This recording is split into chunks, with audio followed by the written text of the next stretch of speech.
A very good morning to all of you, and welcome to the 63rd National Academy of Medical Sciences Conference. To all of us in Ramaya, we have known this, we have breathed, spoken, whispered only NAMSCON 2023 over the last couple of weeks. This conference has the goal of uniting healthcare professionals and researchers to exchange knowledge and insights regarding the latest advancements in the medical field. Their main objectives are to endorse excellence in medical research, education, and healthcare provision in India. By providing a platform, this conference enables medical experts to discuss cutting-edge research discoveries and their implications for healthcare in India. Prior to the scientific session, NAMSCON at Ramaya Medical College has featured workshops and pre-conference courses in over 15 to 17 areas over 2 days, covering a wide array of medical and health-related topics. Established in 1979, Ramaya Medical College is a leader who knows how to listen and when to reach out, can work with the latest equipment as well as with limited resources, is eager to question and discover better solutions, is driven by fierce compassion, isn't just an expert, but an empathetic expert, because Ramaya Medical College believes that the patient is not a patient, but a person. Ramaya Medical College is now a part of Ramaya University of Applied Sciences. What sets RUAS apart is its unwavering commitment to outcome-based education, making it a front-runner in producing skilled professionals ready to thrive in a rapidly changing world. This university is not just a center for academic excellence, it is a bridge between academia, industry, and society. We start this conference with a few words from the President-elect of NAMSCON, Dr. Digambar Behera. May I request you, sir, to please say a few words.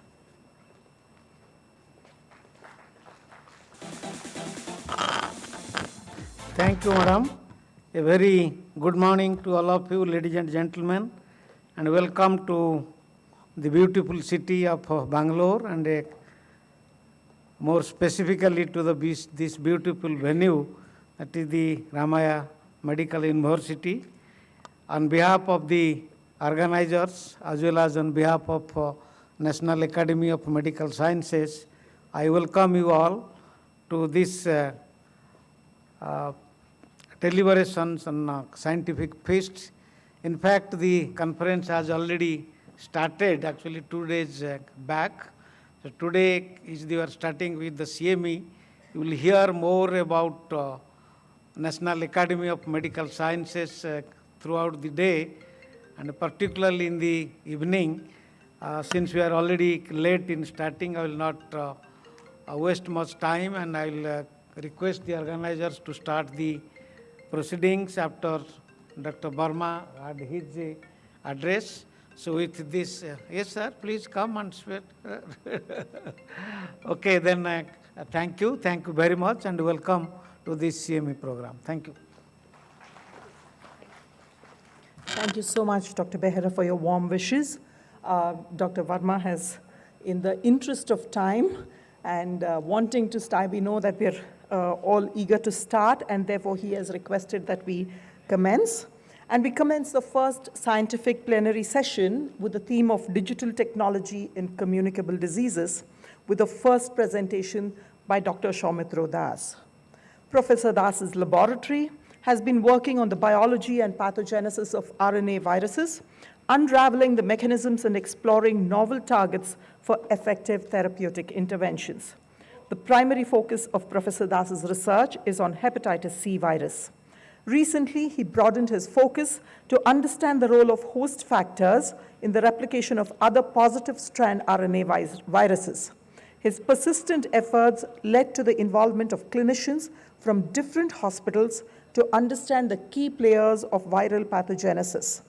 With over 11 patents and 105 articles, Professor Das has successfully demonstrated the ability to transform fundamental discoveries into translational research and product development. His pioneering role as coordinator of the Indian SARS-CoV-2 Genomics Consortium and national and international policy decision-making bodies for managing COVID-19 epidemic is noteworthy. We invite you, Dr. Saumitra Das, to speak to us about digital surveillance for communicable diseases, learning from COVID surveillance.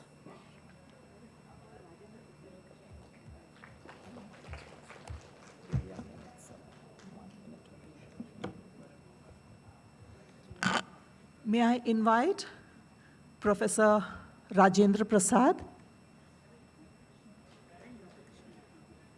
and Dr. P. Krishnamurthy to please come on the dais to be chairpersons for this plenary session.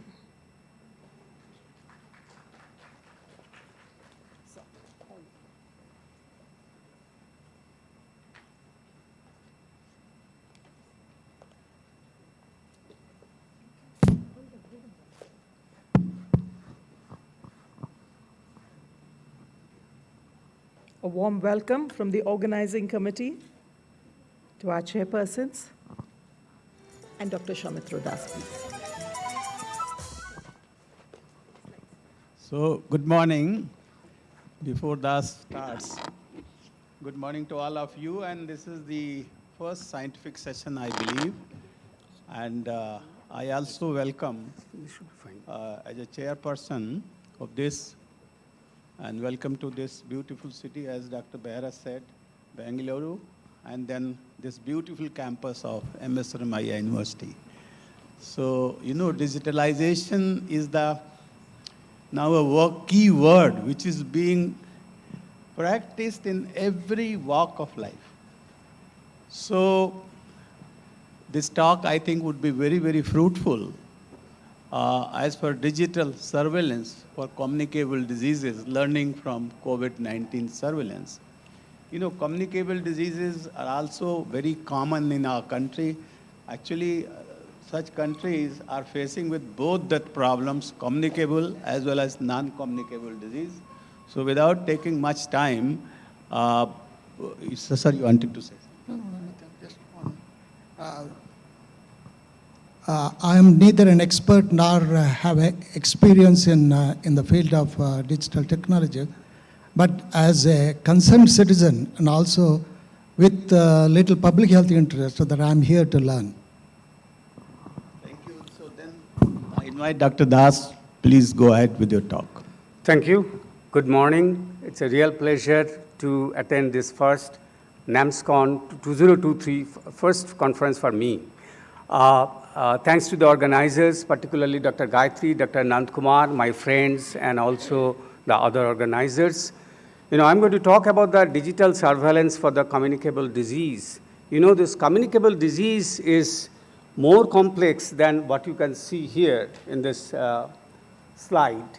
So, and then we have been seeing these communicable disease problems way back from 541 AD, when first this plague Justinian, then followed by cholera, then Russian flu, then Spanish flu, SARS in 2002, then swine flu, and COVID-19.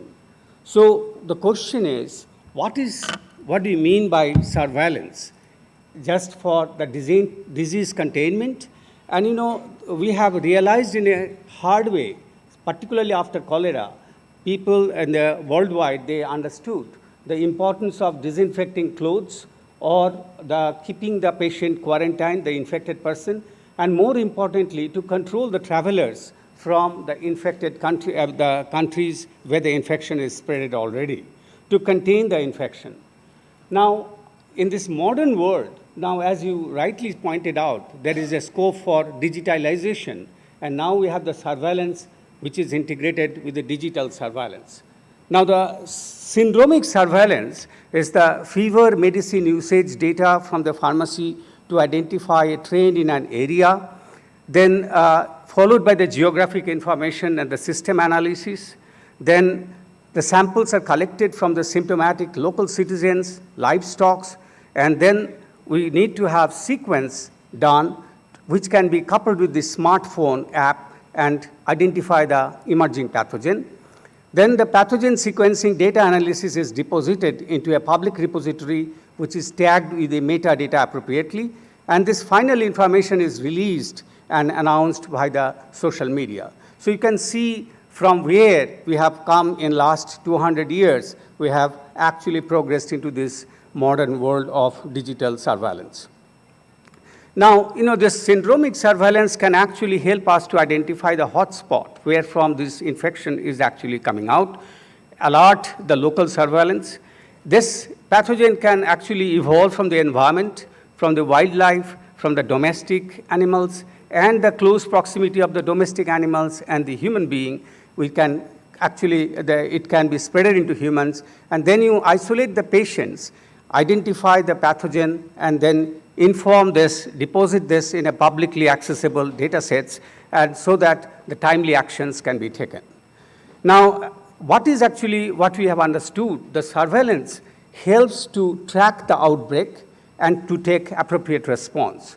And over the years, we have learned that genome sequencing really helps in this endeavor, and particularly digital epidemiology. And more importantly is the One Health, which comprises of the environment, the animal, the human, all together. So the pathogen can evolve from any one of these. So you can't really only isolate and look for the human patients. You have to look for One Health approach. That's essentially is the motto now.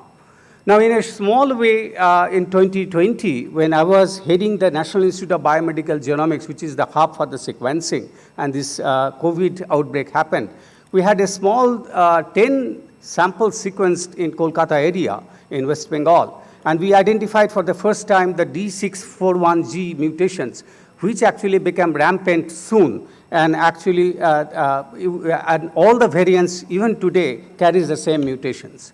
So Government of India asked, why don't you just have 1,000 genome sequencing in 1 month? So we take the challenge from the ministry. I was coordinating this endeavor with the 5 DBT Institute. We identified different spots within India, collected samples from east, north, south, west, and showed that how the disease is actually spreading in a different way because of the different variants emerging in different parts of the country. And that was the foundations of the INSACOG, which is the Indian SARS-CoV-2 Genomic Consortium in December 2020. The whole mandate is, this is first time the CSIR, DBT, ICMR, Ministry of Health, all of them came together to have this consortium for the whole genome sequencing data, clinical epidemiological data to advance prepared and public health interventions.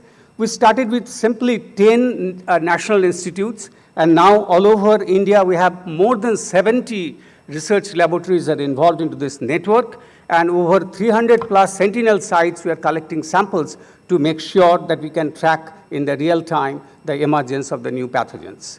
So the management is essentially from the sentinel sites, the samples are collected, sequenced, and deposited into sequence repository at the NIBMG in Kalyani or IGIB in Delhi, and or the IBDC, it's in Faridabad, RCB.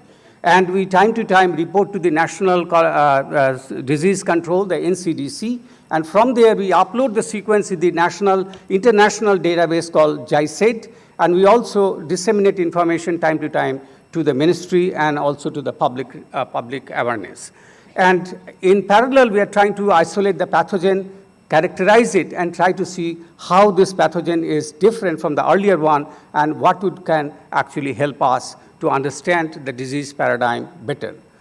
So subsequently, we have integrated many hospitals, mostly the AIMS and the Apollo hospitals. Now we are planning to integrate the other private hospitals into this network so that we will have the sequence and also the real-time patient data informations integrated together, and we can serve better on the digital surveillance. So INSACOG has actually showed that sequence can do wonder and can actually alert us much ahead of the time. So we wanted to expand the scope into sewage surveillance and try to see wastewater-based environmental surveillance, how it can help, expand the hospital network, and more importantly, we wanted to emphasize on the impact on the immunity because post-COVID or post-vaccination, there are a lot of changes in the immunity pattern. We wanted to understand better, and we also would like to understand the host genetic determinant. The same variant actually caused a rampant in one area, but not in the other area. So there could be some host determinants which need to be identified, and we can actually alert them accordingly.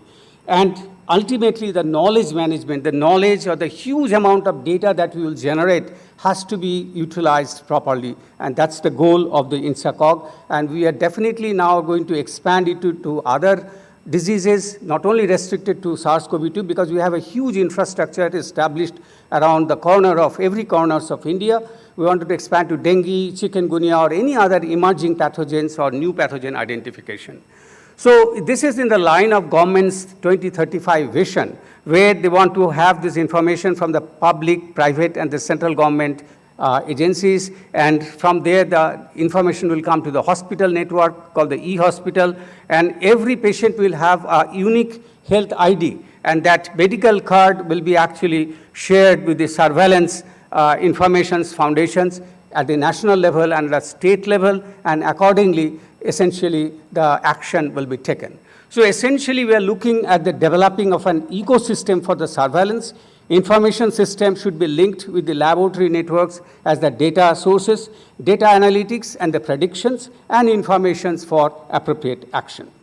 So in a small way, I will just show you this identification of the pathogen is one thing. To understand the impact of the pathogen is another.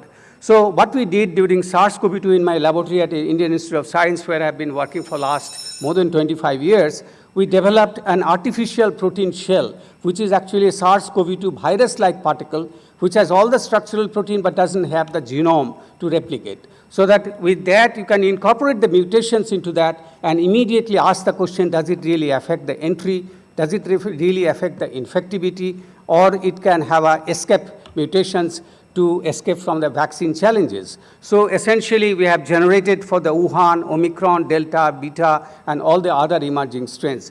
So this is an example. People can use this platform to immediately test the emerging pathogen and try to understand what would be actually the impact of that pathogen into the society.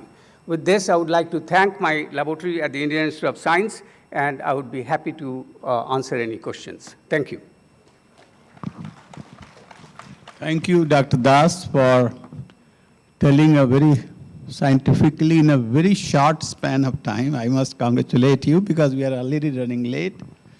And if anyone has any question, yes, Dr. Behra. Yes, thank you, sir, for this nice introduction and telling us. But the only issue is you get so much of information.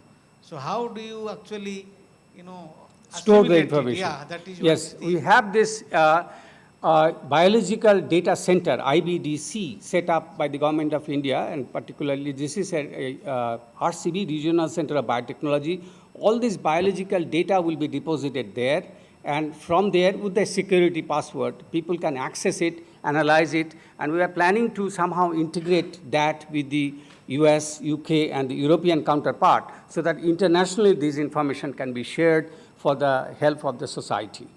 So which one of these variants are more important for India? See, this actually varies which part of India you are, because I have seen that the Delta had a rampant in some places, but even some of those area even in a small state, you could see they did not really affect as much. So it depends on the genetic determinant of that or the prior exposure of the community people or the citizens of India. And I think somehow I have seen over these 3.5 years that impact on us was not as great as it happened in US because of the prior exposure of our immunity or the genetic determinant that we have it. And that's the positive side, but we need to harbor on that, and we need to see how we can prepare for a future pandemics. We probably get over with this. This is in an endemic setting for the SARS-CoV-2, but we should be prepared ourselves so that we can counter much better way in the future emerging pathogens. Any other questions? If there is no, sir, I would like to, since you have great experience in COVID, especially the digital surveillance, what do you think? What is going to be the future of COVID? As people are talking that it will live with us like an influenza which has lived for so many years, is still with us. So what is your feeling? Because you Right. have a lot of work. Right. So, not speaking as an INSACOG chair, I think I would like to speak as a scientist. I feel that we have to probably bear it with another flu. So it will come seasonal and go. And I think we have the immunity and these vaccines that helped us to not to prevent the infection, but to reduce the severity.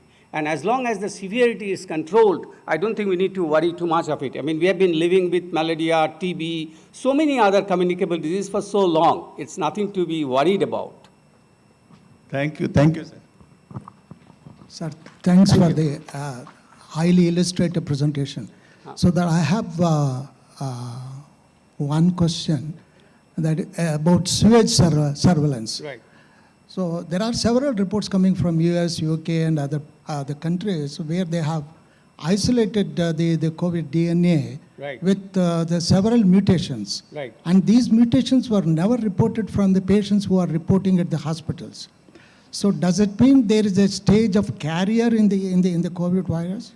See, many a times of the sewage surveillance, because of the integrity of the RNA is not that good, but the sequence you have to repeat a couple of times, the mutations that we feel that it is there, it may not be there. So we have to reconfirm. And mutations in RNA virus is nothing common, is expected. It will keep on happening. Whether that mutations will sustain depends on how much advantage virus is getting and how much challenge the virus is actually getting from us. Depending on that mutation sustains, otherwise that mutation is not effective. Thank you, Dr. S. Thank you very much. Thank you. Namaskar. Hand over mic to the NAMSCON. Peter Sondergaard, the global head of research at Gartner, had said, information is the oil of the 21st century and analytics is its combustion engine. Dr. Das, that's incredible work you're doing out there. A couple of announcements. There will be a small bell that will ring at the end of 10 minutes, indicating to the speaker that we would like you to limit your presentation to the time allotted, because we have a long array of speakers for the day, and we request the audience to reserve the questions for the panel discussion in the best interest of time. Our second speaker is known for his persistent efforts to squash the menace of tuberculosis, Dr. Anil Singarajipura.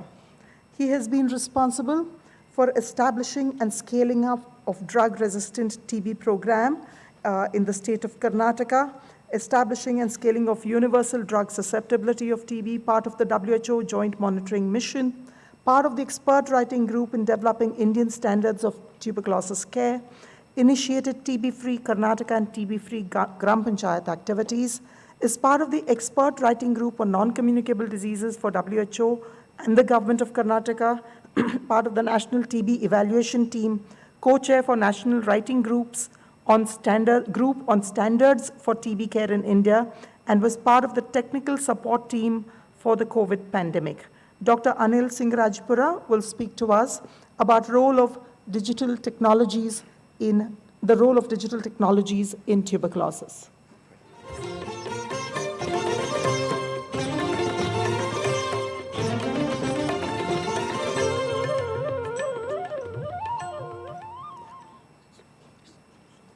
ಎಲ್ಲರಿಗೂ ನಮಸ್ಕಾರ. Respected chairpersons and all the delegates, TB was the first disease that started using digital tools in its national program.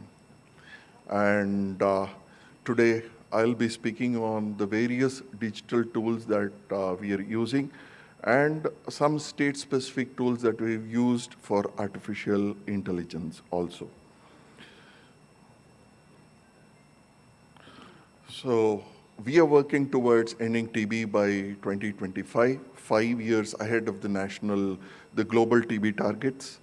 And nothing better than using the digital technologies where we can strengthen our surveillance mechanism, our reviews, and building capacities of people remotely through the use of digital technologies. So in all the formats, whether it is to diagnose or to treat or to predict, the AI and the digital tools are being used in TB.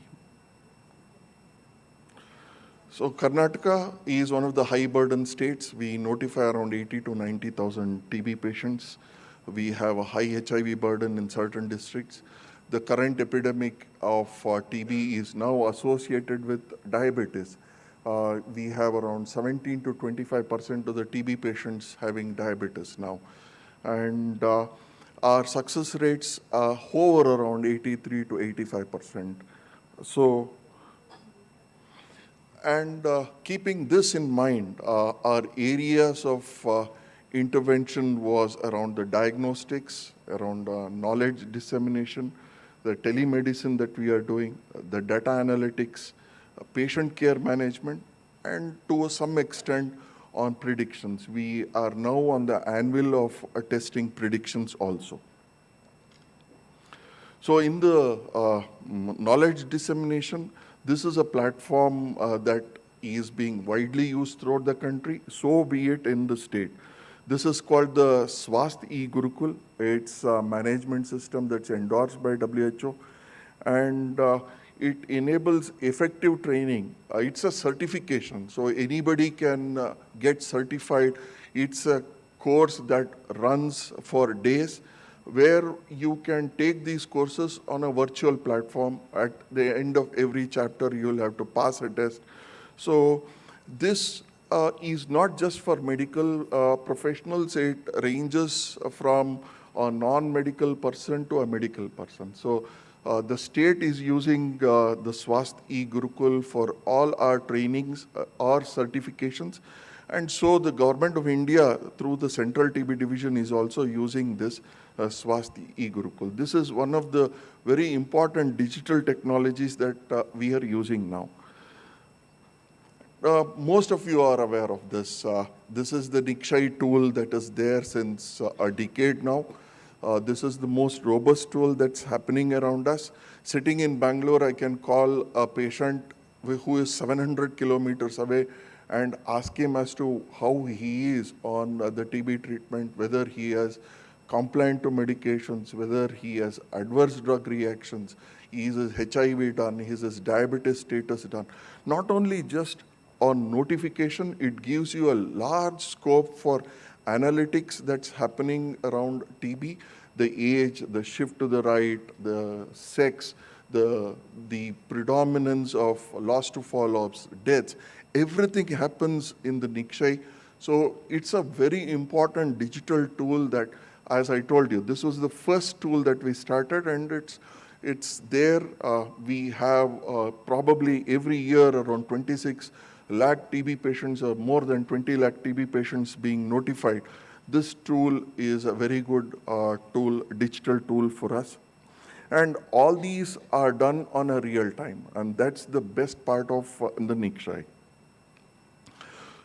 The new entrant into the NICSHI is the NICSHI Analytics, where we can be, there is a dashboard, district-wise or even a primary health center-wise data analytics can be drawn, and this will give us the disease burden in the geography, the drivers of epidemic there. So all these things can be done in this digital platform. The next is the NICSHI notification videos, where patients can upload or the providers can upload the notifications and also get informations on cough etiquettes, the duration of treatment, follow-ups, everything can be done here. This is a new inventory management system that we have, the NICSHI Aushadhi, where the supply chain management of TB drugs and diagnostics happen. Similarly to the NICSHI Aushadhi, we have two more systems that are being used. One is the inventory system for training. One click of the button of the KMC registration number, we will be knowing which doctor, what is he trained, and how many times he is trained. And similarly, the laboratory inventory system, what are the consumables that are there in the stock, how much is being used, is all being done in the inventory management system. On the diagnostic system in the state, we have started to use artificial intelligence for predictions and also on diagnostics. The first one we did was on artificial intelligence and chest x-rays, which we did it in 4 districts.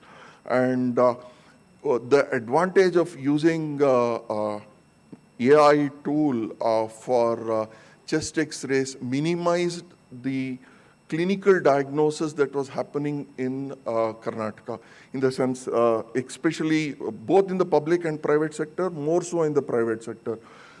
We had around 30% of the TB patients, the pulmonary TB patients being clinically diagnosed. Through this technology, we were able to bring it down to 8%. So this was the platform that we used, the Cure AI was used, and it was through imaging. The chest X-ray was taken on a mobile, the photograph, and then it was uploaded to the Cure AI app, and the app would read whether it is TB or non-TB. So next, on the patient care management system, there is so much of stigma associated with TB, we know. So we involved the 99 dots or the video dots, the MERM boxes were provided to the patients. Even now, it is in vogue that we use 99 dots to a certain set of patients who are not willing to be, who are not willing to have a human interface while being treated. So in the patient management system, this is the biometric where the patient comes to the dot center, puts a biometry to show that he is or he has come to the dot center to take the treatment. The TB Arogya Sati is a very important tool which anybody can download. It is not just meant for patients. It gives us very important information related to TB. And from the TB patient perspective, he can get information on diagnostics, the place where drugs are available, where he should go for diagnostics, and allows adherence and monitoring by the patients or his relative. So we have our own telemedicine platforms in the state. Teleradiology is there. We have our own e-health system, and all the TB patients in the state are being linked to Ayushman Bharat Digital Health Mission. So even when the patient is ported out of the state, he goes to some 40% of the TB patients in Bangalore don't belong to Bangalore. The day that they are diagnosed, they say we want to go back to our hometown. And that's the patients whom we port through ABA ID. You click the ABA ID, wherever he goes, his health records are available. We are also in the anvil of entering an MOU with IVRS-based communications and to all the diagnosed TB patients and also to the presumptive TB patients. Karnataka has around 15 lakh presumptive TB, but then we take care of them through IVRS. So this is one thing that we have started now, the predictions. One is called the SWASHA, where we are using the cough as a predictor for TB. It broadly says whether the patient is obstructive disease or restrictive disease, but then it is done on healthy individuals. And we are using AIs to map now the hotspots in TB, and this is being done up to the village level.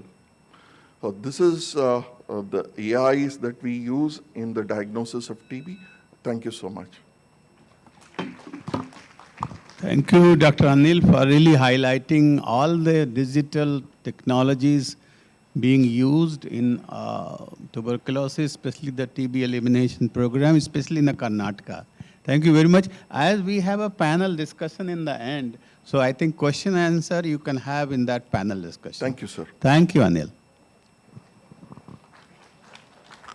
Thank you so much, Dr. Anil. It's a universal coverage is the foundation of any healthcare system, and it's heartening to note the extensive use of AI by the government of Karnataka in TB management.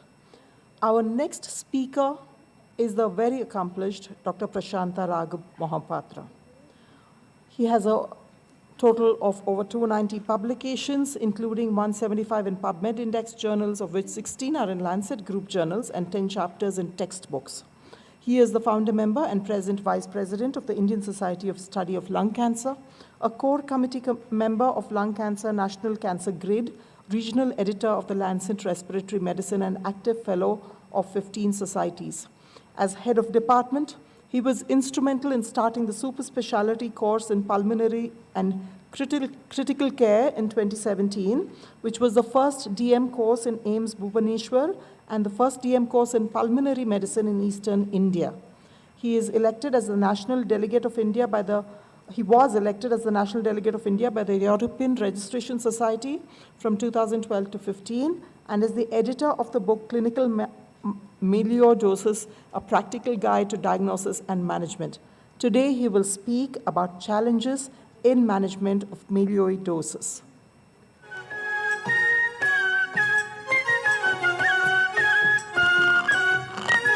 Thank you. Good morning. I'm grateful to the National Academy of Medical Sciences and the organizer of the NAMSCON for giving me topic. And the topic, at the end of my talk, the audience can say it's worth discussing or not. Have you heard it? Anybody heard of this? This is from nature. It's a deadly disease, mimic tuberculosis. It can kill patient in 48 hours, or maybe more latent. Recently, it's cutting from Times of India, Calcutta.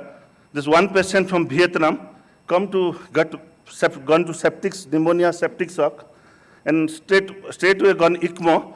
Then finally, diagnosis done, and it's an infectious disease. Infection was controlled, patient cured and fly back. What is that disease? This is melioidosis.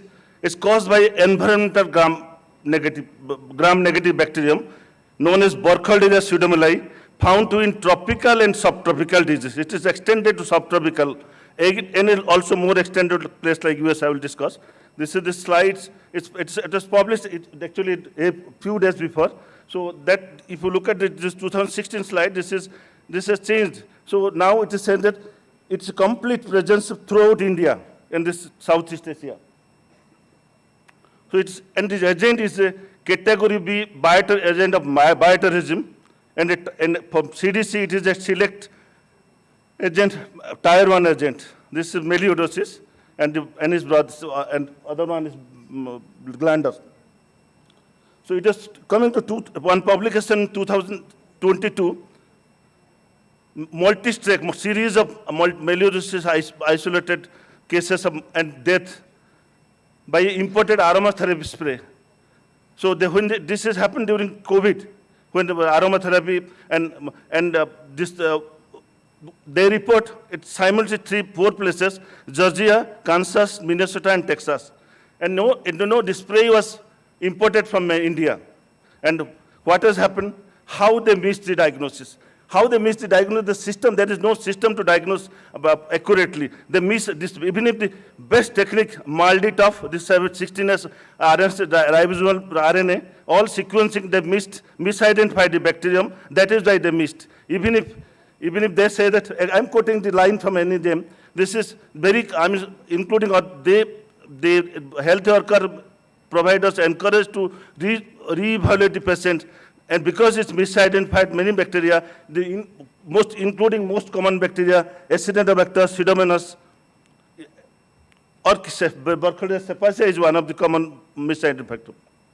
What has happened? CDC given instruction, and they recalled all the 3,900 bottles sold in America, even if you utilize space. Another case, even during COVID, this one American was having freshwater aquarium. They were cleaning that one who got some skin injury, some skin abrasion, and after that he developed melioidosis and died, and also it has happened to other family members also. So with this case, and after that, even America also declared that some places like Mississippi are. So it is coming to one story from beginning how disease. I told this kills 48 hours, and now this is indolent. So you know that the old story. I think you are older. Everybody knows this. It's American war in Vietnam. So what does it means? This 52 means there is around 2.2 lakhs to 5 lakhs soldiers died in the war, and out of them 58,000 soldiers, they don't have information, either missing or something happened. Actually, many died there, and at the end, America pulled back that all Air Force, all the force. So they come to America, and after that, they got disease. It may be 1 year, 2 years, and the last was for 12 and 13 years. So it is found out that the helicopter causes a lot of dust. And dust, the bacteria stays in soil, and they inhale the dust, and they developed something like tuberculosis long time later. So it was published in many journals. Melioidosis is a Vietnam Times bomb, if there's history. So this box, it kills almost 90,000 a year. This is as per the study, but its data is less. So it is coming to yesterday Nature paper that its estimated global burden is 4.6 million disability adjusted life year, and 44% from Southeast Asia.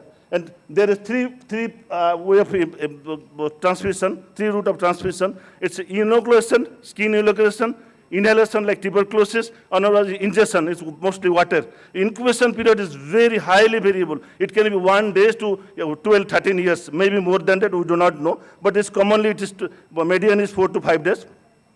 Risk factor, I told us like tuberculosis, it told 70% are tuberculosis. This is more than 80% patients are diabetic, and alcohol, all the immunosuppressants are, again, they are victim of this patient, the disease. How this spreads? Nature is changing. You see, this year, unprecedented floods, unprecedented crowding of the road, unprecedented drain water come out, and so many things. And these are the way it's spread. These are spread in different places. So this basically skin is injured or abrased somewhere, so the bacteria goes inside. So these are the way. Even if our paddy crops, they go in barefoot. Ideally, they should use this knee length boot, and I think good water supply is more important. And we the people also use gardening, so we need to scare if this bacteria is in soil. So this again, other than the risk factors are the traveling to that area and heavy rainfall. It is seen that after cyclone, have severe storms or severe weather events, this has actually increased. This has happened. It's also seasonal also. We have seen at previous weeks, we have 5 patients in whole hospital, at a time. So injury and accident, that can also, somebody is injured and fall down the road and exposed to something like tetanus. You feel that in may develop tetanus, may develop disease. So one was actually this climate change, and this disease is going on. This is in my publication stage. I need to modify the diagram. So I just want to say the climate, global warming, this sea water is gone off, this more of humidity, extreme weather, cyclones, then it's go to, and soil like loose soil, and transmission of the bacteria of that. So clinical manifestation classically by pneumonia and multiple cavity. So you can have a differential diagnosis, multiple cavity, multiple TB, septic embolism, all this can be possible. And disease is not like tuberculosis, it is something beyond that. That means acute presentation around 88%, chronic are 9%, and latent is 3%. So this all system can be involved, starting from CNS is very common, cardiovascular, the urinary tract is very common, even liver abscess is common.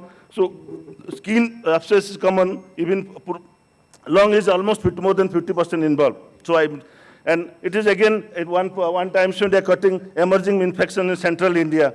So it can actually affect all the organ. I am skipping, and signs and symptoms are just signs of tuberculosis, or maybe lung abscess, or maybe any abscess or cavity.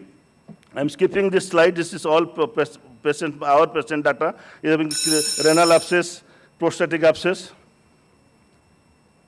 This is genitourinary. Neuromelioidosis reported, series are reported our institution. Skin in person. This is a paper 2 years back we have published. This published in Lancet. So this we have more than 200% confirmed patient. It's a tip of the iceberg. There is a lot of laboratory constant. If you look at the number of cases coming up, I just counted the number of cases and plotted in a graph. Last 5 years, it is 10 times published. And this is another publication of mine. This is increasing melioidosis in India. So that's again in publication shows that how fast it is rapidly is going. These are the countries where it really needs to more diagnostic facilities.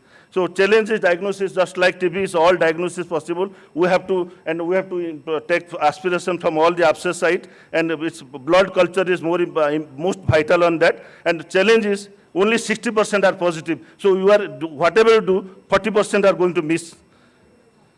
Then coming to then I said the point of care test has come up like lateral flow assay, but what has happened that this has come with a very good way. It become high positivity. Then I think due to some now it has been retracted and standardization being done. I think if it come, it will clear the bottleneck. So early diagnosis is possible. You should not wait for. So I'm just telling one case by the very senior people like Rajiv Soman and Tanu Singhal from Mumbai. They presented a case. 100,000 fever, they could not, big people could not find anything. Finally, they got melioidosis, their diagnosis. So it is a wide range of clinical presentation, highly variable incubation period, great mimicker, enigmatic or under-recognized. So that means it's a tip of the iceberg. So mystery of it's a variable, highly variable presentation. It can present up to chronic even 12, 13 years, and it's an enigmatic disease. A really loved mystery. Inside, I'm finishing 2 slides. So it's what mind doesn't know, I cannot catch it. So this treatment is one, ceftazidime, meropenem. I'm telling the clue how to diagnose. This bacteria is inherent, if you get a gram-negative bacteria, inherently resistant to aminoglycoside, polymyxin, and colistin are the clue. Remember the 3 lines. See, if they're resistant, then you think of we are dealing with some other organism. And treatment I see with 14 days of intensive IV, it may, if you like bone joint involvement, you may have to 8 weeks, and just like tuberculosis, it is eradication treatment. So oral therapy of quatremistal for 3 to 6 months. If there is initial treatment is ceftazidime, if there is resistance, we can go to meropenem, and abscess need to be drained. So coming to this is a guideline, you can have anything, and this is key approach is what I can do. It's early safe water, early detection, awareness, and management of cases. So prevention is the best way possible. One of the last year we have published one burden of melioidosis. It is published in Lancet Regional Health in Southeast Asia, Challenges Way Forward. This is the book published 2 months before, and our faculty team were there. Along with the WHO, we have started a new project I think it's 15 September. And we have just launched the book 21st of September last month. So coming to summary slide, so challenge of melioidosis, it's under diagnosis. It's a mimicker of other disease. People confuse with disease, and diagnosis is difficult, even the culture is difficult. We do not have the lack of data for the disease. And diabetes India is a diabetic capital of India, and delay in missing diagnosis is very common. And climate factor, the change of climate, rainy seasons, and weather events are increasing and likely to increase in further. And economic burden also, treatment is not that easy, ventilator. And what is the problem? It's despite the number of cases, it is yet to come in as a list of neglected tropical diseases of the WHO. And it's yet to, and means you look at Bangladesh and Sri Lanka has declared this is endemic country, but India yet to declare officially, or they're in the process. And what is doable, I can say, increase awareness among the doctors, how to pick up the diagnosis, and treat the patient. It's an infectious disease, treat patient will 100% cure. And with that, we thank you for kind listening. Thank you, Dr. Mohapatra, for really telling everything about the melioidosis, which is supposed to be underdiagnosed everywhere, including India. And you have suggested all the measures. Since we are, time is lacking, so I think during panel, I think if you have a question, one may ask this. Thank you, Dr. Mohapatra. Thank you so much, Dr. Mohapatra. Though the disease sounds alarming, I'm hopeful that the Medical and Scientific Committee will find solutions. Our fourth speaker in this plenary, Dr. Vani Etsi, will be speaking on elevating COVID-19 vaccination, harnessing digital innovation. An alumnus of MS Ramaya Medical College, Dr. Vani has been involved in the assessment of impact of malaria disease on cognitive and executive functions among adult malaria patients in Mangalore. In addition, community perspective and health system assessment for malaria in selected high malaria endemic states of India. She's also worked on evaluation of safety and efficacy of curcumin for treatment of uncomplicated falciparum malaria and monitoring the efficacy of ACT for the treatment of uncomplicated Plasmodium falciparum malaria in India. She has been a large part of her research activity over the last few years. Dr. Vani, for you.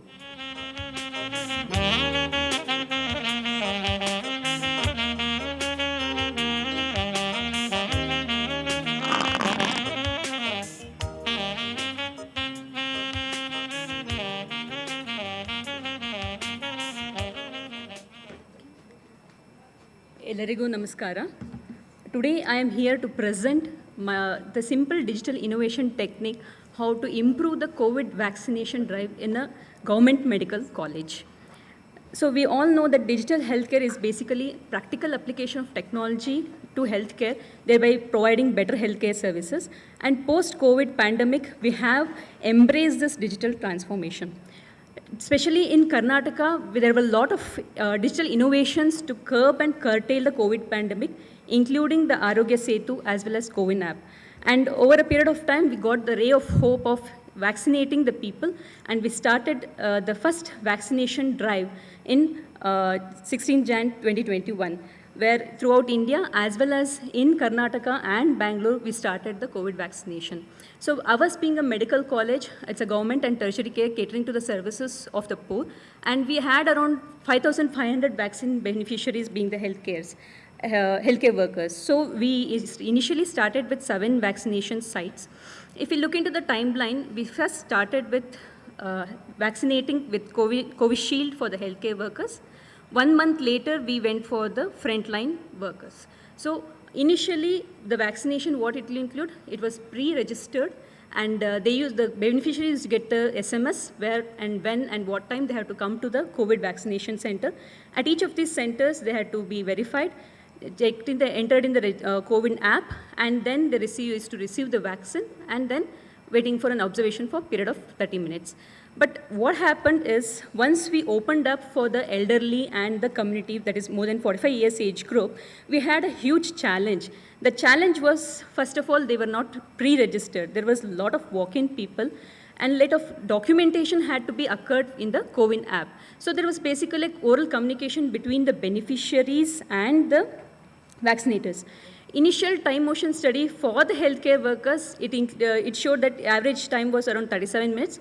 However, there were some delays at registration desk or the vaccination or at the registration observation room. But when we opened up for the community vaccination, the challenges were huge. It was for first time for mainly the community as well as the second round for the healthcare workers. So there were long queues, and we had limited manpower and as well as limited logistics support, including the vaccine shortage. And over a period of time, there was lack of COVID appropriate behavior too. So my main challenge was how to reduce this waiting time, reduce the interaction with the beneficiaries as well as the vaccinators at the registration desk to make it contactless, because the mode of spread of the disease was mainly airborne and fomite. And that was where our healthcare workers were falling sick at the registration desk. So over a period of time, the demand for vaccine went on increasing. And 2 weeks later, we started with Covaxin. And obviously being a government medical college and free of cost vaccine being provided, the demand for vaccine was increased. So there was a felt need of digital innovation to be implemented to collect this basic information. So whatever the information we wanted to enter in the CoWIN app, initially we took it in the papers, and that acted as a format. So we wanted to cut down this. The best way to do it was through using a Google form. But how to share the Google form link to the public was a challenge. So that is when we came up with the introduction of a QR code system, where it is a digital innovation technique, and over a period of time when we're ready to prepare to vaccinate the younger and the larger cohort also. What we did, we put these banners where the QR code was put. We asked the people to scan through their digital phones, just take the camera, open it, scan it. The QR code linked that to the Google form. So in the Google form, whatever the information we wanted to enter in the CoWIN portal, it was entered by the beneficiaries itself. And once they submitted, we used to receive at the, in the Excel form, and the tokens were issued. Based on the tokens, the people used to enter at the registration deck, and based on eligibility, we used to allow them for vaccination or not. And once they were eligible, we sent them to vaccination room, followed by observation room. So like this, we vaccinated over a period of 14 months with a minimum of 1,000 per month, and maximum was around 13,000 per month. That was in the May. If you just briefly observe, the maximum vaccination was in the months of May, June, and July. So if overall around 86,000 beneficiaries vaccinated in those 14 months, and in those 3 months where we intervened, it covered around 39% of the population. Though this intervention was short-lived, because by the time Government of India itself came up with the self-registration technique and people itself had scheduling the appointments, this system was no longer needed. So if we look into the strengths, being an online data collection, it was paperless and no contact, and being there was an issues of mobile network availability and language barrier. However, our biggest challenge of protecting the healthcare workers was satisfied. There were certain limitations of incorrect data entry, which was been intently done, and there were issues with handling with the elderly and illiterates. And when the load was high, we were not able to enter in the CoWIN portal later. It was slightly tedious. But however, there was a demand that whoever entered the in the Google form, they were asking for more, they were ensuring for vaccinations, which is not actually possible. However, I would like to conclude that though it was a small digital innovation technique, we were able to provide the basic vaccine, COVID vaccine at the time of needy, and make it available and affordable, and provided the quality health service by maximizing the COVID vaccination drive and working towards achieving the universal health coverage. And I thank my team of BMCRI for supporting this initiative. I thank the NAMSCON as well as Ramaya team for giving me the platform to present this. Thank you. Thank you all. Thank you, madam, for really having innovative idea during that period. And I believe we are all sitting in a physical mode without mask and without anything because of this particular vaccine. So we must thank Government of India and everyone that this vaccine was there. So thank you very much.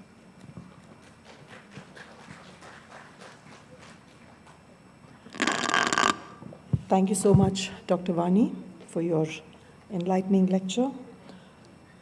The last part of the session is the panel discussion on recent updates in infectious diseases.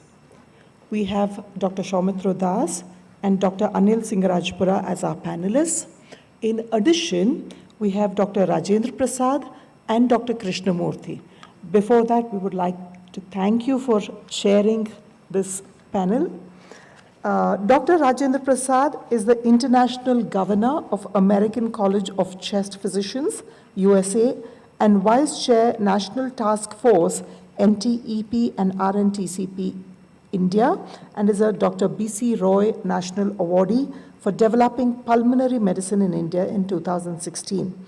He has also been awarded the Dr. R.V. Rajam Academic Oration Award of National Academy of Medical Sciences, the Lifetime Achievement Award of the Indian Chest Society for 2022, and is the Dr. R.C. Jain Lifetime Achievement Awardee of the Tuberculosis Association of India. These are only a small glimpse of the multitude of awards that he has been bestowed with. We are privileged to have you here, sir.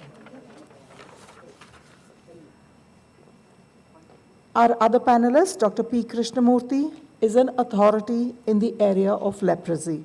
Having worked extensively with both Government of India and WHO in the area of leprosy, amongst many other things, he was the chairman, Midterm Evaluation of Leprosy Control Program of India.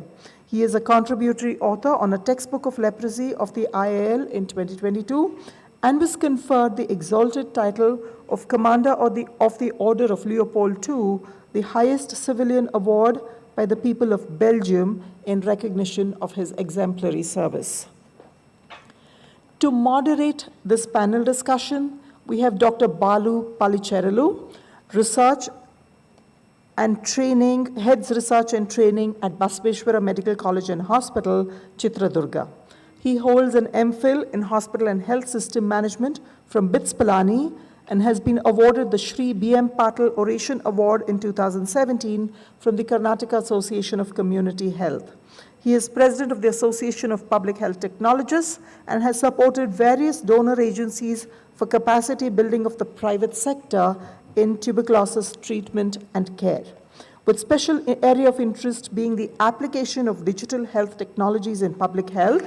He is currently supporting the implementation of artificial intelligence tools in primary care settings for screening X-rays for tuberculosis and lung health, screening of women for breast health, remote cardiac care, and diabetes retinopathy. May I invite Dr. Balu on stage, please? And I also invite Dr. Anil as well as Dr. Saumitra Das.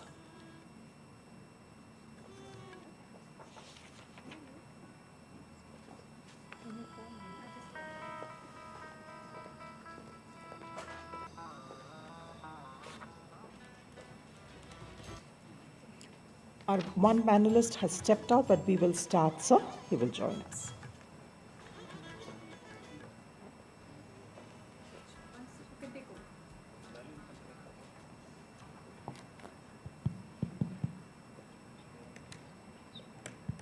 It's on. Maybe audience more interactive. But I think most of the thing has been covered, but still there's some areas. Good morning and welcome to this panel discussion on infectious disease.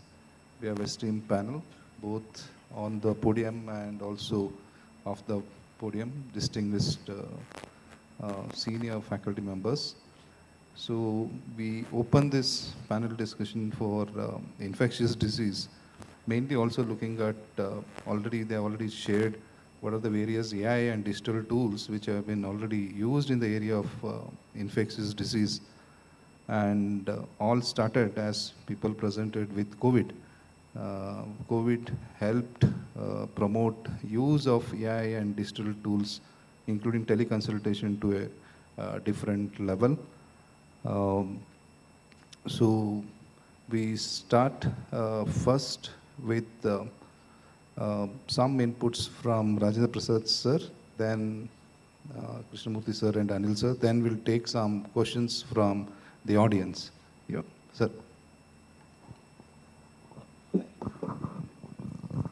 Thank you, Balu, putting me as an opening batsman as far as this panel discussion. And this panel discussion was reduced to 30 minutes because of the time constraints.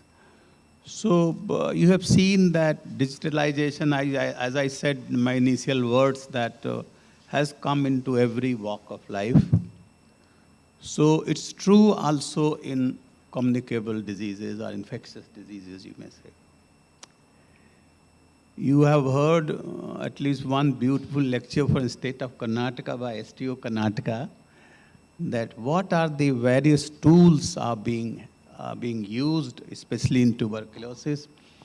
You have heard about COVID also. You have seen in COVID how the digitalization has helped in managing the COVID and controlling the COVID.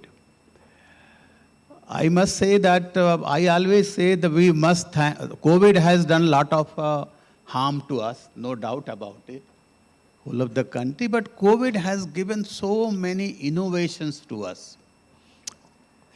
We never thought that the education the conferences, during those 2-3 years, I have seen all the chest conferences are being digitally on the digital platform with much of the lower cost, much of the hue and cry from moving from one place to other. So digitalization, apart from, as you've heard, diagnosing, helping in tuberculosis treatment, helping in surveillance, helping in tracing of those patients, so all sort of help. And a good thing that in India, many of these digitalization processes are being used in tuberculosis. So I believe that it is a boon and it will keep on. We have just started these things. I believe in future we'll have a lot of use for digitalization process in most of the communicable diseases. Thank you, Balu. Krishnamurthy sir, your views on infectious disease and thoughts on where do you think India should be looking at using these digital tools? Thank you. I am looking at the subtopic of the R, that is digital technology in infectious diseases. So I would like to make it into 3 elements. So what is the digital here? And what is the technology that we are speaking of? And then what are the areas in the communicable diseases or infectious diseases where we can use this digital technology, particularly in the situation that is prevailing in India today. If you look at the advent of information technology in 1960s, we thought that all the challenges in the digital, the data management would be over. But in spite of the fact that we have had information technology for more than 60 years, we have not been able to get an insight into the data and how we can leverage the data for the good of the beneficiaries of the communicable disease program. This is one of the problems that we are facing, because data management starts with the data collection. And then the quality of the data collection is also very important. So to what extent we have been able to improve the quality of the data collection in the field. So just by fitting the technology into the data, we will not be able to improve the quality of the data. It's like fitting a jet engine to a bullock cart. So you will be smashing the bullock cart if the data quality is not very good. And then if you look at the technology, particularly in the last 3 or 4 years, if you look at that, we have the digital technology which is data-based, like predictive models, analytic models. These are all data-based. Whereas we have artificial intelligence, which is large language models. So they are based on language, they are not based on data. So even these large language models, which are open AI or generative AI, they also need good data sets. And if you construct AI-based the programs based on the badly collected data, we will not be doing justice. So even AI, we need special data collection, only for looking at the data critically, then making some sense out of it. So this is also another important thing that we need to consider.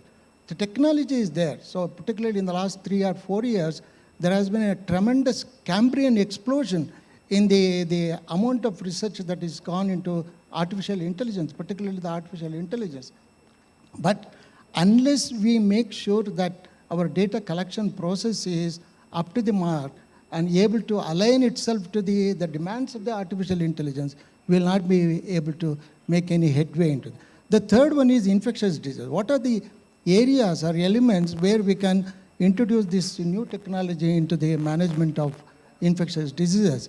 So we have to start from the mundane practices, a mundane task, because straight away if you start using artificial intelligence for making a diagnosis, there are some reports which say that with the use of artificial intelligence, which uses about 45 terabytes of the data and then 150 billion parameters, whereas in predictive models and the analytic models, we may be using maximum about 50 parameters, whereas artificial intelligence, it uses about 150 billion parameters. Even with that, the diagnostic accuracy is not more than 79%. So this we have to keep in mind. So as far as the diagnosis is concerned, we don't need a new technology to make a diagnosis of the disease. But what happens after diagnosis, that is important. So between the diagnosis and the end stage of the disease, that you cure the disease in the person affected by a particular disease, what happens to the patient, that is important. If you are doing what we are expected to do after the diagnosis, we will have less of a problem. So these are the three important areas which I thought we could. Thank you. Thank you, sir. As you clearly mentioned, what is the quality of the data is very key. Yesterday I was in the ABDM meeting where they told 30 crore people have already developed ABA ID. And I think 50 or 60% of them have been linked to the facility. But as you told, if we want to use the data for predictions, the quality of data needs to be modified as per the requirement of AI. Now, keeping in mind the time also, I'll request Anil sir just to share his thoughts on how did the state take this AI forward, and what are the government of Karnataka looking at, particularly in the area of TB. Although you have shared, maybe a few thoughts on where state wants to go from here. Thank you, Dr. Balu. We did on AI simply because we were not having the kind of resource that we wanted, especially on chest X-rays. You don't have radiologists everywhere. So, and everybody writes chest X-ray in a government hospital. So AI was used as an augment to the diagnosis on their skill sets. So it helped, you know, you have an orthopedician writing a chest X-ray, or you have even an Ayush writing a chest X-ray. So the AI was guiding them that there is a shadow, you have to look, you will have to further evaluate a patient. And coming to what next in Karnataka, we are developing tools wherein we want to reach TB patients regularly as evaluating the TB patients on their adherence to medication. And also, we are going one step behind. We are also looking at all the presumptives. We are sharing the presumptives as to how their cough is. You know, ending with saying this person has TB or no TB doesn't suffice for somebody who's having cough for more than 2 weeks. We'll have to follow them up. And when we have around 20 lakh people that we are testing, AI will be a tool, or digitally we can reach them through IVRS or through a phone calls to a third party, asking them how they are behaving. And that's one thing. We want to upgrade all the facilities that are there in Karnataka. We have around 762 X-ray facilities, integrate AI into it, so that, and also include teleradiology. These are our further steps. We also want to pilot more on predictions now. So who are the people who are very likely to miss the medications or drop the medication, who are more likely to have adverse events because of the medications, or adverse events of the disease itself, or mortality or morbidity. All these things we're working on, and we'll have to onboard these activities. I've kept it short. Thank you, sir. Keeping in mind time limits, we just take 1 or 2 questions from the audience. Yeah, quickly. Any questions, comments, or anything?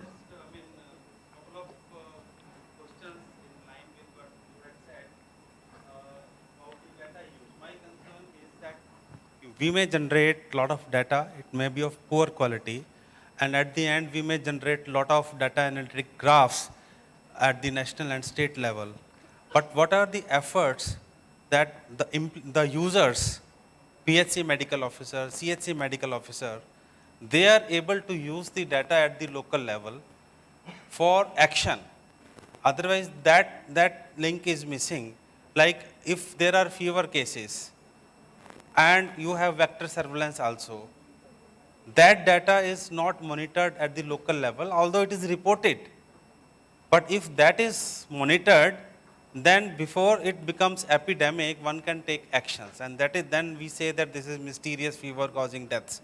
So use of data at the local level and use of AI in that, because data is reported, entered in the computer. If some signals and alerts can be placed over there, it forces the system to look into the local data. So this is one very important concern. And second concern is like this is an excellent initiative that using AI for diagnosis when we are short of radiologists. I am sure it must be of reasonable accuracy. My question is that when these algorithms were developed, now you have different type of quality of X-ray films at different levels. How you account for that for making predictions and diagnosis? Thank you. This question is for Anil sir, or can I answer? No problem? Okay. Yeah, because we are part of that program. That's why I thought I'll answer it. The algorithm was developed using DICOM image, GPG image, everything. And this was endorsed and validated both by WHO and CTD. It's one or two tools which are currently approved for use in the TB program from CTD and WHO. Yes, as you told, the quality of films, when we take the print, the development, how they develop the films, it has an impact, but not to such an extent. We used an app-based system which worked pretty decently, I can say around 70 to 80%, although they came 90% accuracy, no. As you told, a lot of things impacted, but it has been developed using more than 1 million X-ray images from different platforms, different sources. I always look at, is there any alternative to this? So as of now, no. So we need to go with whatever is available and working decently well, helping them to triage, not to diagnose. Yeah, thank you. So, good morning. Thank you very much. I'm Dr. Vishnuvardhan Rao, Director, National Institute of Medical Statistics. It is actually I'm echoing the sentiments of the experts. Data is the new oil now. The good data always beats the opinions. And as you rightly told, data quality is very important. In this respect, ICMR, National Institute of Medical Statistics, developed data quality guidelines. How we have to make the data, make sure the data is qualitative in terms of pre-survey, during survey, and post-survey. And also we have developed the guidelines for artificial intelligence, ethical guidelines. So how to apply the ethics in the artificial intelligence. So those two guidelines are available in the website, in fact. So this is a very interesting topic, and in fact, this is really syncing with what ICMR is thinking to develop. Thank you. Thank you, sir. We close. We are available for further discussion over tea break because of shortage of time. I thank all the distinguished panelists. Thank you so much for all your inputs. We close the panel discussion. However, we are available outside for any questions or clarifications if you want to have. Thank you. Thank you so much, Dr. Balu, and thank you to the panelists as well as the enthusiastic people in the audience. May I request the moderator, Dr. Balu Palicherilu, to please hand over mementos to our speakers. Dr. Anil Singarajipura. Dr. Balu, sir, can we request you to come forward?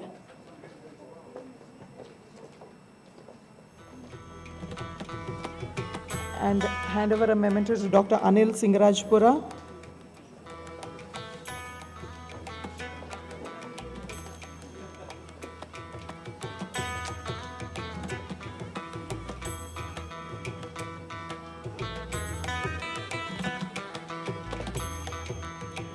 To Dr. Prasanta, Raghab Mohapatra.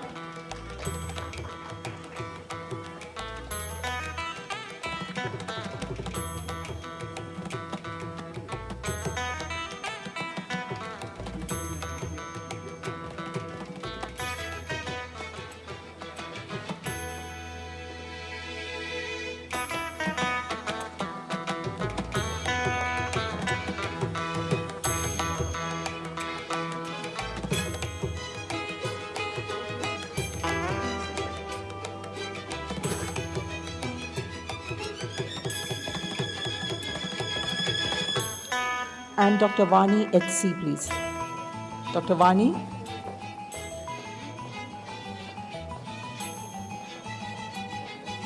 Okay, Dr. Vani is not here. May I request the President-elect, Dr. Behra, to please come on stage and give our mementos to the moderator, Dr. Balu Palicheralu.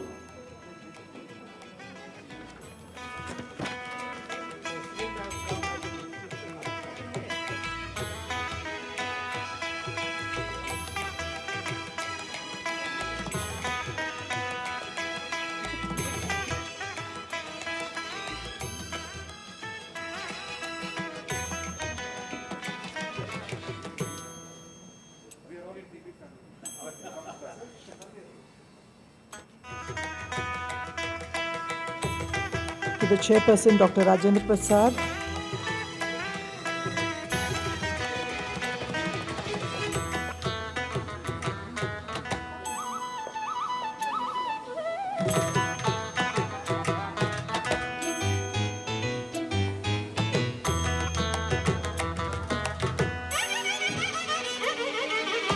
To Dr. Balu Palicheralu.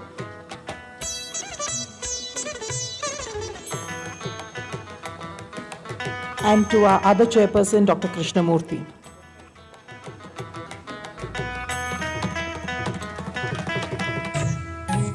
Our sincere thanks to the moderator and the chairpersons for their immense contribution.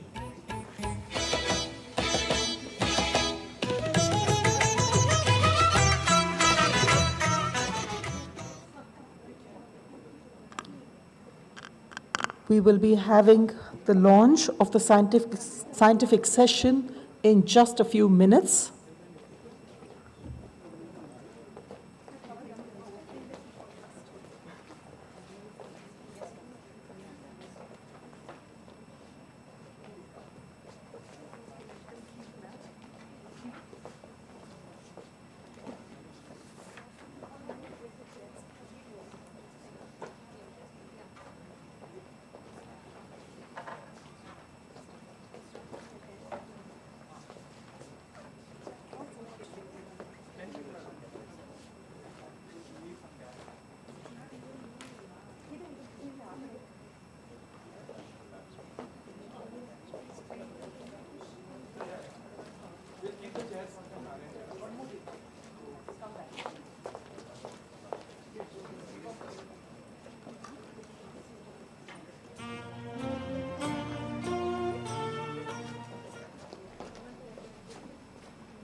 Total reverence, with bending my heart to him and seeing him, that light coming out, the golden light, the morning sun.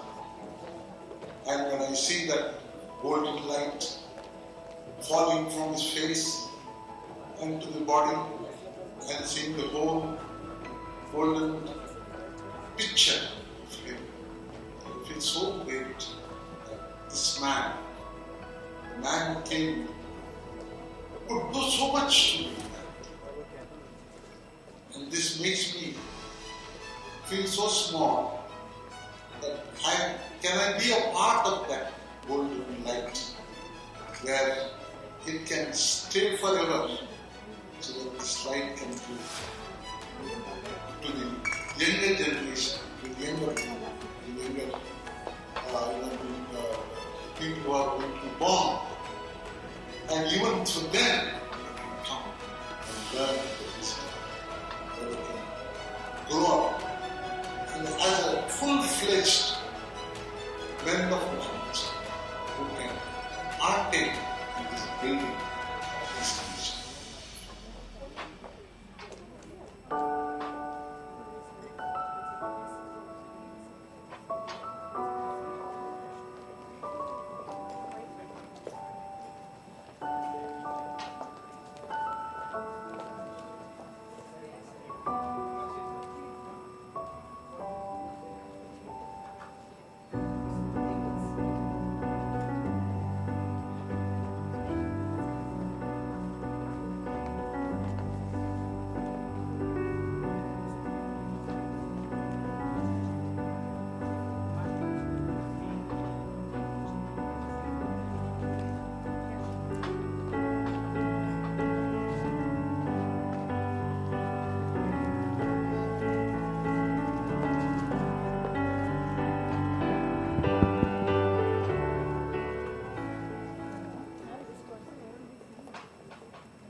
We thank you all for your patience, especially the dignitaries who have been here for a few minutes.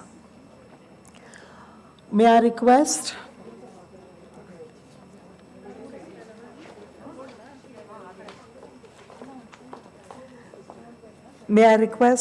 the Chairperson of the Organizing Committee of NAMSCON 2023 and Principal and Dean of RMC, Dr. Shalini Nui, to escort the Vice Chancellor of Ramaya University of Applied Sciences, Dr. Kuldeep Kumar Raina, to stage, please.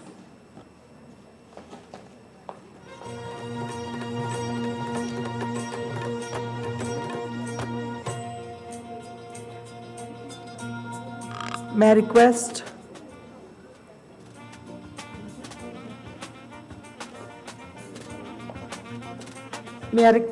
Dr. Nandakumar to please escort Dr. Vellore Prabhakar?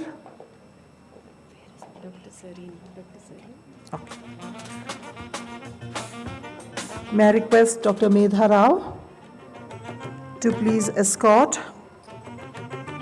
Dr. Padma Bhushan Dr. Sivakumar Balasubramanian, the President of the National Academy of Medical Sciences.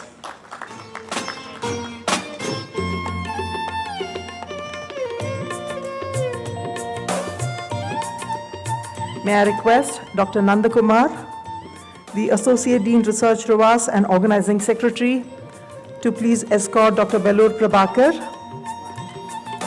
Associate Dean for Technology, Innovation and Training, University of Illinois, Chicago, College of Medicine, Chicago, University of Illinois, College of Medicine, Chicago. Hello, sir.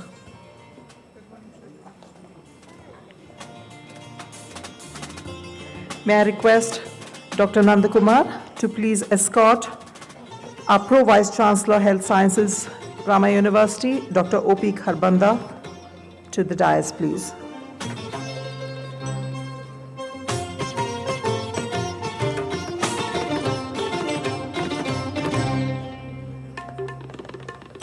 May I request Dr. Nandakumar to also escort Dr. Umesh Kapil, Secretary of the National Academy of Medical Sciences, to the dais, please.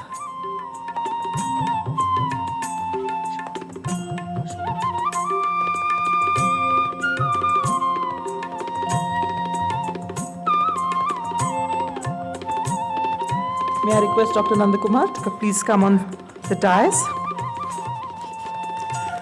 Shubham karoti kalyanam dhanas arogyam dhanasampadaha Shatru Buddhi Vinashayam Deeparjyoti Namostute. We ask the dignitaries on the dais to light a lamp to mark the inauguration of the scientific sessions.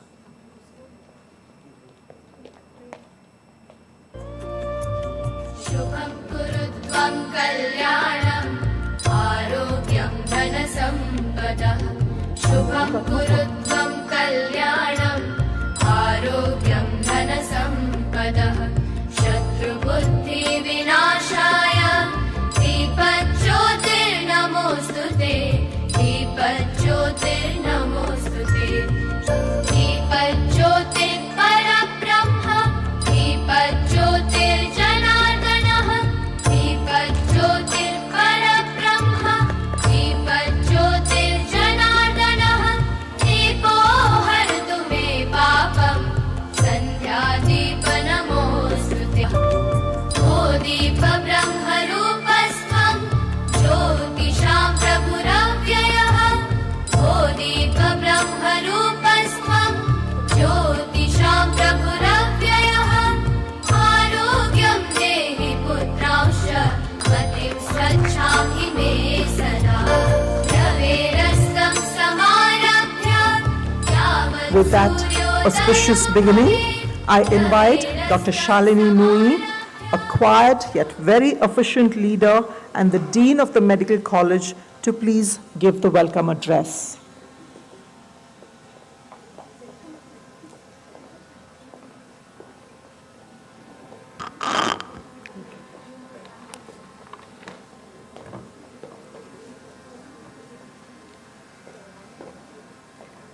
Wishing you all a very pleasant morning. Dr. Sivakumar Balasubramanian, President of NAMS, Director, Institute of Liver and Biliary Sciences, New Delhi. Dr. Umesh Kapil, Secretary, National Academy of Medical Sciences, New Delhi. Honorable Vice Chancellor of the Ramaya University of Applied Sciences, Dr. Kuldeep Kumar Raina. Dr. Vellore S. Prabhakar, Associate Dean for Technology, Innovation and Training, University of Illinois College of Medicine, Chicago, USA. Dr. O.P. Kharbanda, Pro Vice Chancellor, Health Sciences, RUAS. Dr. Govind Kadambi in absentia. Dr. Medha Y. Rao, Dean Academics of the Ramaya University of Applied Sciences. It is my privilege to extend a warm welcome to you for this 63rd annual conference of the National Academy of Medical Sciences. On the same note, I warmly welcome all the delegates and guests who have come here to be a part of this conference.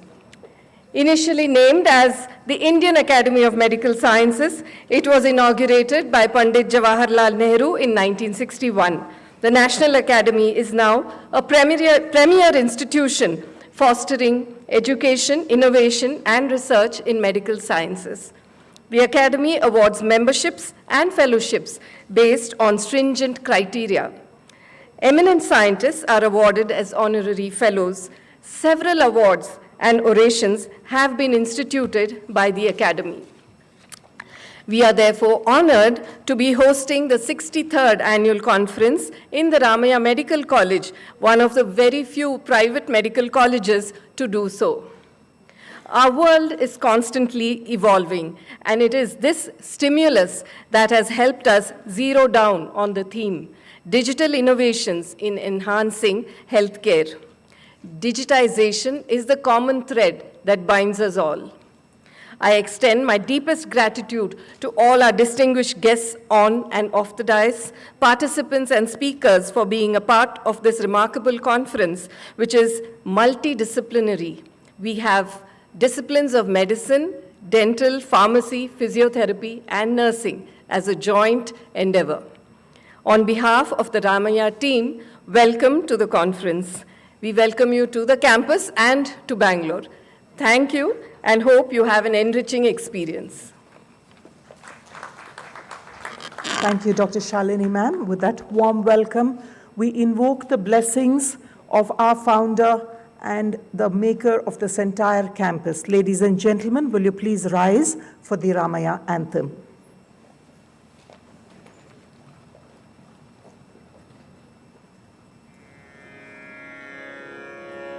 Shri Gananathuni Sharada Satkavulanu Sahaja Yogi Munulan Surulan Deva Brahmana Dhanyuni Sakalantaryami Harini Chala bhajintum Jnanam Vijnanam Cha Bhakti Sahitam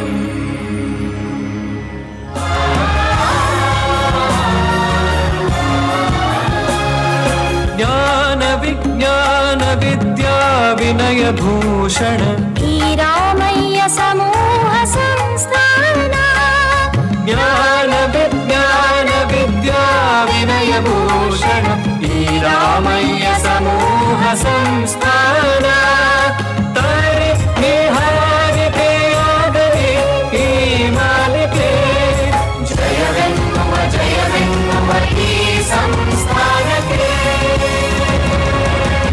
ದ್ರಷ್ಟಾರರು ಕಟ್ಟಿದ ಕನಸಿನ ಸಾಮ್ರಾಜ್ಯವಿದು ದೀಪದಳು ಪ್ರದೀಪಗಳ ಬೆಳಗುವ ಶ್ರದ್ಧಾ ಸ್ಥಾನವಿದು ಅರಿವಿನಂತದಾಚೆಗೆ ಜಿಗಿಯುಗ ಸಂಪನ್ಮೂಲವಿದು ಗೃಹ ಗೃಹದಲ್ಲಿ ಗೃಹಣೆ ಮಾನವೇ ತಂತ್ರಜ್ಞಾನದ ಸೋಪಾನವಿದು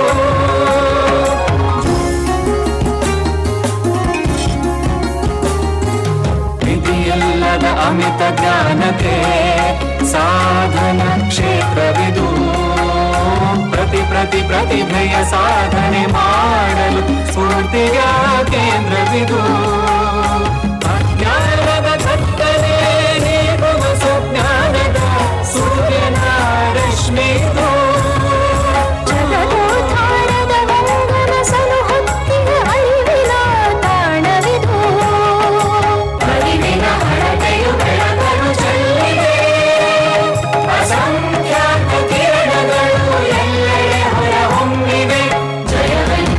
ಜಯವೆನ್ನುವ ಈ ಸಂಸ್ಥಾನಕ್ಕೆ.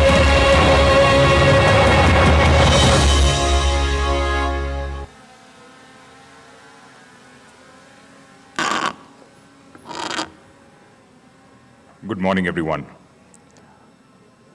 Padma Bhushan Dr. S.K. Sarin, Senior Professor and Head of Department of Hepatology, Director Institute of Liver and Biliary Sciences, Adjutant Professor Molecular Medicine, Jawaharlal Nehru University, New Delhi, Honorary Professor, Jawaharlal Nehru Center for Advanced Scientific Research, a recipient of the Shanti Swaroop Bhatnagar Award, Third World Academy of Medical Sciences, and the Padma Bhushan. Professor Sarin has been the President of the Indian Society of Gastroenterology, Indian Association of the Study of the Liver, Asia Pacific Association of Liver, Vice President of International Association for Surgeons, Gastroenterologists and Oncologists, and the Chairman, Steering Committee of the APASL. Responsible for major coordination of education and training in the Asian region. Dr. Sarin immensely contributed to medical education in liver diseases and has set up the first APASL School of Hepatology in New Delhi. Dr. Sarin is a fellow of NAMS and is now the president of NAMS. May I now request you, sir, to kindly address the audience.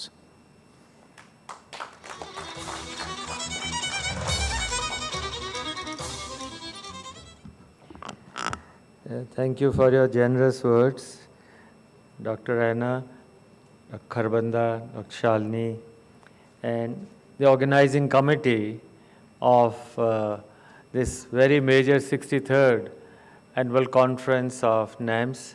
We are very grateful to you for having provided us this platform and being part of a national mission of convergence. NAMS provides an umbrella which includes and protects and converges with all specialties of medicine, and not only medicine, allied sciences, including your physics and biotechnology. So NAMS has a vision, and Vision 230 is that we have a convergence, cross-fertilization and breeding.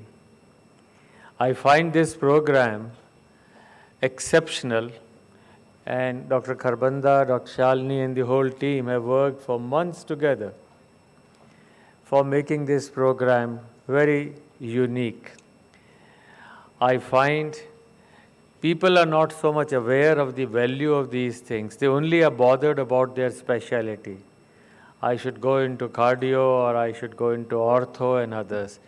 But I realize after all these years that it is the cross-breeding, it is the lateral thinking, out-of-box thinking which will make a difference. And NAMS provides it. Today evening we have the convocation, so I'll share my other thoughts at that time. But I want to thank one more time each and everyone present here. And I would like you to join NAMS and enrich it. You have a full fellowship, you have membership, associate fellowship, emeritus professors, and many other opportunities to join hands. Another important part which I have found in this meeting, and we were lucky that the DGAMS, the Armed Force Medical Sciences, Dr. Daljit Singh, joined hands. So we have an opportunity of using the unique facilities of Air Force, and I think the centers that you have in Bangalore of the academy. So the fellows can go and visit the aeroscience. They can use this opportunity for enriching themselves and think about it. I want to thank in person our team, small team, especially Dr. Umesh Kapil, Dr. Ajay Sood, and the whole team who have worked to make NAMS come together. Most humbly, I would like to say we have been guided in the past by our council and which will remain to guide us. Dr. Saroj Churamani, our past president, and Dr. Digamba Behra, our president-elect, and all the council members join me for making NAMS better. Thank you all for joining us today and tomorrow. Thank you.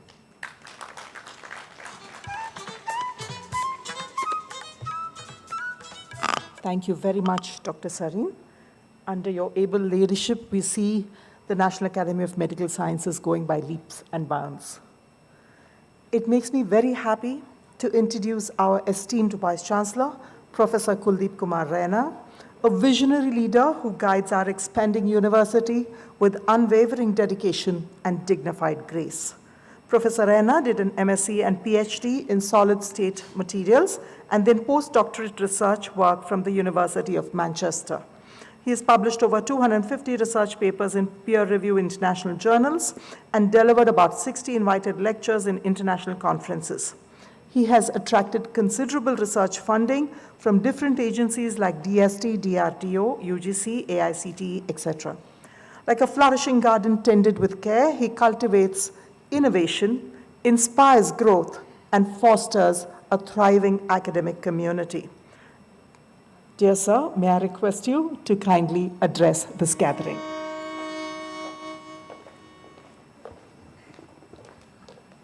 Thank you, Dr. Vibha, for exposing me what I could not do. Very good evening and namaskara to all our distinguished guests, friends, colleagues on the dais and off the dais. With me, the President of the NAMS, National Academy of Medical Sciences, Professor Sarin, a well-known health science professional. Sir, we are very grateful to you. You thought of considering Ramaya University of Applied Sciences as a destination for holding the 63rd NAMS conference here. This convocation certainly has a coincidence with our evolution as a hub for higher education in this part of the country, Bangalore, because we are also celebrating the 63rd year of having the higher education on the portals of this beautiful campus. The precincts of the campus are vibrating with education left, right, and center. Thank you very much. And we thank the Academy for giving us this opportunity. Our advisor and distinguished friend and colleague, Professor Prabhakar, who flew all the way from Illinois to be a part and parcel of this great event. Sir, we extend a hearty welcome to you and appreciate for finding time to be with us this morning. And Professor Prabhakar is also our advisor on the Executive Advisory Board of the Gokula Education Foundation and the Ramaya University of Applied Sciences. We have Professor Kapil. Thank you very much, because the secretary who has to do a lot much to decide the venue and other things. I thank in that context Dr. Shalini. She presented Ramaya in the 62nd convocation annual function of the NAMS in Jaipur. And there was all cheers since then. It is about a year's time that we have been always looking forward for such a wonderful event in the precincts of this Ramaya Medical College. Thank you very much, Professor Kapil and Professor Sarin. My distinguished friend and a colleague, Professor O.P. Kharbanda, who needs no introduction in the NAMS committees, but just tell you, sir, we appreciate the efforts from day one when he landed here with us in the Ramaya University and looking forward for making not only the health sciences as an important aspect of our growth, but creating an environment which gives great platform to the communities and the societies and the faculty members and beloved students to share the thought process. Professor Medha Rao, a physician by training, she steered the Ramaya Medical College for over 4 decades in different capacities and the roles as Dean. Now she is working with us as Dean of Academic Affairs. I want to tell this because we give due importance to health sciences in our many, many roles. Our Pro-Vice Chancellor from Health Sciences, our Dean Academics from, so health science is very close to our health as well. So thank you. And Dr. Shalini, a leader in her own right and way at the Ramaya Medical College and contributing significantly to see that it steers well and meets the requirements of the national and international standards. My good friend, Dr. Nanda Kumar, I know, Nanda, that, how hard at times it was, but I think it is the resilience to do great things together, and we achieved that. All those who have come from different parts of the country, and when I see Dal Sena, Nau Sena, and Vayu Sena, the uniforms, because I was an NCC cadet at one point of time, I got Dal Sena as my preference in the college. But I had a great view to go for that air service NCC. When I see the uniform, sir, it takes me back to those school days, how we used to run and churn around. And seeing you in this wonderful fora of academics in this university makes us feel that we are all one and going to create a vibrancy of all sorts in this great nation. The members of the academy, the fellows, the members of the council, guests, and very beloved students, I treat it as a Mahakumbha of NAMS that you all have come here in a city which is not known only now as the Silicon Valley of India, but it has got so many connotations to talk about. We talk about it as the space city of India. The recent landing on the Chandrayaan gives Bangalore its own edge. At the same time, we talk it is the startup city of India, and what not, intellectual property capital, IP capital, all that. I, on my personal behalf, and on behalf of the university management and the administration, I extend you a very, very hearty welcome to you. And at the same time, I was so thrilled to see that yesterday, today, and tomorrow also, when we hold such events and the platforms create a new knowledge for the future generations. I think that is what I see personally as an academic, that academies have to contribute to. Ramaya University of Applied Sciences is a new offshoot of the Ramaya group of institutions, which I said dates back to over 6 decades of our existence. But in the last 10 years, I think we are also consolidating on certain specializations and creating a kind of a combination, the network of various specializations, so that the demands of the nation, demands of the global community, demands of the society are, can we have a multidisciplinary, cross-disciplinary approach of learning, teaching, service, and creating the human capital, not only for this nation, but for the global community. In that context, I am proud to say that RUAS, the abbreviation for Ramaya University of Applied Sciences, caters to 13 faculties, and we have around 130 specializations that we offer from the university. You talk of the legal sciences, we are here. You talk of design and the product design, we are here. You talk of engineering and technology, we are there. You talk of biosciences, we are there. You talk of pharmacy, we are there. And if we are not somewhere, that is today the agriculture only. Rest everything is on the ports of the campus. So we as an organization, as a team in the leadership and everyone contributes to synergizing the thought process and creating best of tomorrow, which was not yesterday. So in that context, each one of us is having programs, each faculty has the programs, and these programs are truly cross-disciplinary. Friends, over the years, we have seen there's a big shift in the health sciences. I need not to tell you because you hold the fort, you have the forte in that specialization. But I speak as a generalist who has been in science for nearly, after I was born, I studied and came into the teaching. I did not go left or right, I looked only at the vertical. And understanding and trying to do that what today humanity needs, what the society needs, I think the passion, the profession, and the compassion that we always aspired in health sciences is still continuing and growing day by day. But the last decade and a half has seen a lot of transformation happening.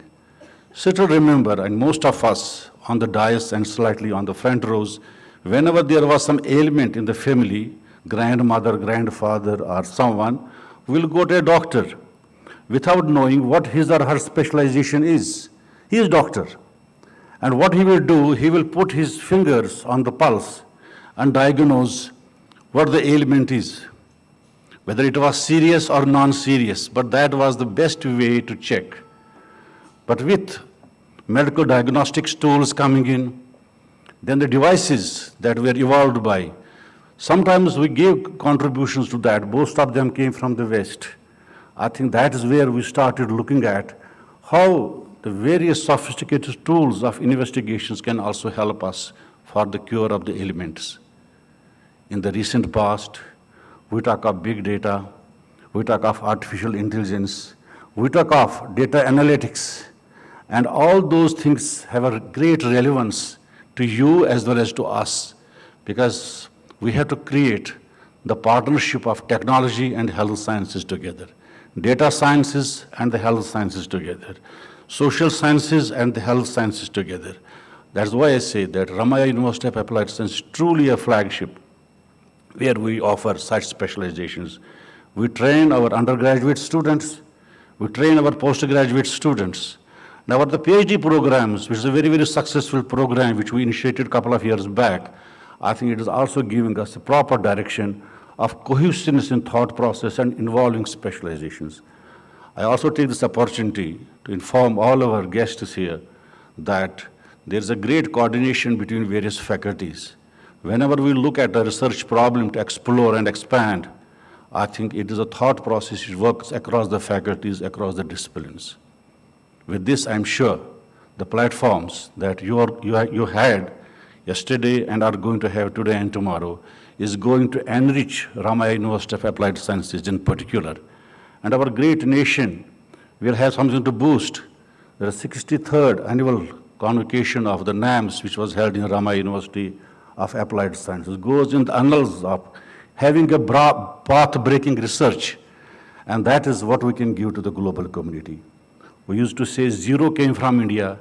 Can we have new techniques and novel technologies coming from our own people, which we can give and deliver to the global community for peace, prosperity, and successes? With these words, I once again thank you all for being with us, coming here all the way, spending your time with us. Your presence has really made Ramaiah University of Applied Sciences as Haridwar of the Ganges and Mahakumbh of Health Science and Education in Bengaluru. Thank you very much. Jai Hind, Jai Karnataka.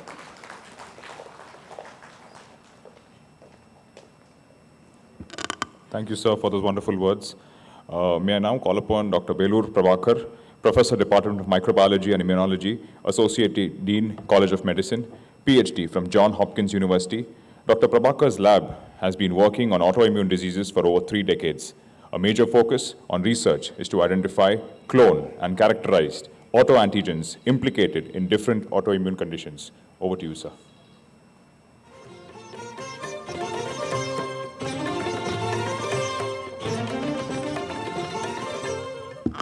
Thank you very much for that kind introduction, and I know we are short on time, but I'll be remiss if I do not thank the extraordinary effort that has gone into organizing this extraordinarily wonderful meeting, incredibly well attended. Because I have the numbers for registration, and there are over 700 presentations, and it's really heartening to somebody like me who has spent nearly 50 years of my life in science and medicine. I will not name individuals. They have done really a remarkable amount of work to make this event a success. So I'll just make maybe 4 or 5 points. In India has traditionally been an extraordinarily wonderful place for very, very significant thought and help civilizations form and grow and mature and become a beacon for the rest of the world. Somehow along the way, mostly due to foreign invasions and colonialism, we had sort of lost that edge a little bit. But I'm absolutely delighted to see what's going on in India. I'm sorry I left India in 1974, so I've lived in America for a very long time. But for me to look back and come here and see things that are happening, it's not only heartening, it is extraordinary. And I'll tell you why it is extraordinary. The innovations that come from the West, if you plot the innovation, so the innovation is going like this, but the cost is also going like this. So therefore, the innovations that come out of the West, and I'm part of that, is not necessarily going to be available to a larger population. Therefore, in my leadership role at both national and international level, I have promoted the concept of frugal innovation. And Indians knew frugal innovation long before Prabhakar came up with this title, because we call that Jugaad, correct? And in the sensational success of landing on landing on the moon a couple of weeks ago, and the cost that was associated with that project, as the number 2 actually, because Mangalyaan was completely mind-blowing for those of us who sit in the West and think of cost. So therefore, there is an extraordinary, not only an opportunity to make innovation in India, and the innovations that are going to come out of India will have global implications in ways that we cannot even fathom. I can tell you this. I mean, because in America we are running scared, simply because of the cost associated with our development, cost associated with our research and product development is just unbelievably high. And therefore, I encourage all of you to not only focus on improving patient care, patient outcome, and quality of care that we provide, and of course, cost containment. Those are all extraordinarily important. But at the same time, how do we bring the bedside knowledge into bench? Because traditionally, the research discoveries has moved from bench to bedside. Now we talk about bench to community. I mean, that's our new slogan in the West. But in India, because there are extraordinary physicians, and they have made so many breakthroughs, how do we then take their knowledge, their insight, and what they observe on the bedside, and the challenges that they face, and how do I bring that back into the laboratory and help our physician workforce, treat our patients better, more efficiently, and with extraordinarily good outcomes, most importantly, in a cost-contained fashion. So therefore, the ecosystem for patient care, community engagement, and research, they all have kind of interdigitated now, and the water flows in both directions. So I request NAMSCON and its leaders to really appeal to the government of India to increase our research budget, research and development budget. It's really, really minuscule for a country of this size. And therefore, please use your influence and your need for certain breakthroughs and certain developments, whether it's in diagnostics, whether it's in drug development, or it's in development of biologics, or whatever it is, or even in patient care. And I think India has an extraordinary opportunity not only to provide world-class care for our people here, but I am 100% certain the rest of the world will look to India for these kinds of innovations, because the world cannot afford to pay what Americans pay or the Europeans pay. And perhaps most of the world can afford to pay what Indians pay. So my request to you is, please be innovative, be creative, be bold, and go for it. And I think the next century is Indian century. Next decade is an Indian decade. And I have zero doubt in my mind, because I say this with the utmost objectivity. And the second thing I will just emphasize, and I will end my comment, is, medicine used to be sort of unipolar world. The doctors went to medical school, and then they, later on they went into different specialties, and Dr. Sarin touched on this. The world has changed. Today, I mean, if you look at, you go into any doctor's office, the doctor cannot even perform their trained profession or, practice their trained profession without all the things that they have in the, at their disposal. And all the things they have at their disposal are mostly developed by non-physicians. Physicists, mechanical engineers, designers, because look at all the instruments that we use today, nuclear physicists and so on and so forth. And therefore, the world has moved from unipolarity first and then to multipolarity. And now even you cannot have multipolar, but you have to have an integrated approach, where physicians and other scientists come together to, solve a very complex human biological problem. All diseases that we encounter are some mishap of human physiology, or some mishap of a very complex system that human body is, something goes wrong. So therefore, to be able to diagnose it accurately, to be able to catch it early on, to be able to provide effective treatment, we really need, interdisciplinary, multidisciplinary teamwork, interaction, and development. There are three areas that are really completely going to change medicine in my lifetime. I'm pretty old. And that is the artificial intelligence and machine learning and natural language processing. There is no escaping of this. Then the train is, barreling down, and it's going to be fantastic. It's going to be fantastic. However, I can also assure you it will not replace a single physician, because all they can do is, it will become one more set of tools for the physicians to be able to work more efficiently and hopefully result in cost containment. And the most fascinating thing, where a country like India is going to be indispensable, I'm going to use the word indispensable, for truly realizing the implications of AI and machine learning. And why do I say that? Because we have the most diverse population of any country on the face of this earth. And I will tell you, I've been an integral part of some of this work with Google and Microsofts of this world. They spent billions of dollars and they developed algorithms. And when they tried to apply it, it was so biased, it had no relevance to medicine. And the FDA in America became so concerned about it, so they developed guidelines on what is going to be allowed or not allowed as an AI/ML application in the clinical medicine.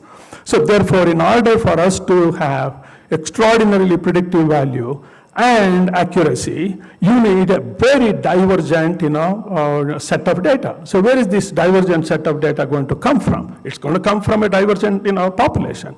And where is the diverse, most diverse population on the face of the earth? That's here. So therefore, do not be afraid of plunging into AI, machine learning, natural language processing type of work, and work with physicians, because they see the diverse patient population in ways no other physician in the world sees. And therefore, we have an extraordinary set of assets that we can tap into and become a global leader, not in 50 years or 100 years. I can assure you, if India puts its mind together, we can be the global leaders in next 10 to 15 years. So with that positive thought, I thank organizers once again, and thank you all for listening to my comments. Thank you very much. Thank you very much, sir, for your wonderful thoughts. May I invite our Pro-Vice Chancellor, Health Sciences, Professor Om Prakash Kharbanda, who was formerly Dr. C.G. Pandit National Chair, confirmed by ICMR, and was the former Chief of Center for Dental Education and Research, Division of Orthodontics and Dentofacial Deformities, AIIMS, New Delhi. His main research interests are 3D imaging and automation, artificial intelligence, 3D printing, cleft palate orthodontics, functional appliances and long-term outcome, non-extraction treatment, innovations in technology and dentistry, community dentistry, dental public health, and many more. Dr. Kharbanda, sir, may I request you to please address the gathering.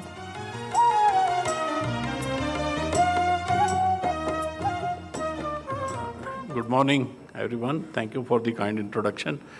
I think much has been already said, but I will add a few things which I think are very, very important in this context.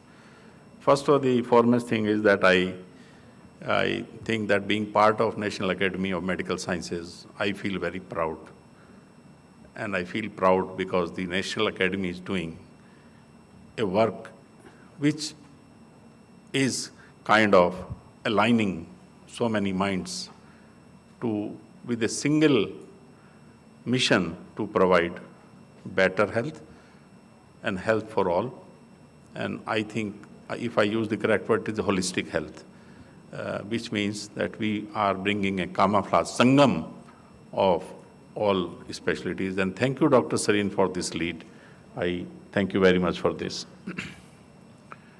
The second point I wish to make here is that the world is changing, and in this context, the thought process has to be different than the routine, and it has to be a process where the doctors alone cannot create good health. It has to be other than doctors, which may include sanitation, clean water, clean air. We have been talking about this, but now I think the it is going beyond nanoscience or an application of space science to health, remote monitoring, remote control, telehealth, M-Health, be healthy, be mobile is also WHO's motto. So I think we have to think now differently. And we accomplish our mission only when the last person in the village and the remotest village has the same quality of life which a person in the city has, or the person, most important person has. I once again thank you all of you for coming here. We are a little bit squeezing on the time because 11:30 council meeting has to start. So I will not take much of your time. Thank you, sir, and thank you, Dr. Rana, our Vice Chancellor.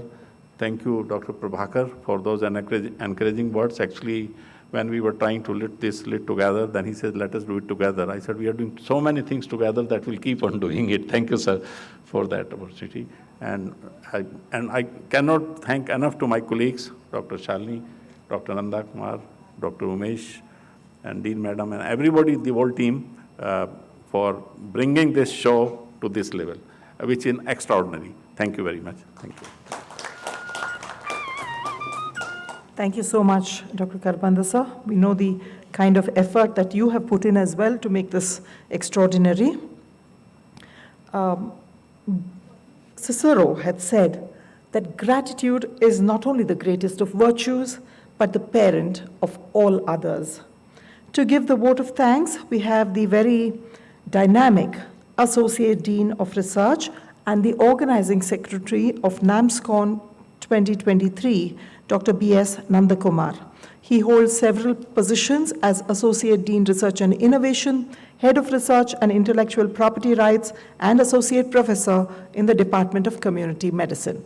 Dr. Nandakumar, please. Thank you, Dr. Vibha, for that. In the interest of time, I'll keep it very short.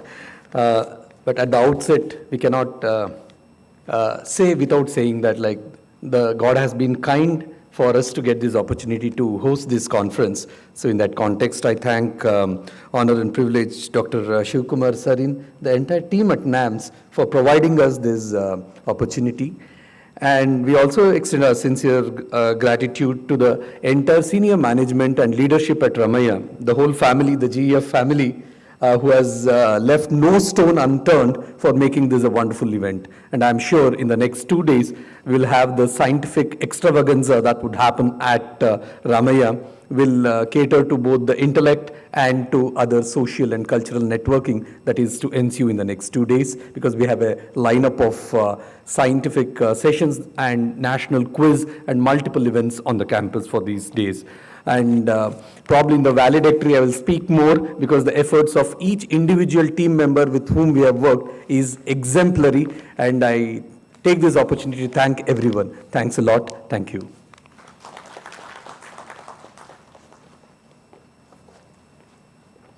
We thank all the dignitaries on the dais, and we request you to please take your seats so we may continue with the next plenary session.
while the setting is happening for the next session, I have a small announcement. For those who have come here for the first time, we have stairs on either side. This is just some house rules so that you know where you are. So you are on the 3rd floor. This is the main auditorium. And we have a Dwarka hall at the entrance of the new Bell Road. So which is on the eastern side. From if you get down, it's on the eastern side. That's the main entrance. We call it as the main entrance. And on the other side, that is on the western side, we have the Matikere entrance, which is the rear entrance. But this building is the Ramaya Medical College building. You're on the 3rd floor, main auditorium. There are toilets on either side of when you go out, left and right. And the staircases are there on both the sides. Plus you have 4 lifts which can take you. And in case of an emergency, please don't use the lifts. You can use the stairs, and the emergency exits are well marked. Also, for the benefit of the students and all other delegates, a photo booth has been set up right outside the auditorium. We encourage you to make use of it for Insta and any other photographs. A selfie booth has been put in, and also a professional photographer has been engaged to click pictures, and you'll get an instant printout of it from a vendor. So please make use of it. And also the trade fair, which has been set up outside, is having some exciting stalls over there, and in between you can go and visit that. And in the interest of time, the sessions will be running continuously. So there won't be multiple breaks in between. So the tea is on board across, so you can make use of the tea and coffee that is being served. And food will be on the upper basement, -2 level, the lower basement, -2 level. And with your access cards, this is the card with which you will be able to access all the facilities. And on the rear of the card, you have the program, scientific program. Just point your phone to it, and you will be getting the program.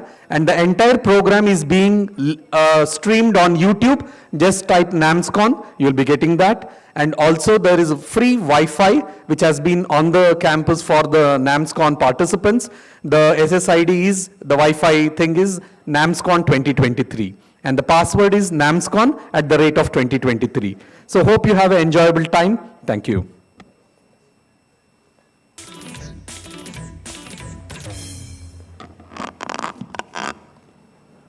Moving on to our next session, I would like to invite the chairpersons for the sessions. Firstly, Air Commodore Anshuman Datta. He's the head of Department of ENT at Command Hospital, Air Force, Bangalore. He's an alumni of the prestigious Armed Forces Medical College, trained in head and neck oncosurgery at Tata Memorial, Mumbai, international clinical observership at Memorial Sloan Kettering, New York, diploma in hospital admin, Tata Institute of Social Sciences, Mumbai, with an experience spanning over 2 decades, an examiner with a number of publications and a number of awards and felicitation. The second chairperson, Dr. Sanjeev Sinha, Professor, Department of Internal Medicine, All India Institute of Medical Science, Delhi. He's a professor in charge of the bronchoscopy lab, sleep lab, PFT lab, and chest clinic, professor in charge of HIV drug resistance lab, and member of the ART clinic. I would now like to call upon the first speaker. Personally, I'm very humbled and honored. So has been my teacher, Air Vice Marshal Shankar Subramaniam. He's a university gold medalist in MBBS and MD from the Armed Forces Medical College, Pune, and clinical immunology from AIIMS, New Delhi. Past editor-in-chief, Indian Journal of Rheumatology, 2009 to 2013. Former professor and head of Department Internal Medicine, AFMC, Pune. Currently, he's the commandant of the Command Hospital, Air Force, Bangalore. Publications includes over 150, 2 patents, 25 academic and research awards, including the NAMS General Amir Chand Award Oration 2021. Over to you, sir.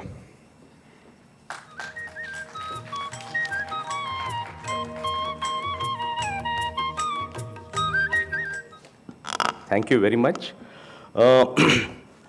Firstly, I would like to express my gratitude for having been given this opportunity to address this fantastic gathering. In the next 12 to 14 minutes, I shall just take you through what it is like to be a doctor in the armed forces. Some of you might remember advertisement which used to come of Maggie hot and sour tomato ketchup, where Javed Jafri kept saying it's different.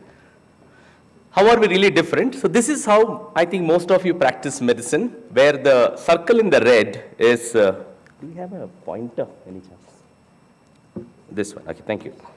This? Okay. Yeah. So is the patient, but your environment is always stable. For example, you may have a challenge that we face. Once we have managed to get a person to the roadhead, we have got lots of makeshift hospitals. These can be small container-based hospitals with modular OTs, or they may even be a hospital which is created by putting together 50 ambulances. We can come up with state-of-the-art hospital. We have all the facilities, but these ones are across the country where the first level of combat care is provided. And in this particular case, the patient did go to one of these smaller hospitals where, now look at the challenge of a surgeon. It's very easy for a vascular surgeon to play around with the blood vessel. But at that periphery, I can only keep a normal young MS general surgery. Would have finished the MS surgery last year. This guy needs to be a reasonably decent orthopedic surgeon, reasonably decent vascular surgeon. He has to be reasonably decent everything, because, and everything depends upon him. Luckily for this individual, the surgeon managed to do a reasonably decent job, managed to patch together the ends of the blood vessel, even managed to thrombolize the thrombus which had formed, stabilized him, and then the patient was flown in. We have a system of transportation and casualty evacuation, which my nursing officer will be speaking to you subsequently. Once a patient comes to us, he has come to a big center. Then, like I said, then the experts take over, and over the next 6 weeks, he underwent 6 surgeries, went through a huge series of complications, everything, but all is well and that ends well, and now the patient is fit, and in another couple of months, he'll be back to what he does best, soldiering.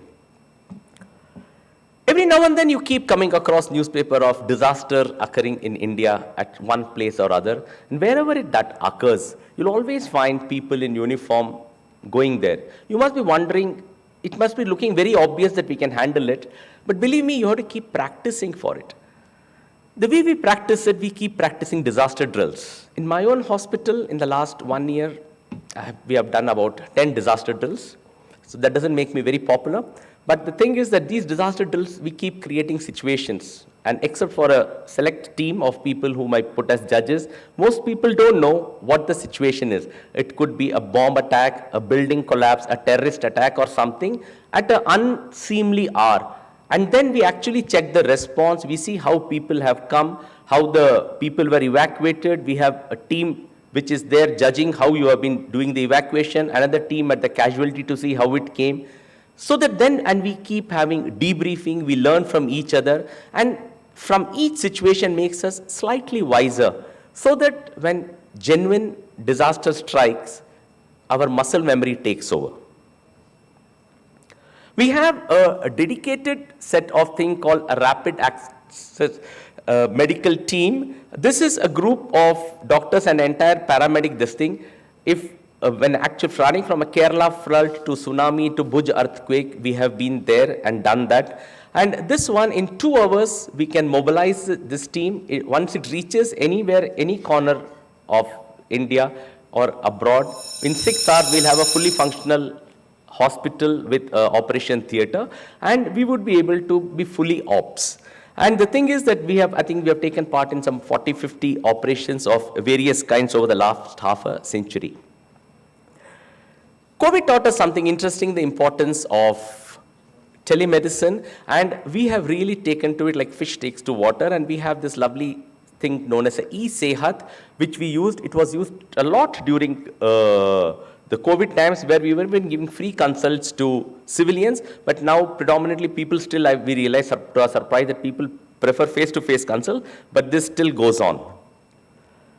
Our individuals, doctors, keep going to UN peacekeeping missions, and while everything is not the same there, you have to have special skill sets in the form of where you have to understand the implications of mass migrations, human rights issues, you have to look at cultural differences, you have to understand about different countries coming together and military medical ethics, and the law of armed conflicts for which all our individuals are trained. CBRN is generally just a chapter in all our textbooks, but for us and our troops, it's a reality. We form the first line of defense. So tomorrow, if there is any kind of a chemical, a biological, radiation, nuclear warfare, it is us that you will be turning to and how these things. After the second level, then maybe I'm sure you can come all along. And there are a lot of principles which are dealing with it. We have specialized institutes which deal with it, with which our doctors have to be familiar with. Besides all these variations, we continue to do everything which all other hospitals do. We train about 150 MBBS students at AFMC Pune.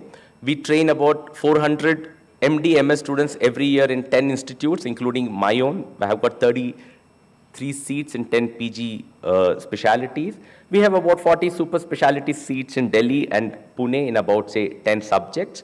And we follow the same things what the rest of the country follows. We do a lot of research in these, not only these 10 institutes, but also in all other institutes. And together we do come up with more than about 1,000 odd publications. And we do the usual stuff. I don't think we're really different from all other people, the usual intramural, extramural fundings. And we do get into various memorandum of understandings with your ICMR, with IITs. Here we are doing some joint projects in Indian Institute of Science, etc. And AI is the flavor of season, and no slide is complete without at least one picture of AI. And I personally am interested in AI, and we are doing a few projects in that one too. See, when we have to do, we have to wear our, if you realize, we are a very, very small force. Think about it. 1.5–2% of Indian population, 7,000 doctors. Do you know how many doctors are there in India? It's about, say, 14 lakhs. So the Indian population to doctors is much better than what we are catering for to the doctors and our paramedical. I run my hospital for the number of beds by bed at 1/4 the total manpower than what any of the other hospital runs. So the point is, we have to be more efficient, we have to be more adaptable, and we have to be more innovative, and we do quite well in that. And this is my student Arnab Ghosh, and a brilliant young man, 40 patents to his name. And during the COVID times, he was the first guy who came up with this Navarakshak, this thing which is a breathable PPE kit. And it was a game changer. We work on a lot of things, and sometimes a little bit of, at the cost of sounding a little immodest, I just got the IDEX award day before yesterday, that is Indian Defense this thing.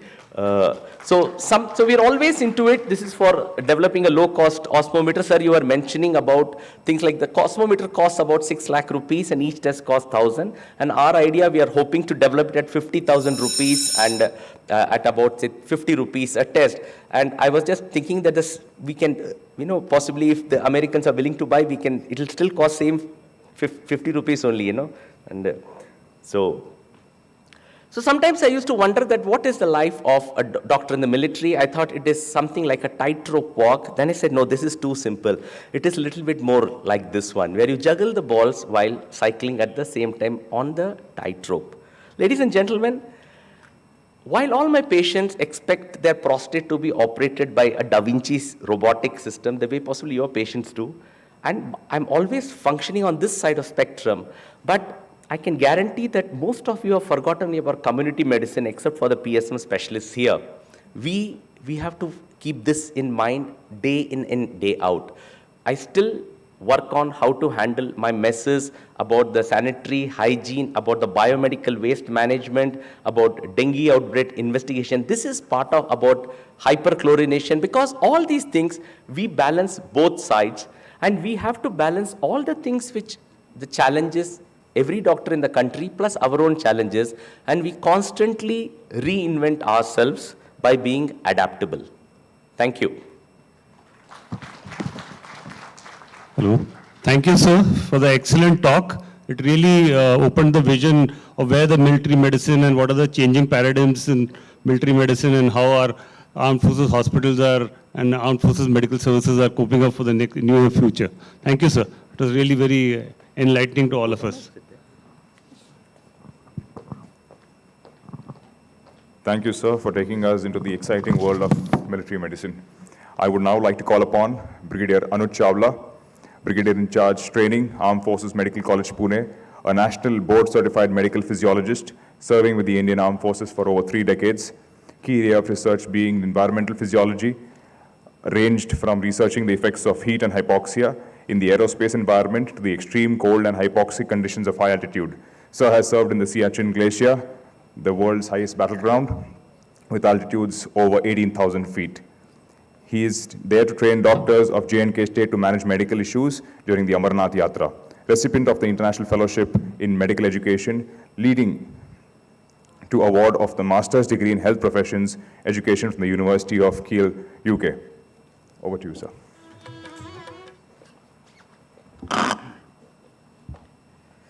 Thank you for that very kind introduction. Good morning, ladies and gentlemen. In the time allotted to me, I would endeavor to give you a bird's eye view of high altitude medicine research in the armed forces. Would not get into too many specifics, and if there are questions, I'm sure there would be enough opportunities once the session's over for us to talk about them. So I'll begin with showing you what the topography of the northern part of India looks like, and as is known to all of us, our northern frontiers are bounded by these mighty mountain ranges, and it's not just one range. If you look at a three-dimensional representation, what you could see here, beginning from the top right, you have the great Karakorams coming down to the Ladakh ranges, the Zanskar, you have the Himalayas, and then the Pir Panjals. And what this does is it creates these narrow valleys, which is where your population centers are. So all of you have heard of Srinagar, you can see that on the slide, Kargil, Leh, and so on. And somewhere below the great Karakoram ranges on your right is where the Siachen Glacier is, and as all of you know, it's the world's highest battlefield, and definitely a challenge for not just the people who serve there, but also for our community who looks after them. So this part of the country truly is a land of contrasts. I'm sure some of you have traveled there as tourists and were probably mesmerized by the landscape that you saw there. But what was probably hidden from your view was another reality, which was probably on the other side of the ridgeline, which was where our job comes in. That's the soldiers who are standing guard at the northern borders. And what you see on the slide are pictures of the glacier, and trust me, it's an extremely difficult and challenging terrain to function in. So the challenges of high altitude are possibly known to all of you. I would not go into the details except to say that the hypoxia at high altitude is a huge, huge challenge, and it happens primarily because the ambient barometric pressures are low. So if you look at the table here, at an altitude of 10,000 feet, your barometric pressure is about 525, which effectively translates to an alveolar partial pressure of oxygen of about 60 to 65, which obviously then affects your arterial oxygen levels and thereby the tissue levels. So if you see the graph there, the graph at the bottom is showing you the oxygen cascade at 5,800 meters, which is about 18,000 feet, where you can see that the arterial partial pressure of oxygen is 40. So it's less than half of what a normal individual has at sea level. And we have a huge body of troops who are stationed at 18,000 feet and not just survive, but perform. So hypoxia affects all functions. The degree of manifestation obviously depends on how fast you ascend and what is the final height that you reach during any particular ascent. To give you an example, if you look at the graph here, this is what happens if someone is acutely exposed to hypoxia. And as you could see in the graph, if I was to expose you acutely to about 17 or 18,000 feet, many of you would lose consciousness in about 10 to 15 seconds of time.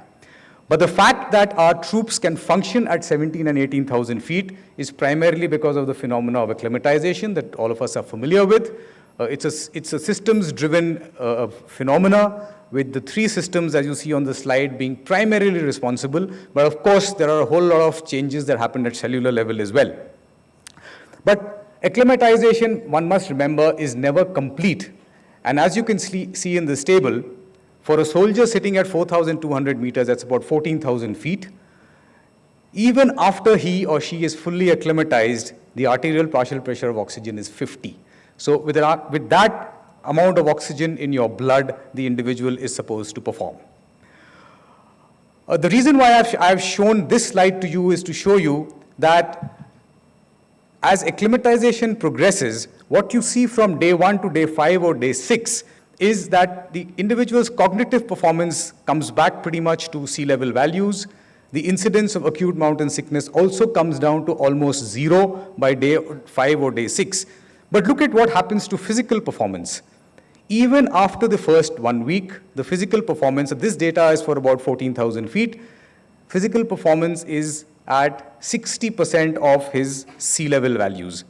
Now for the rest of the world, it's the first 6 or 7 days that matter, because when you go as a tourist, you'll probably have a couple of weeks at max. So you don't find too much data in literature as to what happens in the second half of this graph, and that is where the Armed Forces Medical Services and our research effort comes in, because our soldiers spend prolonged periods of time. No one goes there for weeks, we go there for months and even years. And as I mentioned, there is a requirement of physical performance which makes the job that much more difficult, given the kind of oxygen levels that your blood has. So when you look at the research cycle, any research cycle, it begins with a trigger. This trigger could either come from the environment, it could come from your clientele, it could be researcher driven, and sometimes it might just be an observation which leads you to sort of start looking more closely at certain phenomena. Now, when you look at research in the armed forces in terms of high altitude medicine, the initial reports were all by and large observation driven. The decade of the 60s, that's immediately after the Indo-Chinese conflict, in 1965 to 1967, there were some landmark papers published by medical researchers from the armed forces in all the leading journals of the world that you could think of, the NEJM, the Lancet, the British Heart Journal, and so on. But these were largely observational studies. Then came the High Altitude Medical Research Center, conceived in the late 80s, that's after India occupied the dominating heights of Siachen, and by 1990, the center had started functioning. And what this did was it gave a formalized structure to high altitude research, and over the last 3 decades that this center has been functioning, you could see now that there are numerous areas that have been looked at and continue to be looked at in terms of high altitude medical research. I also did a little analysis to see what has been the decadal trend in terms of areas that have been researched at the High Altitude Medical Research Center, and it's very interesting to see that certain phenomena seem to have gone down in the priority of research, while others seem to have taken a much higher priority. And this has happened because the trigger for research has shifted from observation to being based on felt need and being based on what requirements kept coming up because of the changing geopolitical and geostrategic alignments happening in that part of the world. So what one sees in the early 2000s is a lot of work happening in the field of thrombosis research, and some very interesting papers being published in Circulation and Blood about thrombosis, about stroke at high altitude, stroke in the young. And parallelly, what one sees is we have our own journal, which is the Medical Journal of the Armed Forces of India. It's a PubMed index journal. You see a lot of articles coming up here which had more to do with operational aspects of high altitude in terms of looking at acclimatization schedules, looking at comparisons between Ladakhis, for example, versus the acclimatized lowlanders, challenging the acclimatization schedules to see whether it works for the armed forces. Do we need to do something different? Looking at different ways at calculating barometric pressures at high altitude and so on. And in the more current time, the focus has now shifted more towards molecular medicine, which is in keeping with what's happening in the rest of the world. So you see a lot of articles now, or a lot of research happening, looking at markers, at things happening at molecular levels, and so on and so forth. So if I could put this in one slide, high altitude research in the armed forces today focuses on 3 pillars. The first is to do with troop induction, getting people to high altitude, getting soldiers to high altitude. But the focus is no longer getting them to sort of survive in high altitude, but it's moved beyond. And one is looking at ways of rapid acclimatization. How can you move in troops at very short periods of time? Is there a way by which you can screen them? Can you select people to see who would do better or worse? So the whole focus has shifted to genetics, to proteomics and metabolomics and so on. So that's the first pillar. The second pillar is that once these troops are there at high altitude, how do you ensure that they perform? So the focus is not just on physical performance, but on neurocognitive functions, clinical medicine, because you could imagine that if troops would spend 2 years plus in high altitude, they are prone to all the same maladies that could affect anyone else in a period of 2 years. So whether it's hypertension, whether it's diabetes, you name it, it's a problem that these troops would also face. And we're looking at novel interventions such as oxygen enrichment. What can it be used for? What are its strengths and limitations and so on? And the third pillar is what happens to these troops once they come back after a high altitude tenure back to sea level? How much time does it take them to sort of re-acclimatize to sea level conditions? Are there residual effects? If so, how long do they last? Which systems are involved? And this has a bearing because, as you know, troops rotate. So there could be a requirement of these boys being sent back again to high altitude. So how do you work out your policies? How do you decide how much time is enough for them to sort of retain their pre-exposure status? But I must say, research in high altitude is extremely challenging. The first, of course, because data collection in these conditions is very, very difficult. Half the time, the equipment doesn't work at sub-zero temperatures with barometric pressures sometimes as low as 470, 480 millimeters of mercury. The researchers' own health becomes an issue. We've had researchers who themselves had to be evacuated from high altitude because they developed problems. It's difficult to pool data because ascent profiles, the ethnic backgrounds of troops are different, and you cannot generalize data so easily. Longitudinal studies are extremely challenging because of the logistics of the research that's involved, and also because of operational reasons. You may want to follow 100 boys over a 2-year period, but some of these boys would get deployed to forward posts. They would need to go on leave. There would be unforeseen requirements. Some of them may fall ill, and therefore the cohort becomes very difficult. If you start with 1,000 people, trust me, your longitudinal study invariably ends up with just about 170 to 180 people, which makes it a little challenging for us to generalize the data. But our strength lies in our tri-services approach. So we have the armed forces, which in terms of the army is primarily looking at field and clinical research. We have the Air Force with their setup with some phenomenal simulation facilities who can do short duration exposures and look at the simulation aspect of it. And then we have the DRDO with their expertise, which can not just do simulations, but can also give us a lot of inputs as far as bench work and molecular work goes. So this put together is a very robust system that we have in place for high altitude research. So has the research made a difference? The answer is yes. If you look at some of the data of the last 2 decades, you could see that because of what we've learned and what we've implemented, there has been a dramatic reduction in morbidity and mortality in most of the high altitude induced conditions, whether it's pulmonary edema, acute mountain sickness, and so on. So this is what gives us the motivation to continue to work, to try and make a difference. And I end by saying that we in the Armed Forces Medical Services, we remain committed to being the shoulders behind our soldiers and to do everything that's possible within our means to make sure that those who guard our boundaries and borders remain healthy and fit. Thank you very much. Jai Hind. Thank you very much, Brigadier Anuj Chawla. Excellent talk. And you have explained very well about the hypoxia of high altitude and how it affects our different physiological functions, including the respiratory, CNS, and hematological. And very well explained about the research which is going on. So excellent talk. Thank you very much. Thank you. Am I supposed to join you?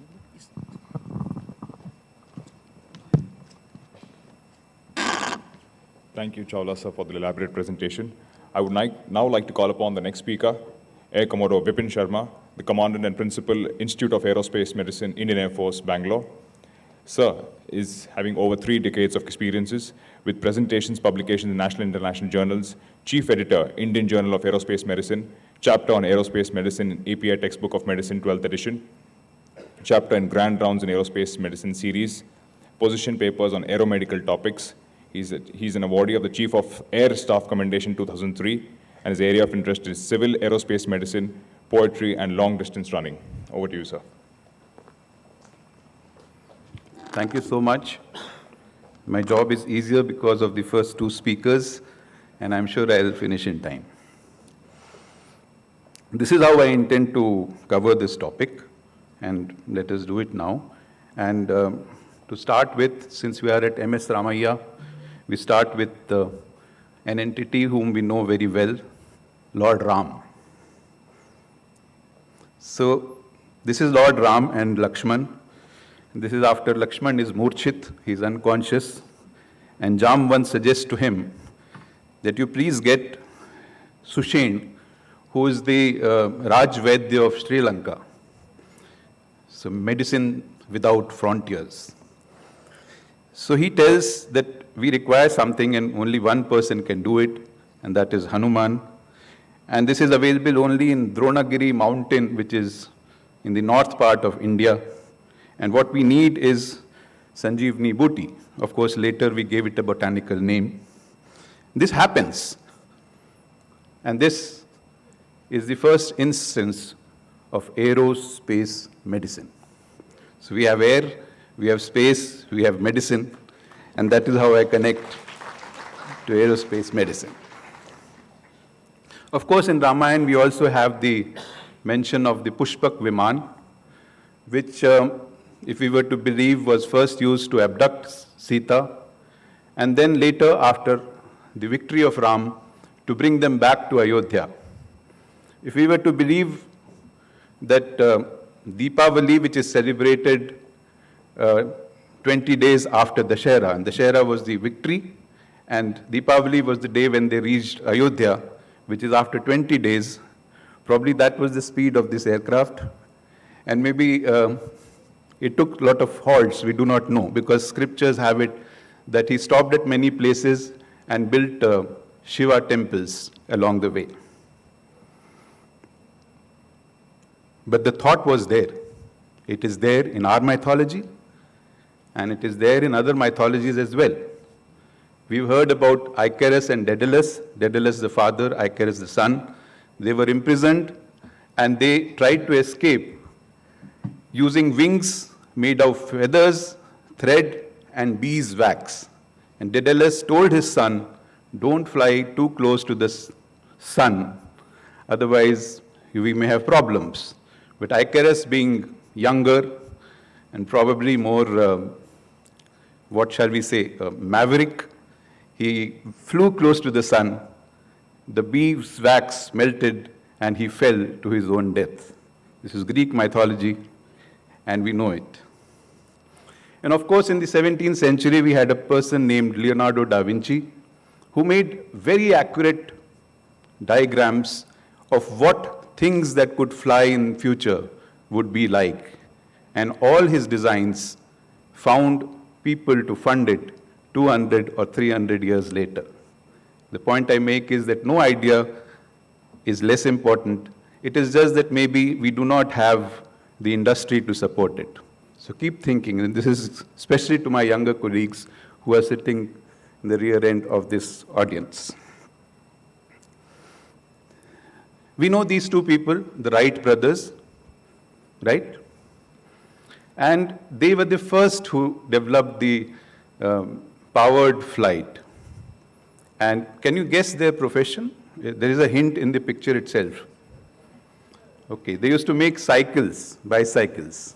And you can see those chain mechanism which was there, which they used from the same design here also. And of course, in 1903, they opened aviation. And as aviation opened, it opened the face for aviation medicine also. Aerospace medicine, as we know, is a branch of medicine that deals with clinical and preventive medical requirements of humans in atmospheric flight and in space. How is it different from classical medicine as we practice it? Most of you practice it.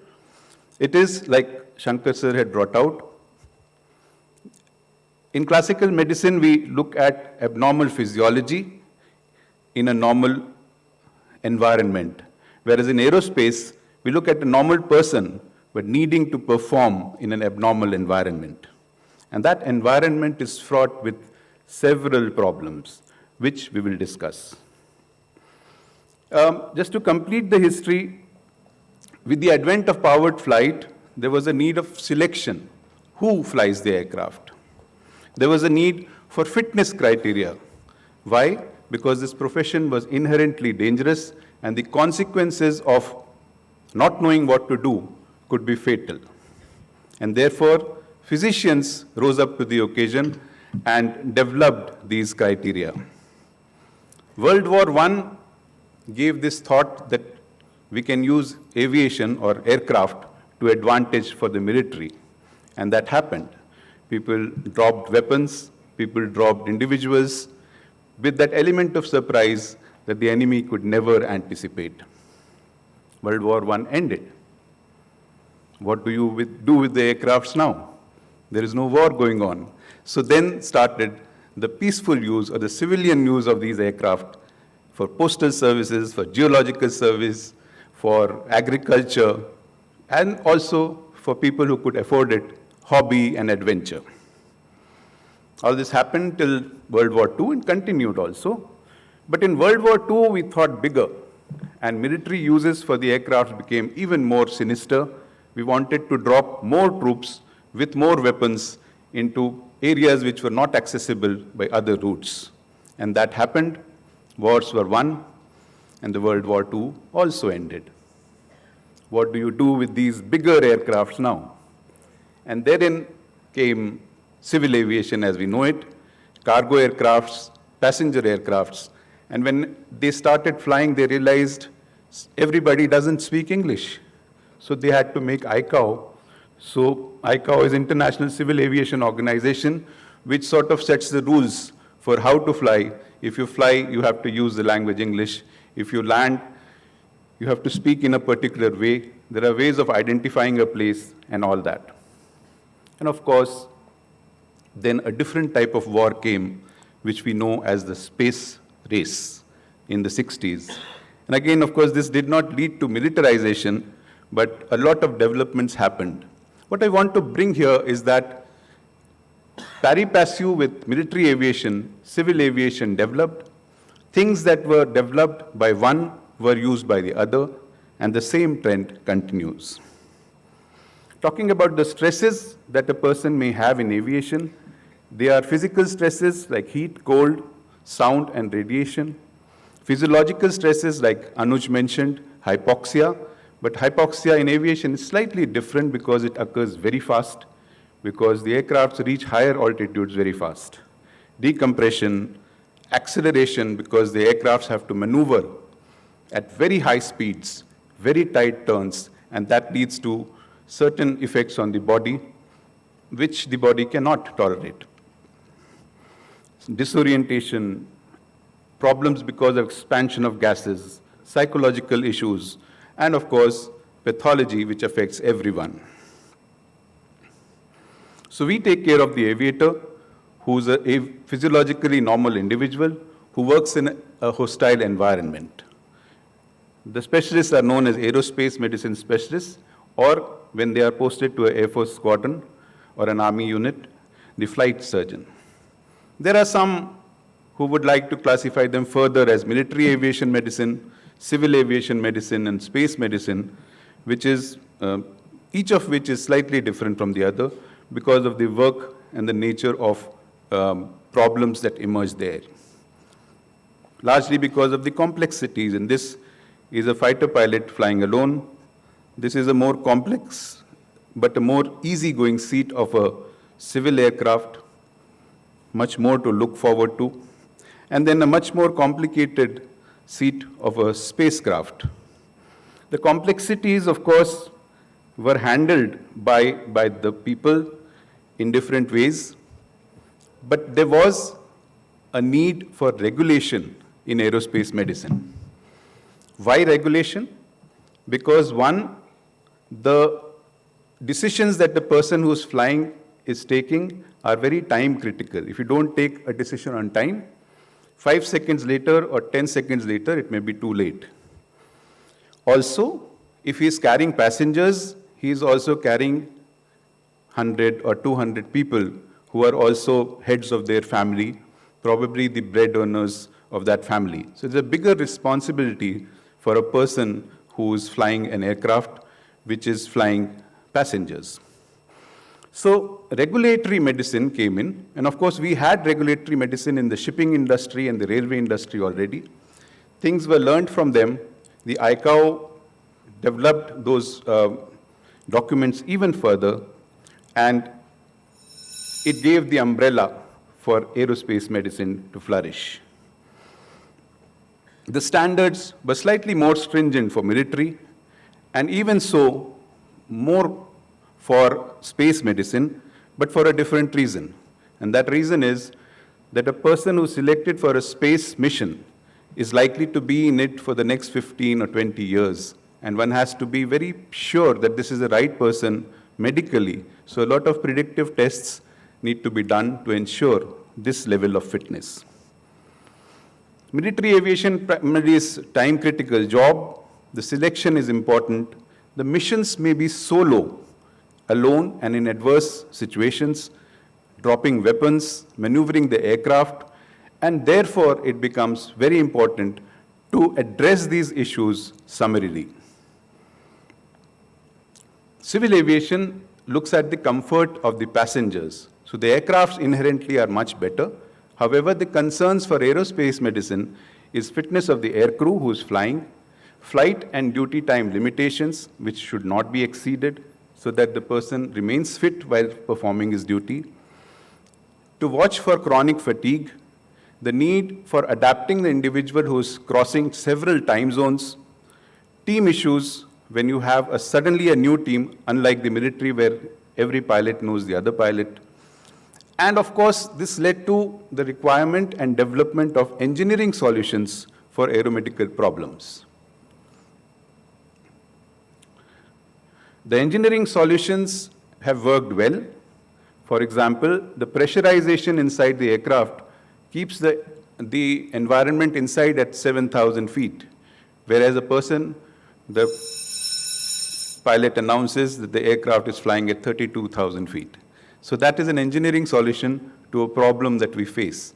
Military aircrafts cannot have that type of pressurization because it would increase the weight of the aircraft. Space medicine, in which we are delving now, affects the human body and all systems of the body in different ways.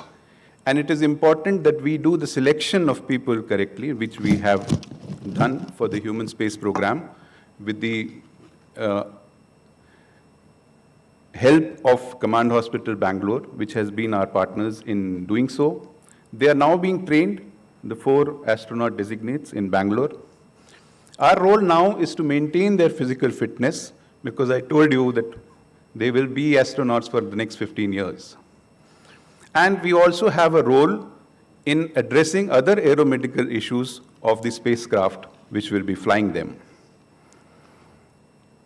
Training is an important issue for aerospace medicine. In our Institute of Aerospace Medicine, we have a program of MD in aerospace medicine where we take 7 service candidates, 3 civilian candidates every year, and we are associated with the Rajiv Gandhi University of Health Sciences. We have short courses for IF doctors. We also train aircrew in withstanding the forces that are there, simulated forces. We have some very good simulators, which I would highly recommend people to come to the institute and have a look. We have the centrifuge, the human centrifuge, disorientation simulators, night vision devices lab, and so on and so forth. We undertake medical evaluation of people. We undertake medical evaluation of aircrew in a large way. And we also train medical staff in air evacuation. Some subspecialties are also developing in aerospace medicine, though not in our country, but in other countries. And maybe in some time, we will hear of them in our country as well. We support the aerospace medicine industry in giving them data for design. We help them with the design because we understand the physiology of the human, in developing the life support systems, and in the safety of the aircrew. The current issues we are handling are fatigue, sleep loss amongst aircrew, acute hypoxia exposure, which would necessarily permit our aircrew to function at higher altitudes, the psychological assessment of aircrew, sustained and extended operations which are required in military, and to address the need of upper age for flying duty. This, of course, is for civil aviation medicine. To conclude, we are a young specialty. We draw a lot from other specialties And we have a preventive and supplementing role as far as the medical fraternity is concerned. These are some of the textbooks. Some of them are in their 5th and 6th editions, so we are not that new also. Thank you so much for being a patient audience. Thank you, sir, for the lovely talk. It was a very enlightening talk. He covered the evolution of aerospace medicine, which has progressed now to aerospace medicine. This specialty is facing numerous challenges, and with the passing years, there will be many more achievements in this specialty. You have read about this training of Gaganyaan astronauts. That is also going on in Institute of Aerospace Medicine, and I wish this specialty all the best in the coming years. Thank you, sir. Thank you very much. Thank you, sir. I would now like to call upon Lieutenant Colonel P. Hemalata, the Lecturer, College of Nursing, Command Hospital, Air Force, Bangalore. Ma'am is a qualified nursing from the College of Nursing, AFMC, and was commissioned the year 2000. Awarded the Rashi Memorial Trophy, completed MSc Nursing, Medical, Surgical Oncology in AFMC 2010. Ma'am has been appointed in various military hospitals across the country, organizing committee member of the 42nd International Committee of Military Medicine by Ministry of Defense in November 2017. Was posted as Chief Nursing Officer at the Level 3 Indian Field Hospital on a UN peacekeeping mission in Democratic Republic of Congo in the year 2018-2019 for a little period of 1 year. Over to you, ma'am.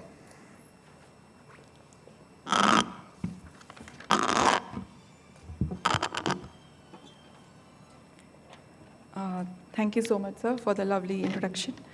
At the outset, I'll definitely would like to express my gratefulness to Ramaiah Medical College and, of course, my commandant for giving me this opportunity to share this space with sir. Sir has been my teacher during my undergraduate as well as postgraduate. He's like a walking encyclopedia. Thank you so much, sir. Today we're going to talk about this very burning issue, that is aeromedical evacuation, and in that, role of a nurse. Nurses do have very expanded and extended role. We all know, we've been learning about it all these years. But her role also comes when there is an medical evacuation. Now in this picture, I've selected this particular picture. This is a Armed Forces nursing officer who is happily posing in a PPE kit. She was one of the team members who had to be flown to Wuhan, China during the outbreak of COVID-19 pandemic. I'm just dealing with the definition. This aeromedical evacuation is defined as the movement of casualties by air transportation under medical supervision to and between medical treatment facilities. Now this aeromedical evacuation does have an aim. The aim is to prevent exacerbation, deterioration of the casualty carried, and it also aims at treating any crisis that occurs during the airlift. Now from this you can make out that the responsibility as a nurse is challenging. Who actually constitutes the aeromedical evacuation team? It's doctors, definitely. We have intensivists, physician, cardiologists, surgeons, pulmonologists, depending on the condition of the patient. A highly skilled nursing staff is also required, who is specialized in the field of critical care nursing and also specialized in the field of emergency and trauma care. An equipment expert. In armed forces settings, we call them as trained nursing and medical assistants. But the composition of the team is decided on the basis of the cases. And all members definitely will have to be physically fit. As I said, the qualification of a civilian or a military flight nurse, she has to be a basic graduate and has undergone a specialized course in critical care. And of course, mandatorily she has a certificate on BLS, ACLS and pediatric advanced life support. But this is different in case of Western countries. There the nurse is a graduate, BSc nursing degree. Along with that, she has to undergo a 6 weeks flight nursing program. Coming on to the main topic, there is a role of nurse, in-flight nurse. She is responsible for planning and preparing for the medical evacuation missions.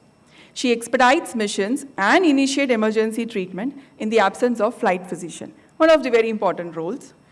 She also evaluates the individual patient's in-flight needs. She liaisons between medical and operational air crews and support personnel to promote patient comfort. She can perform all advanced medical procedures without supervision of a doctor, which is not practiced in our country, like intubation, ventilator management, we do, chest tube insertion, intraosseous line placements, central line placements, IABP management, management of pacing devices, titration of vasoactive medications, pain management, and administration of anesthetic medications for intubation. She also ensures the availability and the functional status of all the essential medical equipments in the aircraft, which is required for resuscitation, namely the resuscitation set, the ambu bag, you name it, and she is supposed to ensure the availability and the functional status of all the essential equipments. She also ensures availability of drugs and consumables in the aircraft, and the precautions to be taken in the transportation of infectious and neuropsychiatry or other special cases. Now, in case of COVID-19 pandemic, most of our patients were air evacuated, and post-air evacuation, the aircraft had to be disinfected. So she has a major role in that. And also, during transportation of neuropsychiatric patients, she has a challenging role. Also, she ensures that the destination is informed about requirements of ambulance, medical assistance, and life-saving equipments. The in-flight discipline, maintenance of in-flight discipline is also one of her responsibilities. She also ensures that there are sufficient blankets available in the aircraft. Now imagine giving nursing care at ground level is totally different from giving nursing care in air. So there is no reason or no room for any kind of compromise. She is also supposed to ensure that oxygen supply is adequate and it is in a serviceable condition. All the in-flight treatment prescribed by the medical officers to be administered by her.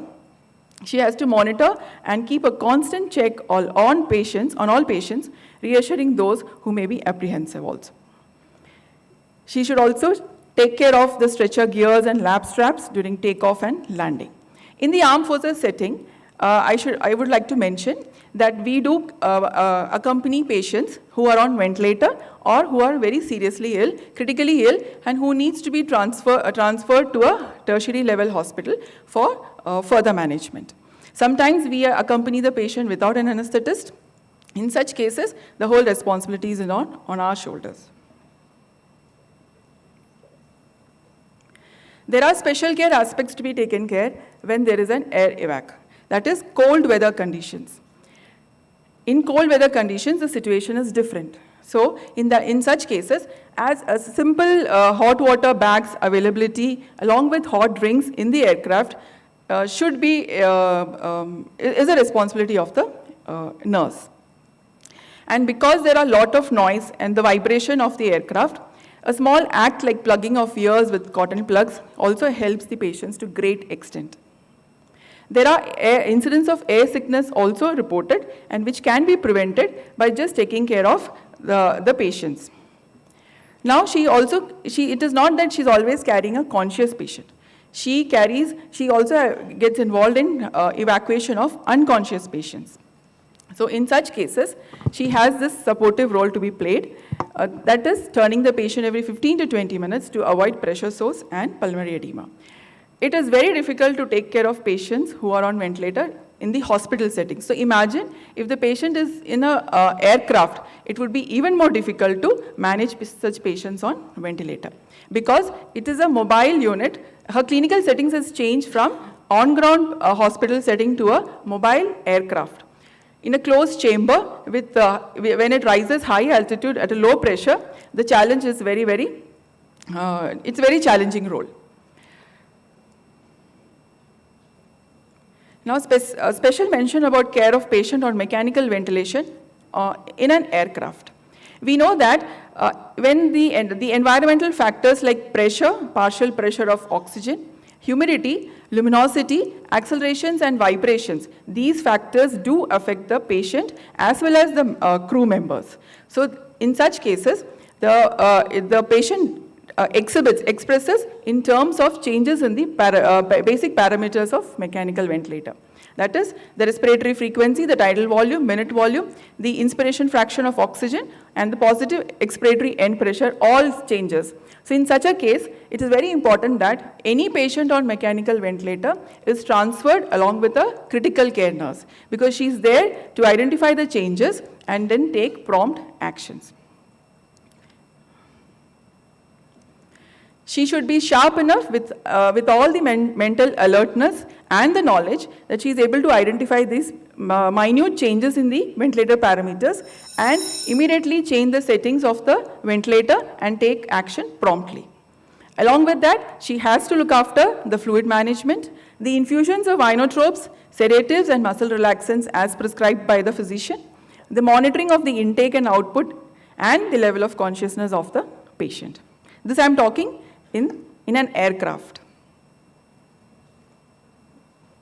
She may also transfer restless and neuropsychiatry patients. In such cases, how does she take care of them?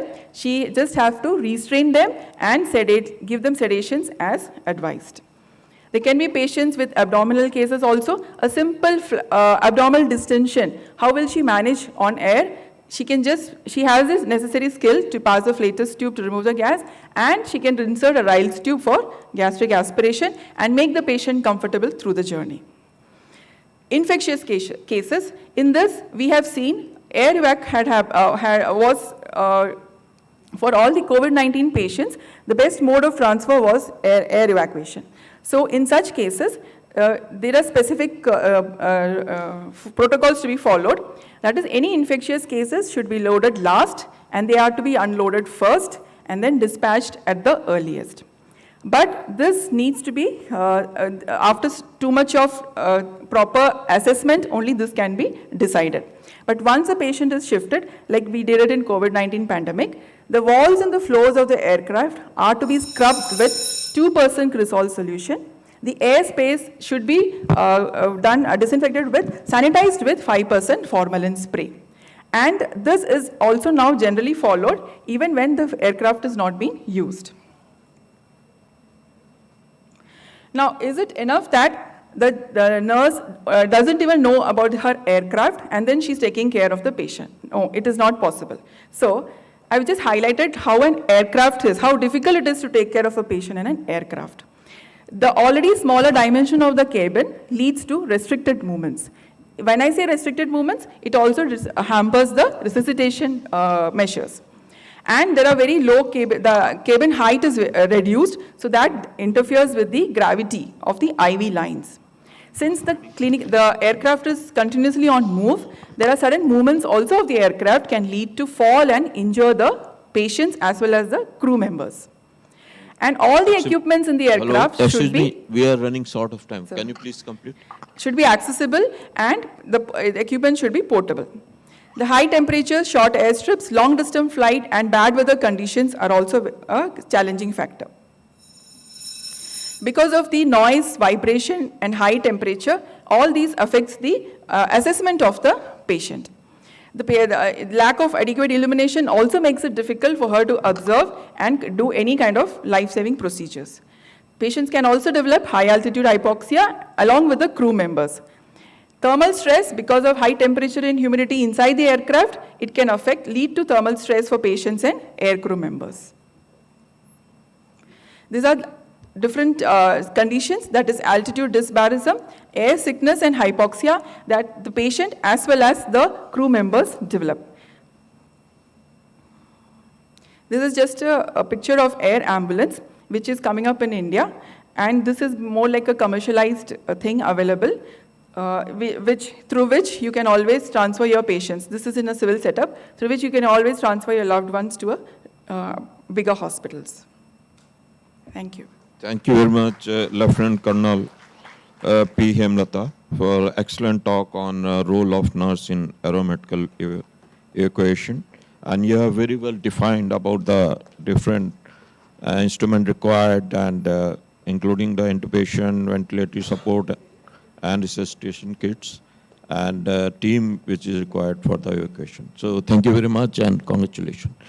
So with this, we'll just conclude this session, and I would like to thank all the speakers for their excellent talk and very informative talk. But sorry to we are unable to take the question because of paucity of time. And I would like to thanks to my co-chair also for all the good work. Thank you very much. Thank you, members on the dais. We would like to move on to the felicitation ceremony. I would request Air Commodore Anshuman Datta to felicitate Air Vice Marshal Shankar Subramaniam.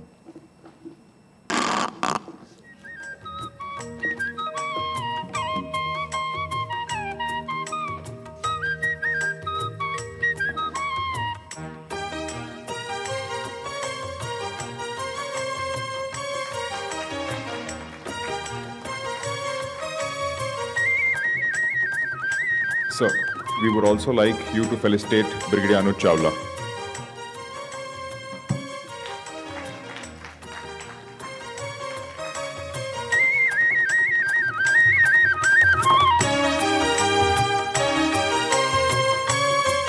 Thank you, sir.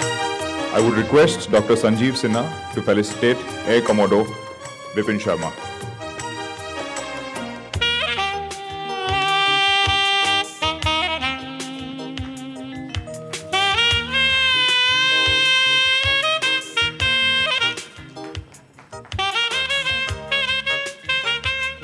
Thank you, sir. I'd request Dr. Sinha to felicitate Lieutenant Colonel P. Hemalata.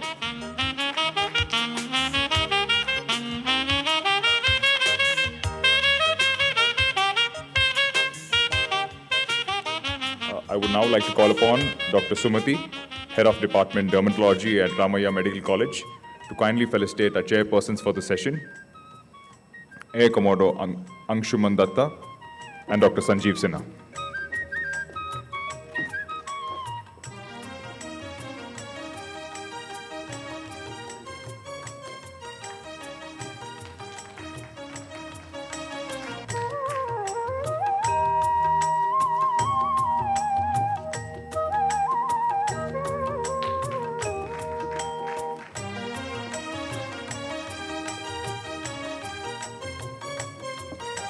Thank you, ladies and gentlemen.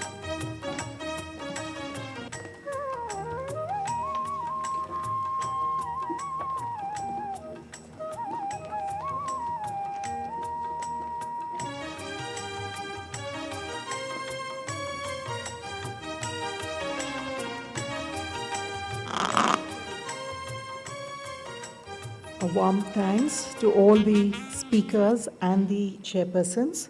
We start with the third session, Digital Interventions for Non-Communicable Diseases. May I invite the chairperson, Dr. Kim Wai-Pai, who is a pathologist and a FAMS fellow since 2013. She is emeritus professor, has been president of the Indian Association of Pathologists and Microbiologists, and has been awarded the K.C. Basu Malik Award by the Indian Association of Pathologists and Microbiologists. She has an International Cancer Technology Transfer Fellowship by International Union Against Cancer, Geneva, and a Developing Nations Travel Award by the European Society of Medical Oncology. We're proud to have you, ma'am. Please join us on stage. Our second chairperson, Dr. Ashok Gupta, will be joining us very shortly. May we invite our first speaker, a very distinguished doctor, Dr. V. Mohan. He is the chairman of Dr. Mohan's Diabetes Specialty Center and Madras Diabetes Research Foundation, Chennai. His main research interests are the epidemiology of diabetes and its complications, genomics of diabetes, and nutrition in diabetes. He has published 1,610 papers in peer-reviewed journals, which includes 1,035 original papers, and is ranked among the top 2% of scientists in the world by Stanford University.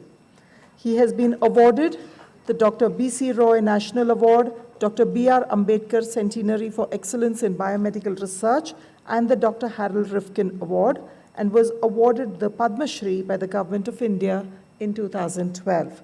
He is also the National Coordinator for ICMR India B study, which is the largest study for metabolic non-communicable diseases in India. Dr. V. Mohan, for you.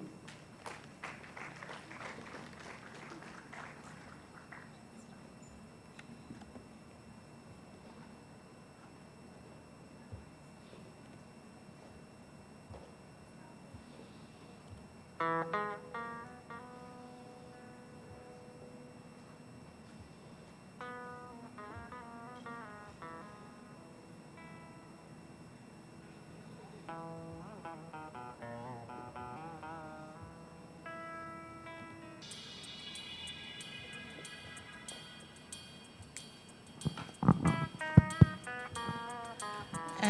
I think the projection is getting ready, we know the importance of diabetes now in this particular era. Diabetes, yes. And diabetes is related closely with fatty liver disease, which is another very big issue in our country. And even Government of India has taken it up as a national project amongst the non-infectious conditions. So let's hope Dr. Mohan will be covering a part of that. And the stage is to you, Dr. Mohan, please. Thank you very much, Madam. I'd like to thank all the people shown here on the slide and perhaps people who are not shown on the slide for inviting me to give this talk at this very prestigious meeting. So the topic of my presentation is slightly provocative to say that precision diabetes is now a reality in India, and I'll tell you why I'm doing that. I have no conflict of interest to declare.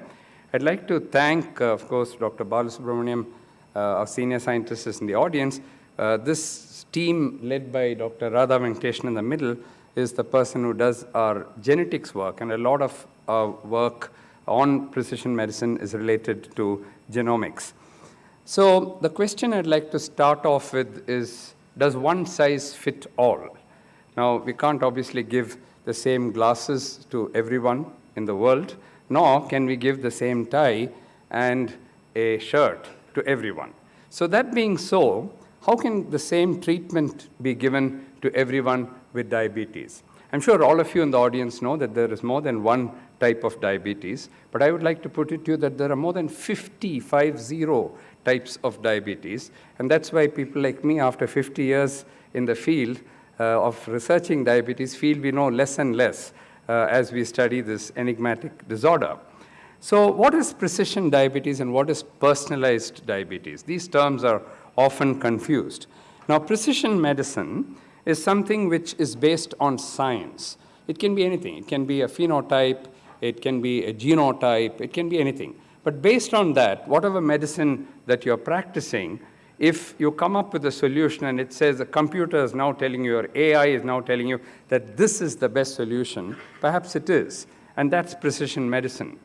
But what happens if you tell the patient sitting in front of you that this is what I'm going to offer you, and the patient completely refuses, or the patient can't afford it? So that's where the concept of personalized medicine, taking the patient's social context and preferences, come into account. Precision diabetes is not new, but it's getting formalized. And in the year 2020, when the first paper on this was published, it was then classified into precision diagnosis, therapeutics, prevention, treatment, prognostics, and monitoring in precision diabetes. So you can imagine how deep the field is going. 2 years later, this was American Diabetes Association and European Association Study of Diabetes. In fact, I'm just directly flying in from the European Association of Study of Diabetes meeting in Hamburg, where precision diabetes was actually presented in a very big way, and I'll talk about that in a minute. But in 2022, they felt that two major countries were left out. And so they included my good friend, oops, it's gone forward. So they included my good friend Linong Ji, doesn't come up when you show it, from China, and me to represent India. So we then formed a huge consortium of 200 scientists. These are the leaders of the pack, but then we brought in many other people because we had to cover the whole of precision diabetes and all types of diabetes and each of those ramifications which I just showed you.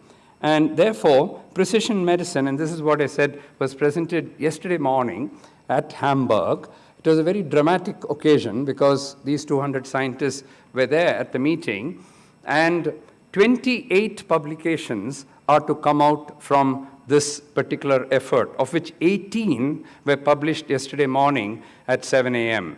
And at the same time, at 9 a.m., we are presenting this in Hamburg. The major paper, of course, was in Nature Medicine, where everything was a kind of a combined article, but 17 more were also published on various aspects of precision medicine, of which all of us contributed to all of them, but we were given specific tasks of leading some of them. For example, I was given the task of type 2 diabetes prevention. And that article was also published yesterday, initially published in Medrix, but yesterday morning it was published in Nature Communications Medicine. So like this, each of those that I showed you in the earlier slide will form one article. And in the next 2 weeks, all the 28 articles will be published. And I'm very happy that I'm actually part of all of them. I'm going to talk today only about precision type 2 diabetes. And the reason is I've been given only 20 minutes to do that. But let me tell you that the place where precision diabetes has actually come to the clinic, and I practice it every day, is in monogenic diabetes. Because that is a form of diabetes where you can do a genetic test which will tell you what is the cause of the diabetes, and it will also tell you the etiology, the prognosis. It will also tell you what treatment to give. And this has become a routine test now to look for, and again, there are at least 7 or 8 types of monogenic diabetes. I've only listed 2, maturity onset diabetes of the young or MODY, and neonatal diabetes, which is the most fascinating because this is a newborn child, 2 or 3 months of age, definitely below 6 months of age, where if you find the gene, in both these conditions actually, you can take them off insulin and treat them with a very cheap and inexpensive sulfonylurea. To me, as a diabetologist, that's the most dramatic thing I can do in my life. But let me talk only about type 2 diabetes because that itself has quite a lot to talk about. Now, when you talk about type 1, type 2, monogenic, gestational diabetes, fibrocalcific, and so on, you may think that type 2 diabetes is one disease. Now, actually, type 2 diabetes is not the same disease because there is variability by body mass index. So somebody can be 150 kilograms in weight and have type 2 diabetes, and somebody can be 35 kilograms in weight and still have type 2 diabetes. And you don't treat them in the same way. Age at onset. My youngest patient is 7 years old with type 2 diabetes, obese, had to be treated with tablets, had acanthosis nigricans, and my oldest was 104 years old. So you can get a very wide spectrum. Response to medication, you can give some people tons of metformin, nothing happens. Others, you give them 500 milligram metformin and they respond. Susceptibility to complications, I have people who within 2 years after diagnosis develop complications. You may say maybe they had it earlier, but they're only 18 years old. So they could not have had it for more than 18 years. So only after birth they could have got it. There are others who have finished 60, 70 years of diabetes, not that well controlled, and not even one microaneurysm in the eye. So this tells us that there is considerable heterogeneity of what we call as type 2 diabetes. However, the formal subtyping of type 2 diabetes, believe it or not, only came in 2018. This was from the Scandinavian group led by Leaf Group with Emma Alquist as the first author. So what they did was they identified 5 subtypes of type 2 diabetes. Of the first one, called as severe autoimmune diabetes, I would submit, is really not type 2 diabetes, it's type 1 diabetes, because GAD antibodies are positive, they're ketotic, and they need insulin. But the other 4, the severe insulin deficient one, the severe insulin resistant one, a mild obesity related one, and mild age related one, were the 4 subtypes that they described.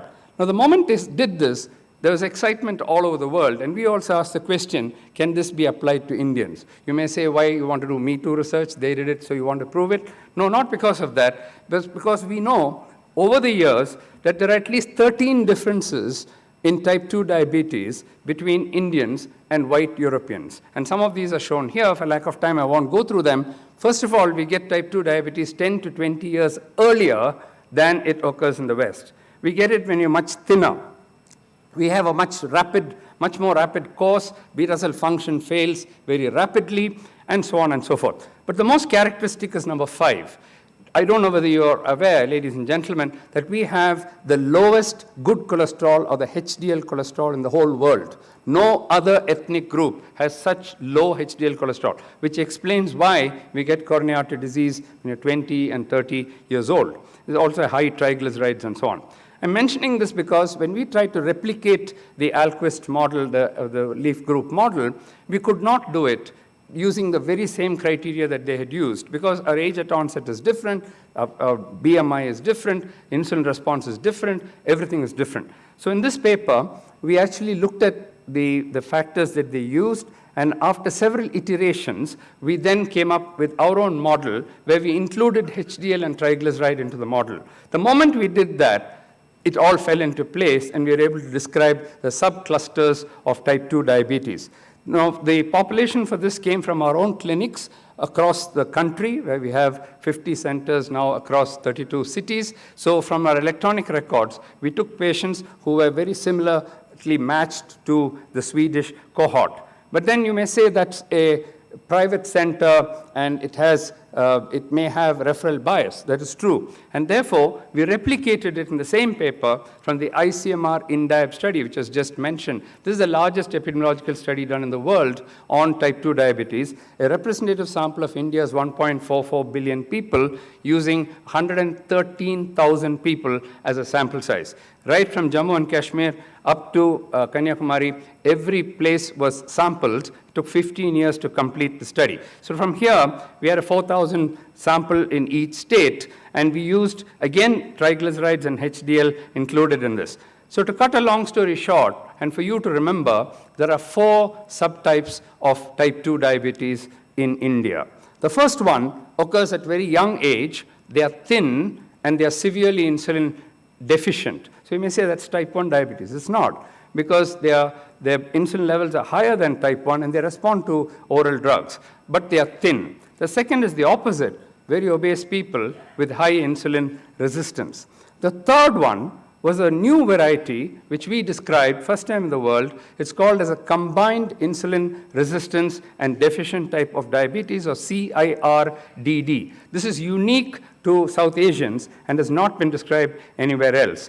And the MARD, or the mild age-related diabetes, was similar to what the Scandinavian group described, except that we get it 20 years earlier. So what they describe as old age is 70 years. What we describe as old age is 50 years. Because by 40 years, most of our people have already got type 2 diabetes. I'm happy to state that this clustering has now been replicated in an independent study in South Asians in the UK, this time studying Pakistanis and Bangladeshis. And this report in PLOS Medicine says that they were able to exactly replicate all our subtypes, including the combined one. Anjana, by the way, is my daughter, and she is the first author of the study. Now, you may ask, what is the clinical relevance of this clustering? Why don't you just treat everyone with metformin and be done with it? Well, it turns out that the first thing is that in terms of the complications, there is a big difference. And here, our findings are very similar to what the Scandinavian group had reported, such that the severely insulin deficient variety is more prone to retinopathy, whereas if you look at the insulin-resistant variety, they are more prone to kidney disease. I mentioned the type which was combined. So what happened to them? Not surprisingly, they were prone to both retinopathy and nephropathy. So this is a very special group, which is seen in South Asians, and they are more prone to retinopathy and nephropathy. The second important reason why you have to do this clustering is that the treatment varies. Now, we retrospectively looked at this large clustering that we had done, and we looked at what percentage of them reached the HbA1c goal of less than 7%. Shown at the bottom is the blue line are the ones who failed to respond adequately. And not surprisingly, this is the severely insulin deficient group, and they have been treated with metformin quite wrongly, and therefore they are not getting under control. The one on top, the green one, is a mild age-related one, and they were the ones who responded quite easily because they had the mildest form of diabetes. Now, how does a clinician know all these groups, subgroups? How can you remember everything? We developed a software, and it's called as DIANA, Diabetes Novel Subgroup Assessment. All you have to do is to put in the clinical characteristics, and the software will tell you that this individual has severe insulin-deficient diabetes. It also tells you what is the risk of that given individual to develop eye disease or kidney disease in the next 5 years, and it also suggests what treatment can be given. Insulin, sulfonylureas, DPP-4 inhibitors. I hope you're getting to understand what we mean by precision diabetes, not just giving one-shot treatment to everyone, but trying to individualize the patient. I'll be done in another minute or so. The we have to now test this hypothesis, and for that we have put together a randomized clinical trial called as the aggregate study. What we've done is we've taken individuals with insulin-deficient diabetes, insulin-resistant diabetes, and the combined variety. One group, the control group, will treat in the usual way. First metformin, that doesn't work, something else, sulfonylurea, and something else. The intervention arm will treat according to pathophysiology. If it's insulin deficient, we'll give a secretagogue. If it's insulin resistant, we'll give a sensitizer. And the combined variety will give both. The study is almost getting completed, and when completed, it will tell us, it will be the world's first study based on pathophysiology of treatment, and the first RCT using pathophysiology. So to conclude, ladies and gentlemen, for the first time in India and South Asia, clustering was done in individuals with type 2 diabetes using 8 clinically relevant variables. 2 of them were similar to what was seen in Scandinavia. 2 were novel. This is the IROD variety and the CARDD, or the combined variety. This CARDD is particular importance because it is difficult to control the diabetes, and also they are more prone to both kidney and eye complications. We are now doing the aggregate study to find out whether basing the treatment on the pathophysiology, in other words, using precision medicine to treat diabetes, will give better results, and hopefully at the next NAMSCON meeting, I'll be able to give you the results. Thank you very much.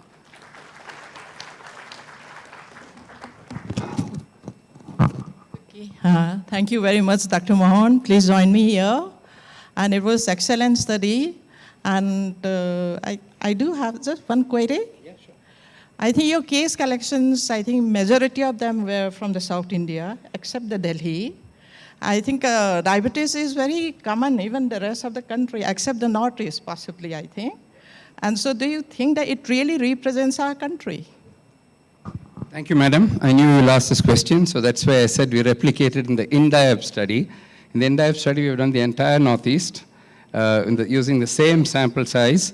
And in our paper in Lancet Diabetes published on 8th of June, the whole India's NCD map is published with state-by-state diabetes, hypertension, dyslipidemia, obesity in the whole country.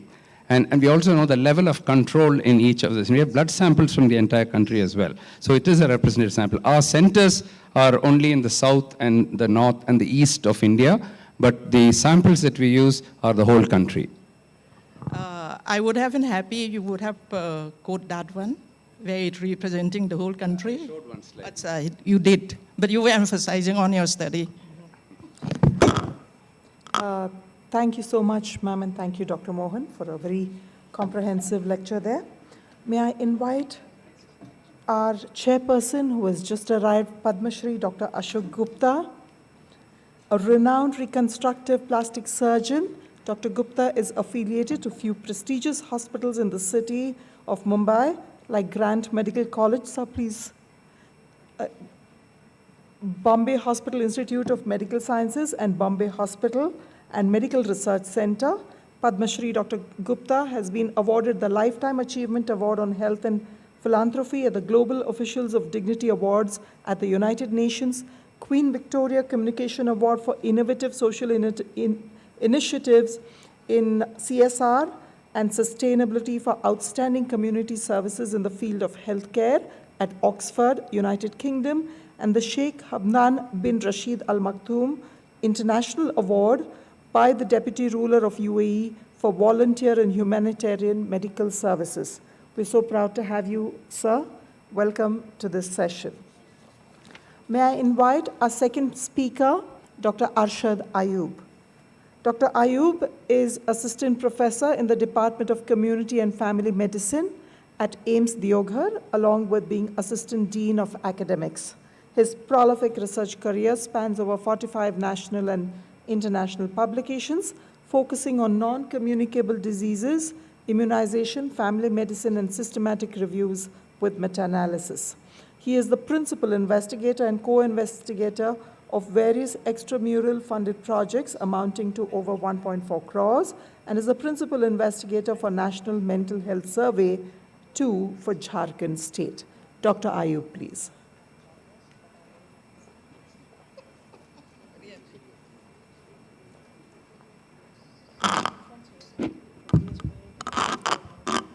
Thank you, ma'am. Thanks a lot. Can I get this slide changer?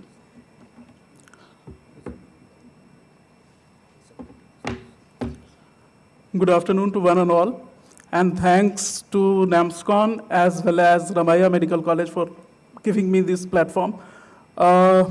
Basically, I'm here to share our project, which is funded by the union. The title is Strengthening Commitment to Tobacco Control Through Stronger Participation of Medical Institutions to Counter Tobacco Industry Interference.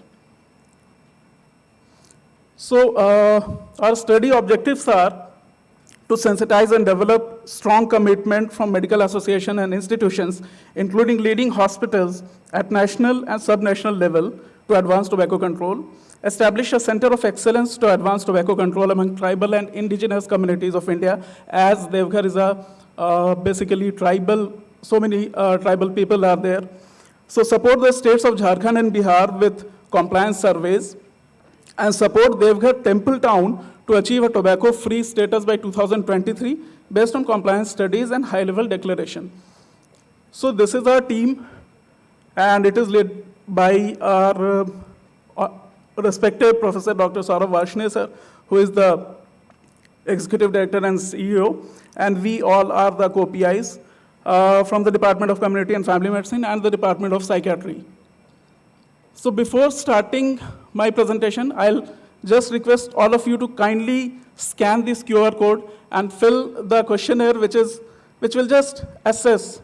Kindly, I'll just request all of my seniors, especially the residents, to scan this. This is a small questionnaire which will assess the general awareness about tobacco. So thank you. What is tobacco industry interference? So it's the only legally available consumer product we all know which kills people when used entirely as intended. And over 275 million tobacco users reside in India. Tobacco industry globally hampers the public health policies and tobacco control strategies. So how? Actually, they have so many tactics. They first say that we support these legislations and we are here to help. I'm talking about the tobacco industry. So a first look at the draft looks very good, but a deeper look gives a visible loophole, some very great visible loopholes. Then they say that suddenly some new lobby arises, and they say that we are there to help, we are there to make some legislations. And this previously unheard lobby or group of hospitality industries, they come out with a campaign about the legislation, which is obviously not in the favor of the public health. The third, the invisible, sorry, I have a cough, I had a cough last night. So the invisible editing hand, which is obviously, you later find out that they have been meeting regularly with the senior tobacco industry officials, and they're actually meeting with very sad to say, with some of our politicians and the people sitting above. Then they say we strongly support youth prevention programs. Actually, they are doing, and this is actually counterproductive. I'll come to those things in our next slide. The never-ending committee process. This is another tactics. They say that a senior tobacco executive suggests establishing a tobacco control committee, and it never comes into the picture. Last is obviously the money talks. So political donations are there, and in the form of CSR, which is corporate social responsibility. So WHO Convention on Tobacco Control, FCTC, this was adopted by the World Health Assembly on 21st May 2003 and entered into force on 27th February 2005. Till now, around 180 states are the member, including India. So what it says in setting and implementing their public health policies with respect to tobacco control, parties shall act to protect these policies from commercial and other vested interests of the tobacco industry in accordance with national law. So it has 4 principles, which are, I'm quickly, because of constraint of time, I'm just skipping these slides, but how to implement the article 5.3 of FCTC. So we have to raise awareness about TII, tobacco industry interference, limiting interaction with the tobacco industry, rejection of partnerships, agreements with the industry, avoiding of conflicts of interest, denormalize tobacco industry corporate social responsibility activities, and do not give any benefits or tax exemptions. So Article 5.3 in India, actually this infringement in high-income countries and low and middle-income countries like India, India is also a party to FCTC, but marketing, promotion, political activity, deceptive, manipulative activity, all are there which are actually hindering towards the public health interest. So FCTC 5.3 in India, what are the evidences? There have been so many studies, and my seniors are here. Dr. Sonu Goyal sir is here. Dr. Pankaj Bharadwaj sir here. There are so many seniors and colleagues who have done regarding so many exemplary work in tobacco FCTC implementation, and actually what are the evidences in India. So this second study, it says even in the Karnataka state, the average score which is of around 42, which is less than the national score. So this tells that still the FCTC implementation is poor in India. So take-home messages regarding this FCTC is the Article 5.3 of WHO FCTC urges the parties to protect their policies, but unfortunately we are not still doing it. So let's quickly have a look at COTPA. We all know it is the Cigarette and Other Tobacco Products Act, which was implemented from 2003. And what is the scope? So the scope is, it is applicable to all products containing tobacco in any form, cigarettes, cigars, cheroots, bidis, hookahs. The act extends to whole of India. So provisions under COTPA, there are so many sections, especially section 4, which deals with the prohibition of smoking in public places, which are smoke-free. Section 5, prohibition and advertisement of tobacco products. Section 6A, prohibition of sale of tobacco products to and by minors. Section 6B, prohibition on sale of tobacco products within the radius of 100 yards of any educational institutions, and specified health warning labels on all tobacco products. Section 12, power of entry and search, and Section 13, power to seize. This is very important, especially for the residents. You must know about it. So there are some confusions.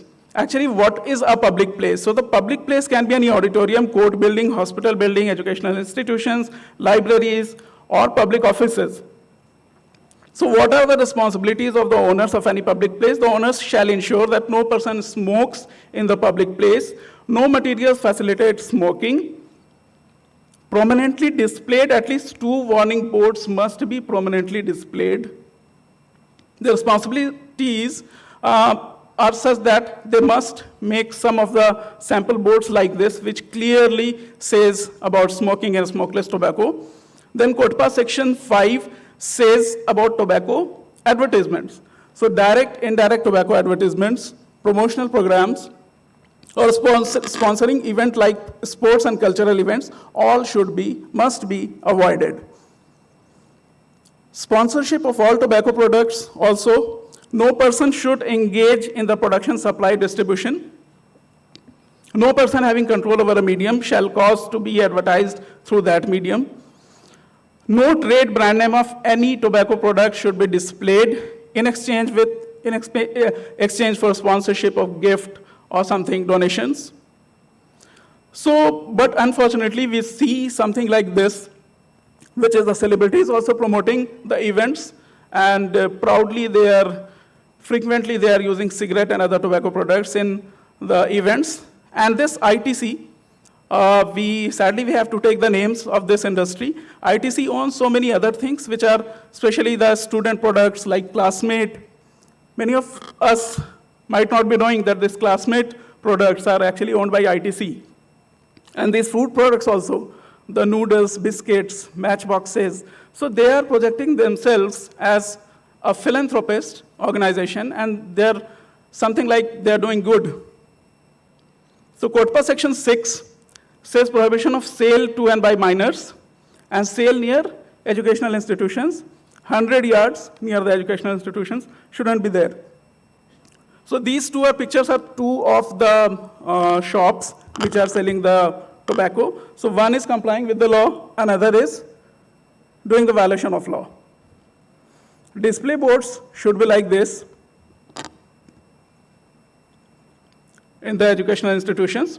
The depiction of specified health warnings should be there in the products. This is a messy section because the products are actually not displaying the actual 80% or more than 85% of the surface area that should be covered with the warnings.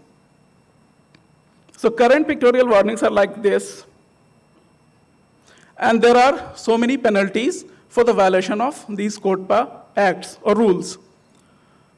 So status of smoke-free enforcement in India.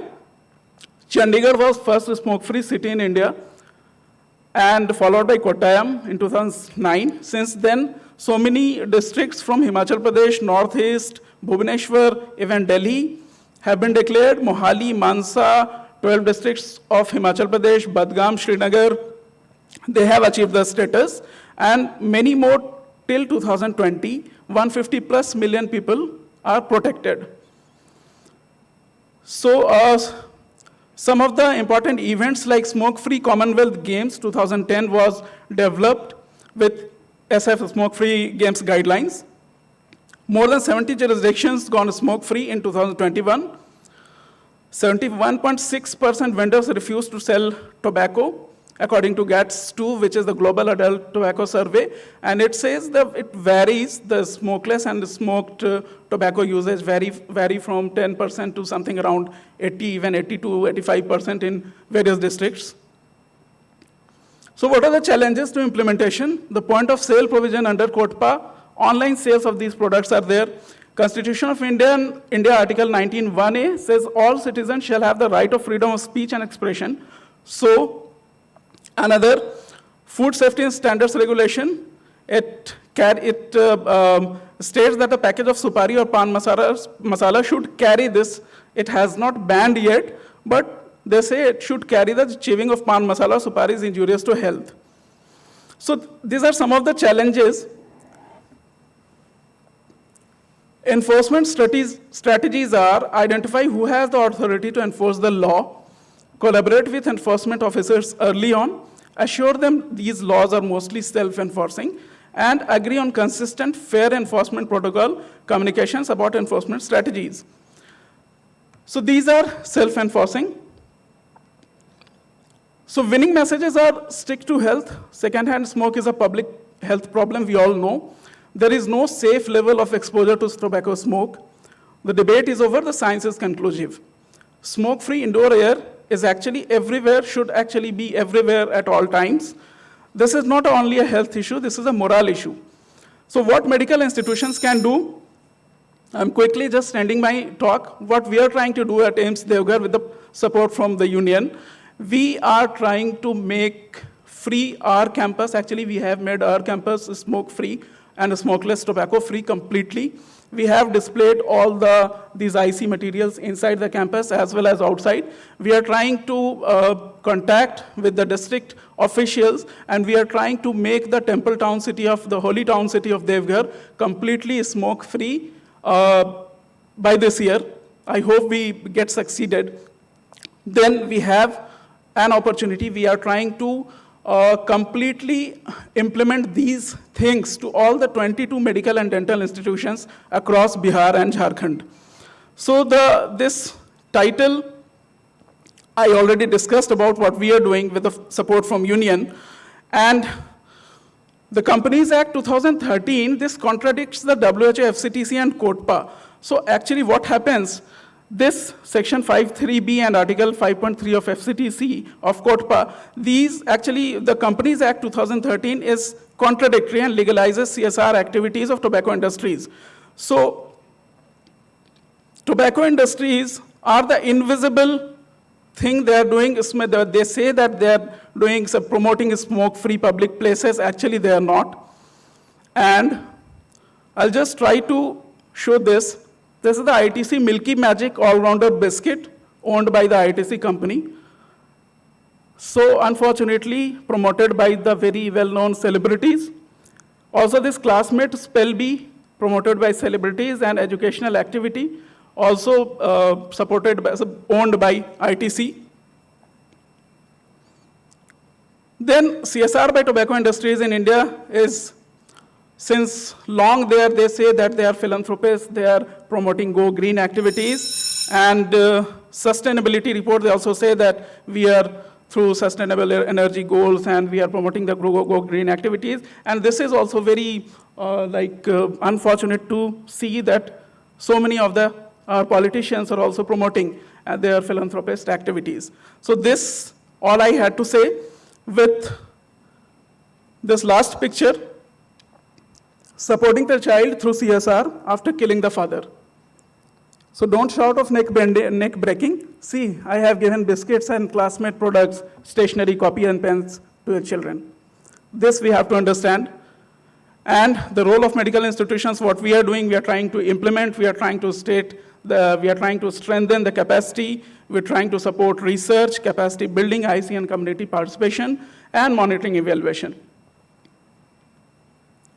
So let us together work for a healthy, tobacco-free India. Thank you.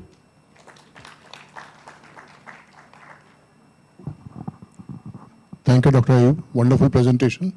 I've got 2 points to add, if you can, in your Sure, sir. movement. One is vaping is also getting very popular nowadays. I think that should also be included in this anti-tobacco drive. Yes, sir. Actually, sir, that is also one of our objectives, because the students, we are focusing upon the students also. Because it is becoming a latest fashion. Yes, sir. Younger generation, younger people all going for vaping rather Yes, than sir. smoking. Second thing, if you can add a like we say, dirty money or a illegally obtained money cannot be used for CSR. Similarly, the tobacco manufacturing companies, if they are getting the money earned through their dirty tricks or killer money, should not be used for CSR activity.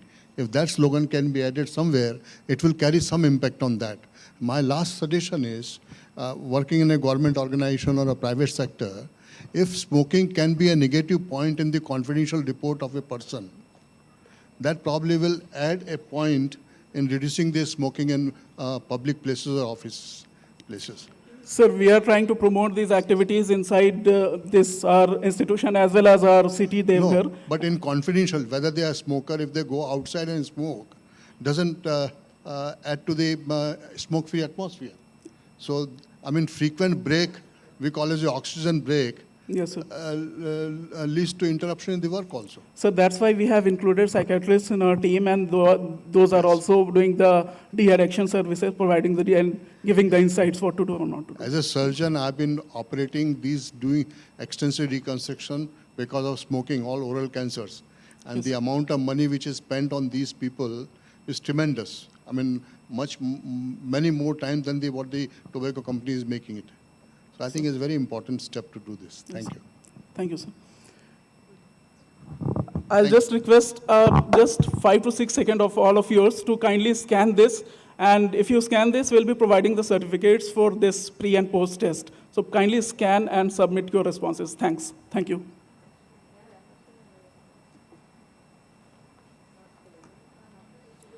Thank you, Dr. Ayub. We request you to take your seat on the dais, please. We invite our next speaker, Dr. M. Balasubramanian, ICMR Emeritus Scientist, Professor and Advisor, Madras Diabetes Research Foundation, and also Honorary Emeritus Professor of NAMS between 23 and 27. He was the Dean of Research and Senior Scientist of MDRF Chennai, has more than 140 papers on disease biology, molecular medicine, biomarkers, diabetes, and metabolic disorders. He specializes in disease biology and molecular medicine, omics advancements in diabetes and its complications, exercise physiology, early biomarkers for diabetes, vascular complications, POC medical devices, and role of endocrine disruptors. Dr. Balasubramanian, please.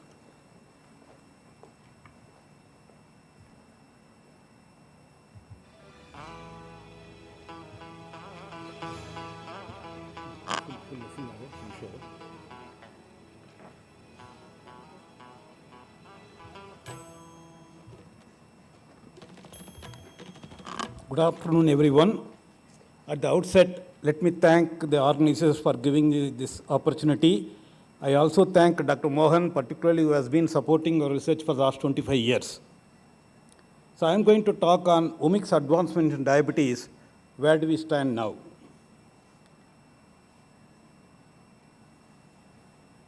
There are several unmet clinical needs in diabetes. Diabetes prevention, prognosis, diagnosis, monitoring therapy responses, preventing diabetic macro and microvascular complications, managing youth type 2 diabetes, and tailoring precision medicine. All these necessitates biomarkers identification and omics research. The rapid development of high-throughput technologies and computational frameworks enables the examination of biological systems in unprecedented detail. The ability to study biological phenomena at omics level in turn is expected to lead to significant advances in personalized and precision medicine. Today, patients are actually going to the clinic saying, I already diagnosed myself on the internet, I am only here for a prescription. It looks like in future maybe actually doctor has to actually put a board outside their cabinet saying, please do not confuse your internet search with my medical degree. But the next generation doctors understand the value of research. Patients today know more about their diseases. I must get faster modem, higher speed internet, know more about disease biology, biomarkers, omics, and data science for preventing and treating diseases. When it comes to genetics, today more than 200 genetic loci are associated with the development of multifactorial forms of type 2 diabetes. However, the proportion of overall trait variants explained by these associated loci is only modest, 5 to 10%. Effect sizes of type 2 diabetes associated genetic variants are small and predictive value is not greater. However, the genetic studies have implicated new loci in beta cell function. A lot of biology remains to be done to understand how these new genes affect beta cell function. So now there is a shift in paradigm shift. Instead of actually insulin secretagogues, insulin sensitizers, more actually research on insulin secretagogues also. When it comes to proteomics is very close to drug discovery and can be profiled in a variety of body fluids. Doctors often see that the protein levels are okay, but individuals exhibit disease or disease risk. Your adiponectin or HDL levels may be normal, but their biological activity might have lost due to post-translation modification of proteins, and therefore knowing these PTMs are important. You can see n number of modifications, and working with the Professor Balram 15 years back, Indian Institute of Science, we have shown that glutathione-related hemoglobin is higher in diabetes and is also a marker for retinopathy. These post-translational modifications are getting a lot of interest now and a lot of research needs to be done. Monitoring therapy responses in diabetic patients is routinely done by HbA1c measurements, which reflect glycemic control over a period of 3 months. Today, glycated albumin is emerging as a tool to measure the glycemic control response in 2 weeks' time. Collaborating with the National Chemical Laboratory, Pune, CSIR Institute, we have also pioneered and showed glycated peptides of serum albumin as a biomarker for predicting development of microvascular complications. And there is also actually exciting news from metabolomics. Some of the amino acids like isoleucine, leucine, valine, tyrosine, and phenylalanine, they are all actually as a panel has been shown to actually predict the incidence of diabetes, and a lot of studies are coming. Sometime back actually, proactively I wrote a commentary, get ready for an acid test for diabetes with metabolomics magic. Today, it is well conceived that apart from hypertriglyceridemia and hyperinsulinemia, diabetes pathogenesis is also linked to hyperaminoacidemia.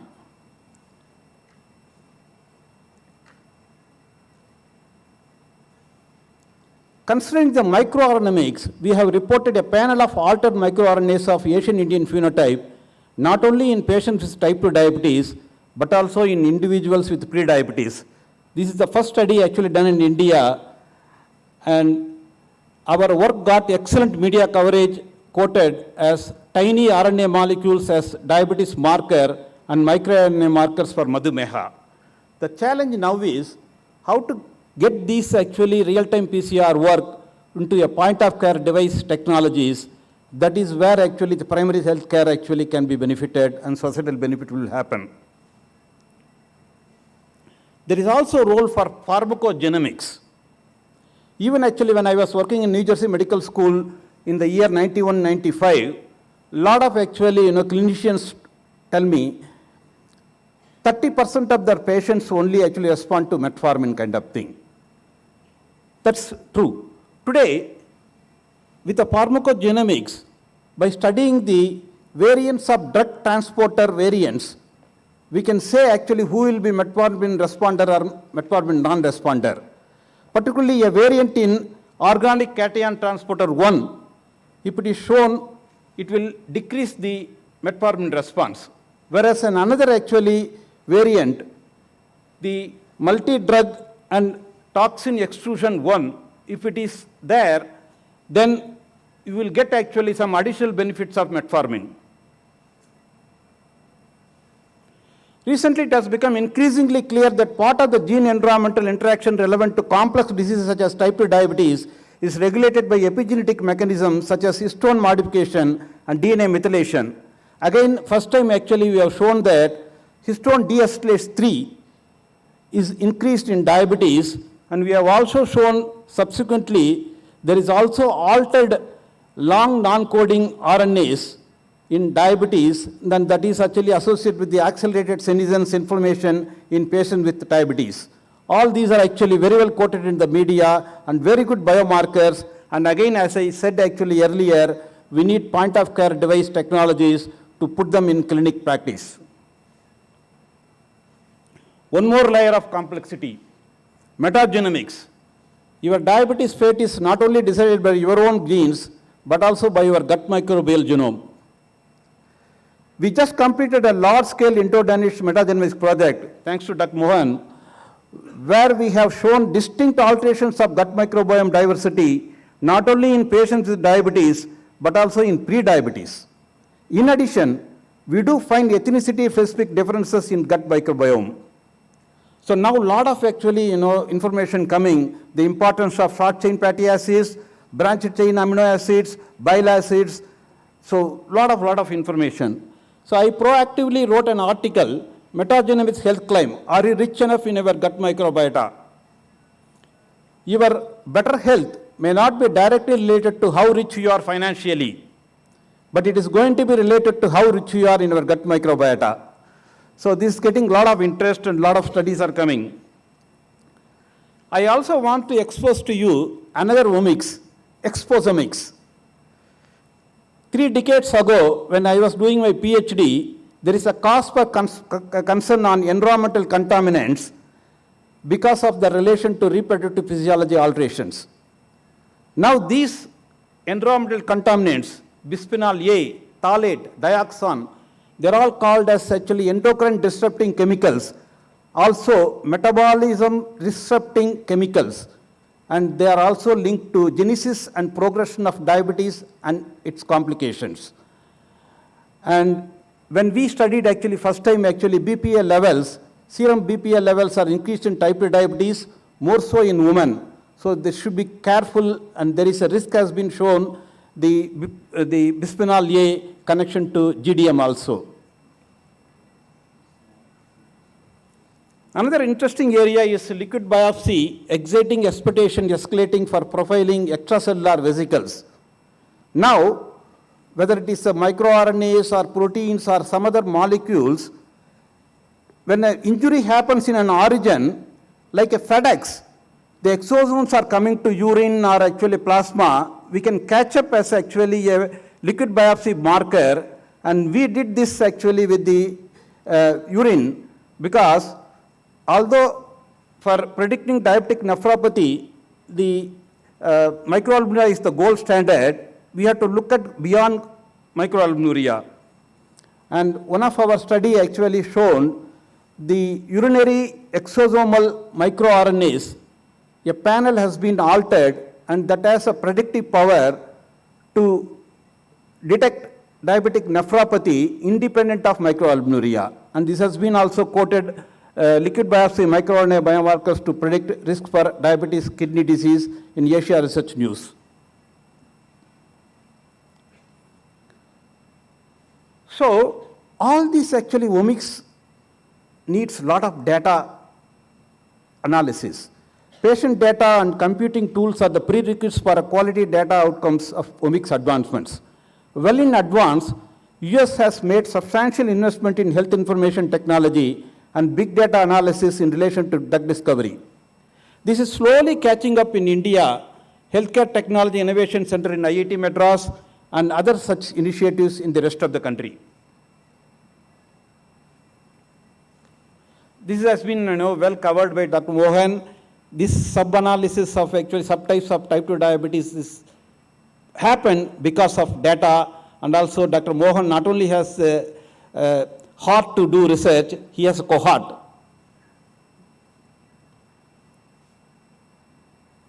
So expanding etiology or novel subtypes of diabetes, and now there are a lot of actually subgroups of type 2 diabetes. They are displaying different epigenetic patterns have been identified. And even within the actually, we know that actually, there is heterogeneity in the pancreas, alpha cell, beta cell, delta cell. But there is an article saying that within the actually beta cell, there is a heterogeneity. And I wrote an article, type 2 diabetes, is it time to target beta cell heterogeneity? Within the beta heterogeneity, we can have a subtypes, and that can be used for actually, identifying the risk and susceptibility to diabetes also. All of US is a major program in USA, building a research program of 1,000 people in holistic clinical research, omics findings and data science with a goal of precision medicine. And this kind of studies are needed actually, and this is actually a role model study. Already this study is a role model attempt for many other nations, and it is already yielding good results of clinical utility in a variety of disease states. I'm not explaining the details, and many areas actually, this research is getting a lot of interest with the data analysis, and such studies are actually needed in India also.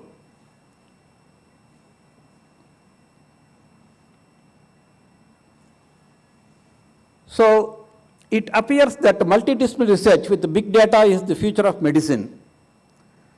All these days, medicine has been a clinical science supported by data. And today, medicine is about to become a data science supported by clinicians. And as I said actually, if I say actually, I need to do, mass spectrometry, real time and huge instrumentation, there is a problem in actually primary healthcare utility of the clinical utility. And we need there biosensors, we need actually, the point of care devices. That is where the whole world and India is also working on. And we are also actually talking to actually multidisciplinary teams to do that. So to conclude my talk actually, I finish with a sign tune. If a cartoon has a science message, it is called sign tune. One lady is waiting at the airport and talking to the other lady. I am waiting for you at the airport. You said lab reports are ready, just to see the doctor and get prescription. When you are coming? The other lady answers like this. It is not so easy now. Once lab reports are ready, it will go to the doctor's room. Then doctors need to talk to doctorates, system biologists, bioinformaticians, algorithm makers, the so-called data scientists, then IT future of medicine combined with the machine learning and artificial intelligence, then only clinical decision making, and finally precision medicine. Maybe consult me too. I too have a big say in precision medicine. There is a role for probiotics, role for traditional medicine, role for yoga, exercise, and integrative medicine is the answer. Thanks to my funding agency, thanks to Dr. Mohan, Dr. Anjana and the team, my disease biology team. Thank you. Can I just ask one question? It's very interesting. Actually, lunchtime, that's why the hall is almost empty now. Everybody has gone. Very interesting, lot of works. But the important point is that we have to pinpoint, right? Just doing a massive works in omics is not going to help us anywhere. So you were talking about a microbiota. It's very interesting. Signatures of microbiota. So have you really precisely identify which signatures of microbiota are really acting? Because that would be an important point rather than just doing massive study. Our study also showed that actually, the bitrate producing bacteria is coming down, and bitrate levels are productive.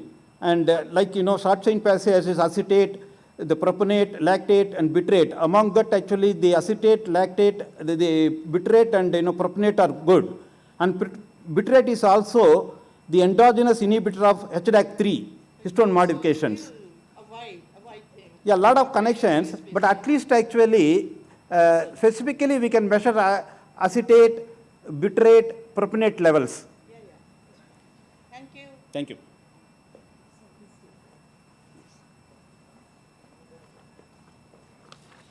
Thank you so much, Dr. Balasubramanian, sir.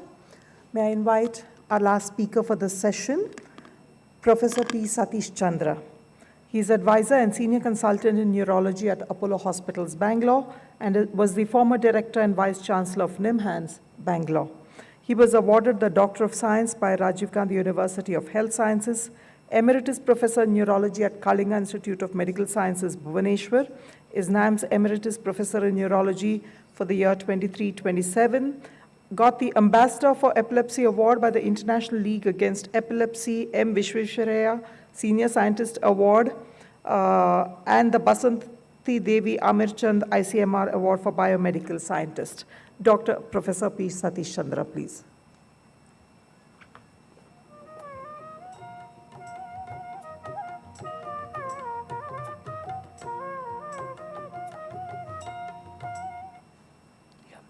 Thank you. Good afternoon. I know I'm standing between you and the lunch. I'm talking about the precision medicine in neurology.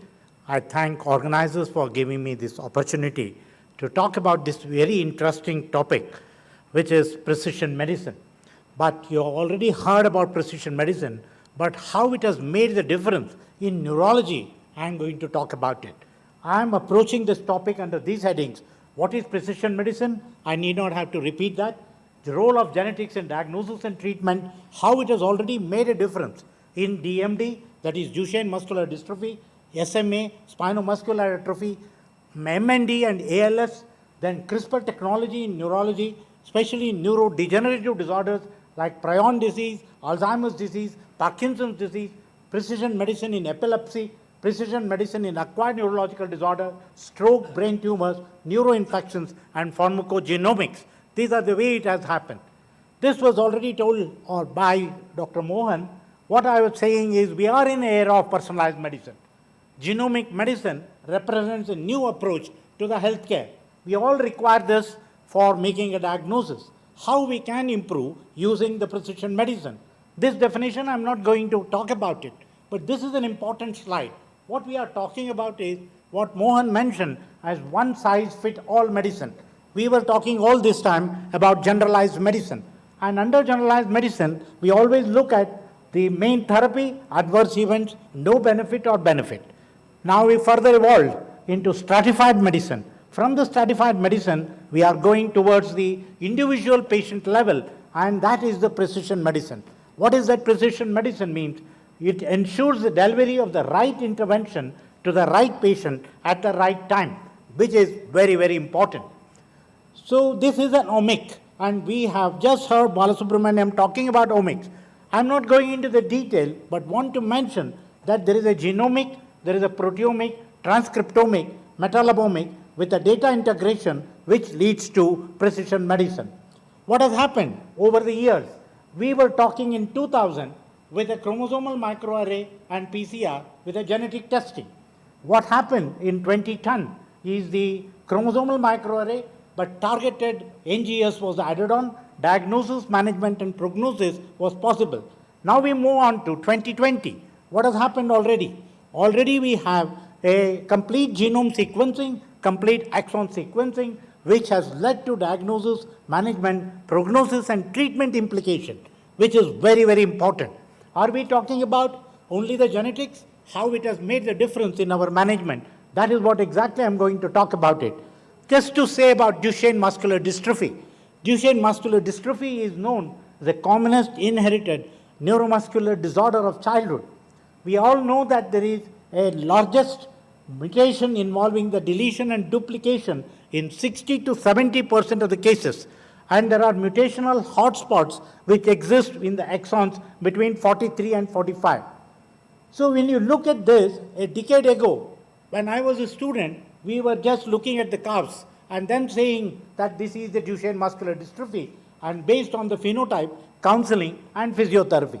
We moved on to genetic diagnosis few years back. What has happened today? There is already a targeted approach.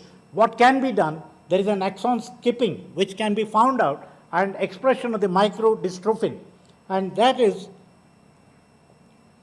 this has happened already. In the last 6 years, there are 4 targeted drugs have been released by the FDA and to treat the Duchenne muscular dystrophy. It is no more non-treatable disorder.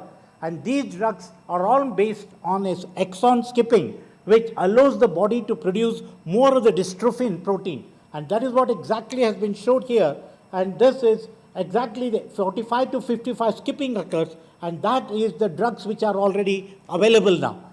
Recently, a drug has been released for Duchenne muscular dystrophy on the basis of the genetics and our understanding, and that is known as LBDs. And LBDs is approved now for the treatment of ambulatory pediatric patients between 4th year and 5th year of life. And this is only once it is administered and one-time treatment, and that is the designer drug. And this drug completely cures the genetic disease of Duchenne. We have reached to that level now with the precision medicine already entering into the market, and it is being used now. Now the next drug is in the spinomuscular atrophy. We all talk about spinomuscular atrophy as a degenerative disorder. About 95% of spinomuscular atrophy is caused by the homozygous deletions. What has happened is it is a highly variable phenotypic spectrum, mainly attributable to the variable copy numbers of the neighboring SMN2 gene. What has happened now? There is already the modulation which is available, and the drug is available, which is known as nusinersen. And this is an allele-specific oligodendronucleotide that binds the SMN2 gene, and this drug increases the function of the SMN protein production. And that is why now it is already in the market, people are using for an SMA, and that is through the precision medicine.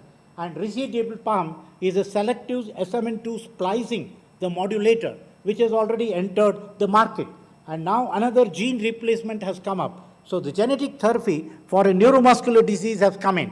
The latest we can talk about is in the field of MND, or an anterior horn cell disorder, which we used to say that there is no treatment available and the patient used to be sent out. Now in April of this year, there is already a drug which is known as tofersen, and this is nothing but ALS-linked gene mutation plus an oligodendrocyte which acts on the mutated mRNA, and then protein is removed.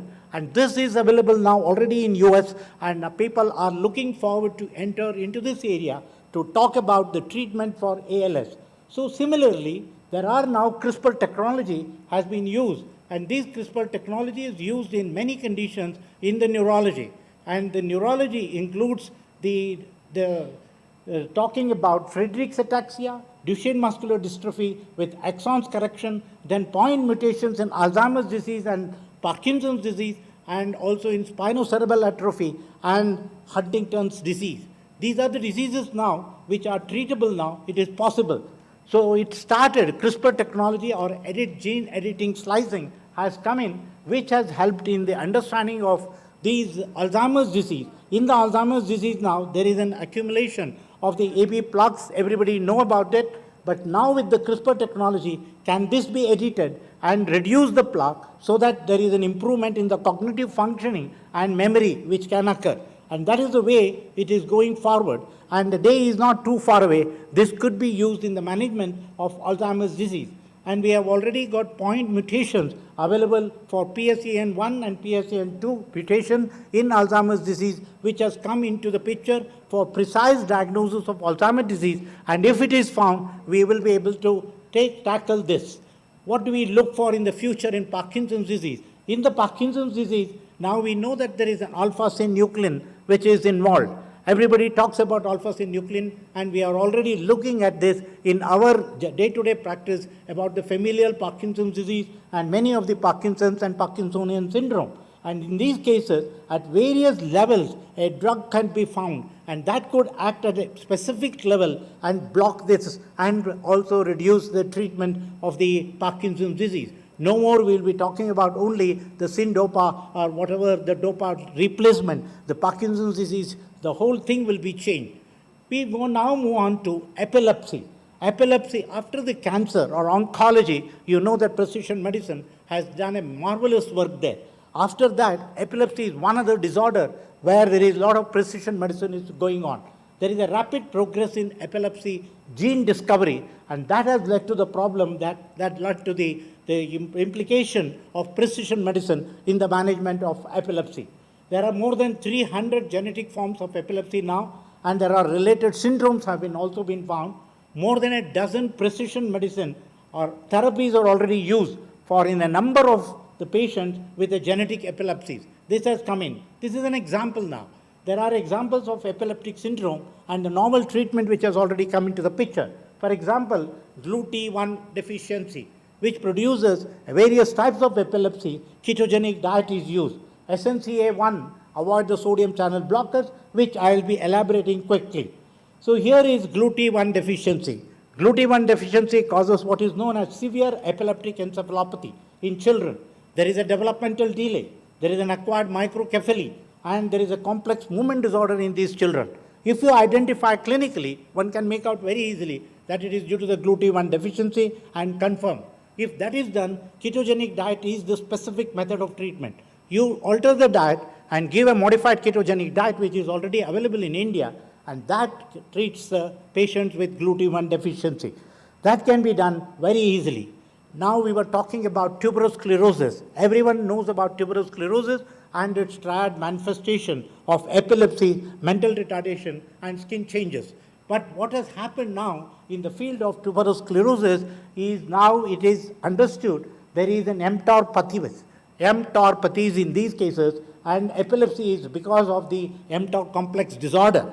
And now already we understand that mTOR is the pathway which is involved in tuberous sclerosis complex disorder, whether it is TSC1 or TSC2, and now the neurofibromatosis.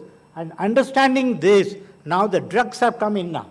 The rapamycin was the first drug which was started in the use of tuberous sclerosis complex.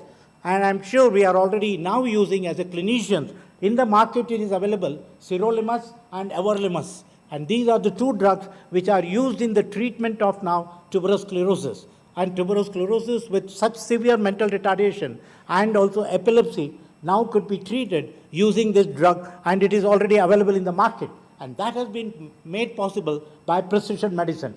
And now various neuropsychiatric manifestations and various SCGA angiomyolipoma are all being treated with the drugs. There is now the channelopathies we know that are responsible for epilepsy. And some of these channels, like potassium channel, is involved in the treatment, in the epilepsy management. So understanding that what channel is implicated, we have already got the drug called retigabin, which is used in the potassium channel disorder to treat the epilepsy. So understanding these type of epilepsies are due to the KCNQ1 mutation now. We have moved towards the treatment now, like autosomal dominant nocturnal frontal lobe epilepsy, which is about 15 or 20 years ago. It is only a genetic diagnosis. Now we are able to move on further for the treatment. West syndrome, Ohtahara syndrome, leukoencephalopathy with severe epilepsy. These are extremely difficult to treat epilepsies, but now it is possible that we know the drugs which can be used. So here is an example. KCN21 is associated with epilepsy. When you know that there are some potassium channel blockers, example, quinidine. Quinidine is used as an anti-malarial drug. but that drug is being used in the treatment now of epilepsy when we know it is due to the potassium channel deficiency. Similarly, Bepredil, antiarrhythmic drug, is now used in the treatment of epilepsy because this is possible to identify that. Then there are sodium also channel, and these are the drugs which are useful. Then there is a syndrome called Dravet syndrome in children, very, very difficult to treat epilepsy, occurs in 2 years and 3-year-old children, and that is now possible to treat because there is a drug which is known as tiripentol, and that has become a very important drug in the treatment of epilepsy, especially Dravet syndrome. Vitamin responsive epilepsies are there now. Paradoxin responsive epilepsy is very well known. Biotinidase deficiency and then FOLR1 related epilepsy are known now to be treated. The pharmacogenomics, Dr. Balasubramanian was mentioning about it. What is important? There is a very important thing in the pharmacogenomics. Now, there is an HLA linked with carbamazepine associated toxicity, Stevens-Johnson syndrome. Many of you are aware of Stevens-Johnson syndrome. That can be predicted by looking at the 15B15002, and this is very rampant in South Korea, Han's Chinese descent, as well as in Cambodia and Vietnam. Without this testing, no drug is given to the patient. The whole nation has been covered. Here also, some of these patients, when they have a sensitivity to epilepsy, we look for this gene, HLA, and then prescribe the drug. Similarly, in the stroke, in the field of stroke, we all use clopidogrel as one of the drugs, but there are resistance which are now possible. So we need to identify which are the patients who are resistant to clopidogrel before even prescribing the drug. And the patients otherwise come back to you with a recurrent stroke.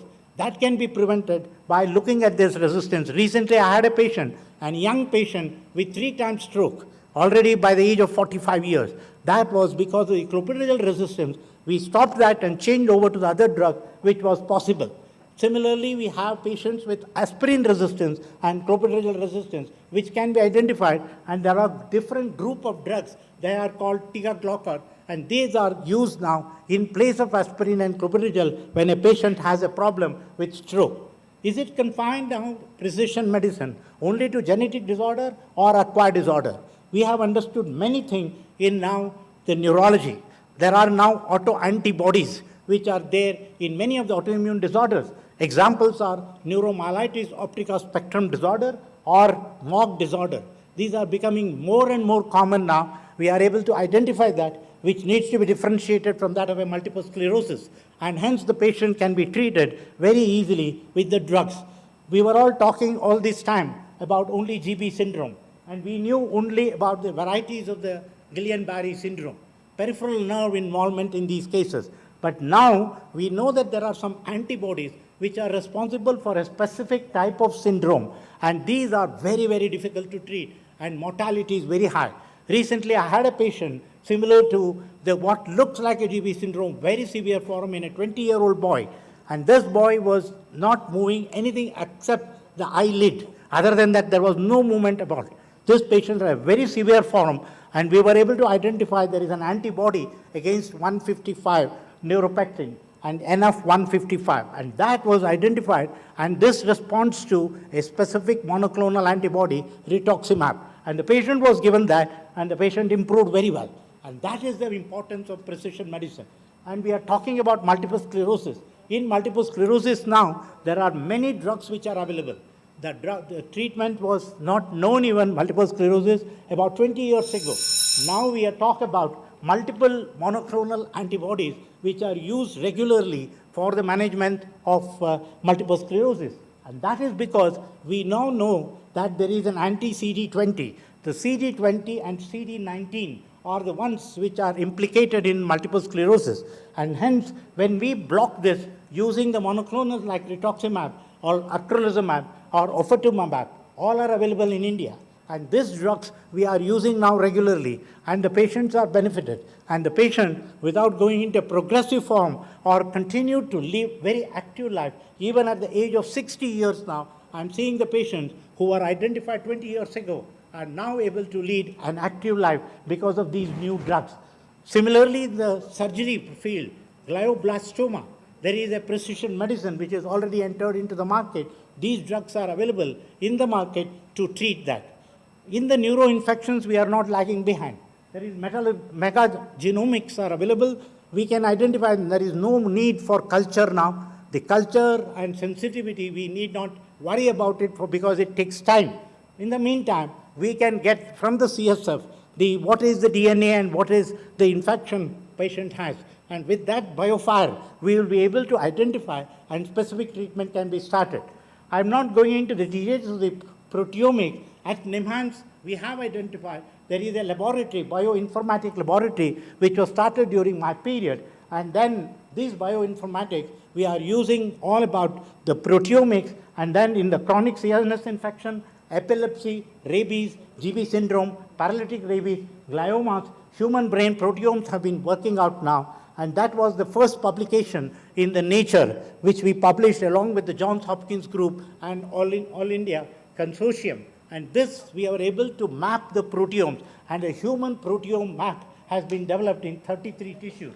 Following that, we worked also on the human brain proteome, and that brain proteome is still working, is going on, and we may be able to get that a brain proteome. Once we have the brain proteome, we may be able to do reverse genetics. And what is important is knowing these easily, the genomics and proteomics, we can go back and specifically treat these disorders now.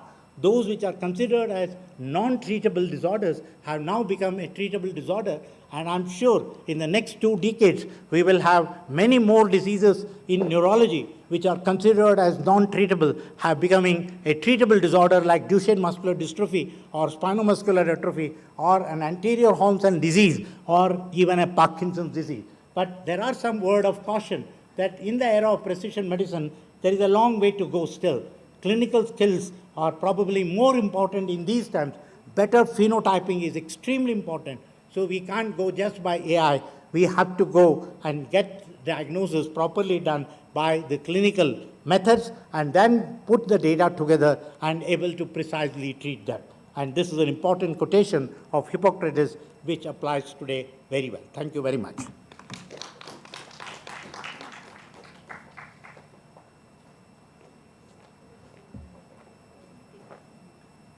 Thank you, Dr. Satish Chandra, sir.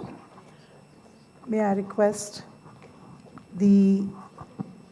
Thank you, Dr. Satish Chandra. Wonderful presentation. Thank you. May I request the chairperson, Dr. Ashok Gupta, to hand over a memento to Dr. V. Mohan.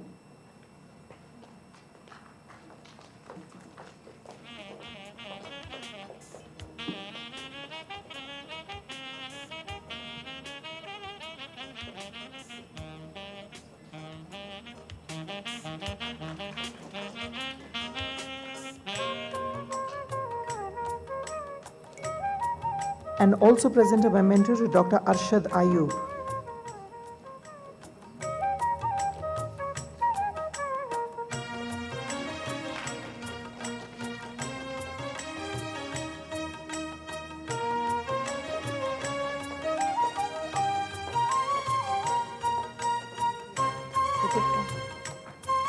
May I request Dr. Kim Wai-Kai to hand over a memento to Dr. M. Balasubramanian.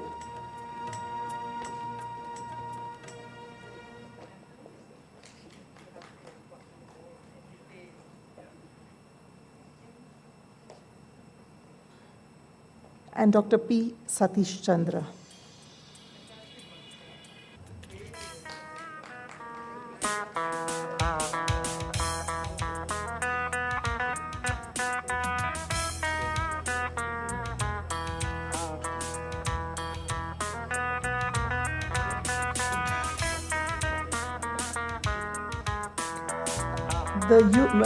Dr. Kim, may we ask you to give a memento to Dr. Arshad Ayub.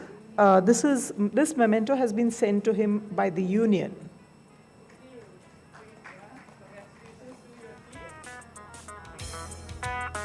May I request Dr. Lalita to please hand over a memento to our chairperson, Dr. Kim Wai-Kai, and to Dr. Ashok Gupta, please.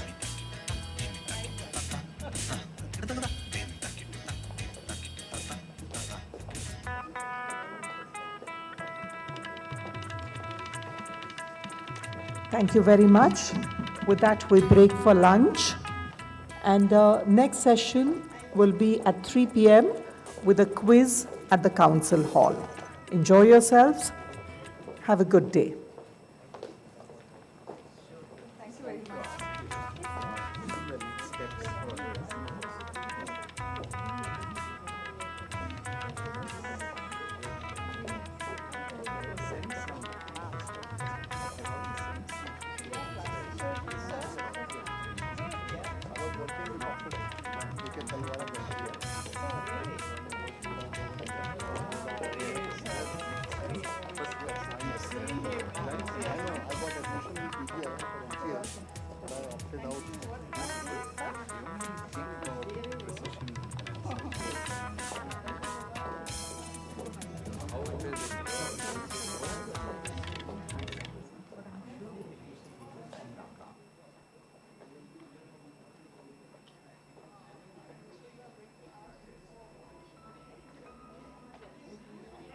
Total reverence, with bending my heart to him and seeing him, that light coming out, the golden light, the morning sun.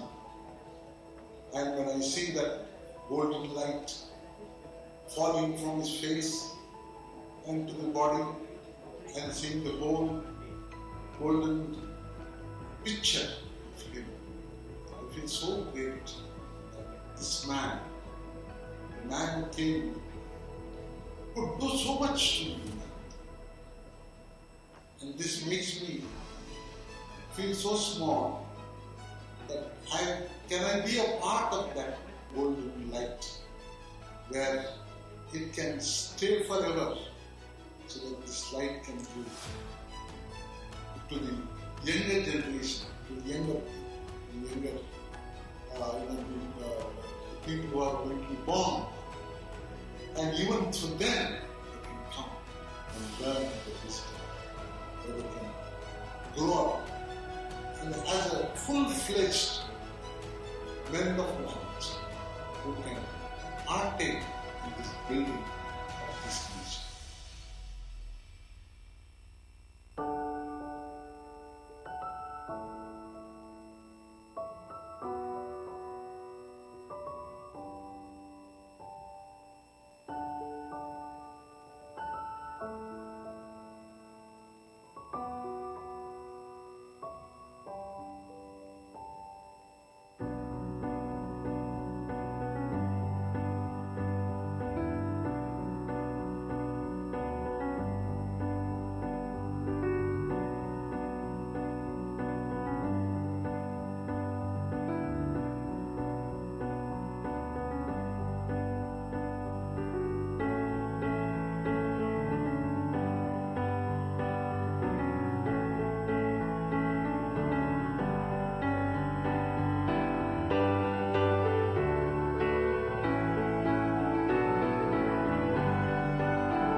with bending my heart to him and seeing him, that light coming out, the golden light, the morning sun. And when I see that golden light falling from his face and to the body, and seeing the whole golden picture of him, I feel so great that this man, the man who came, could do so much to me. And this makes me feel so small that can I be a part of that golden light where it can stay forever, so that this light can be to the younger generation, to the younger people who are going to be born.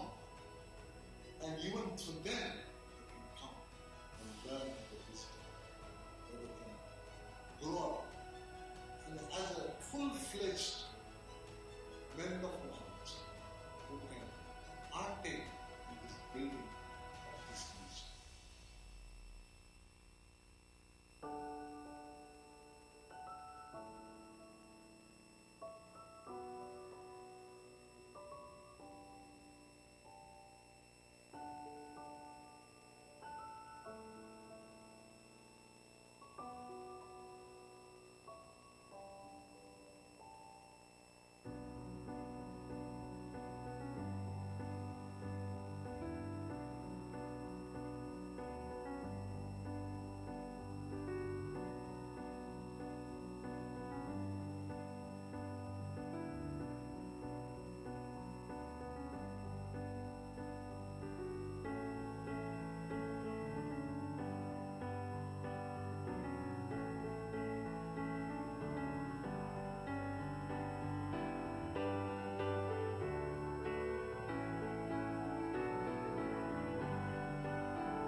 Dr. Mattikere Sampangappa Ramaya, a great visionary who saw the distant future and achieved the impossible.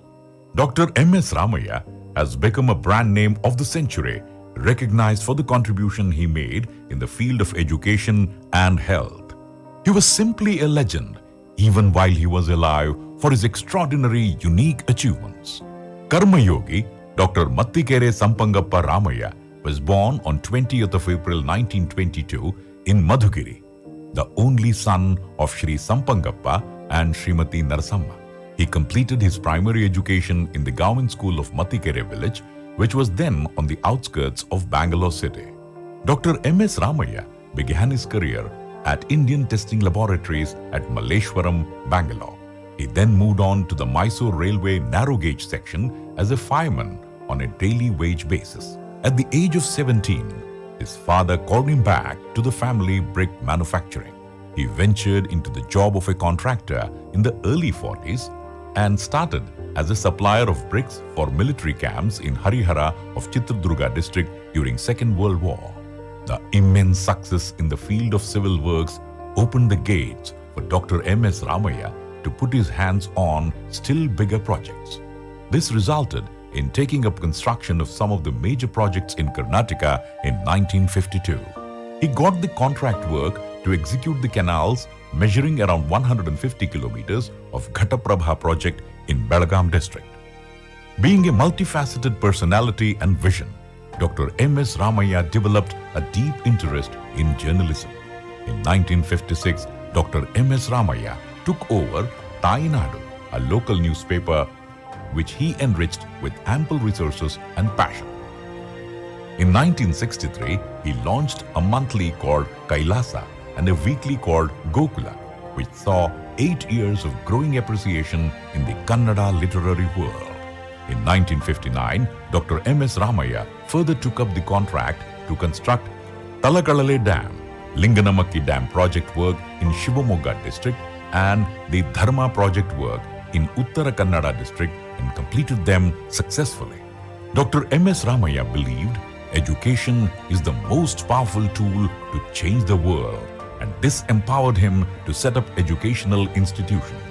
Gokula Education Foundation, GEF, was established in 1962 to serve society in the fields of education and health.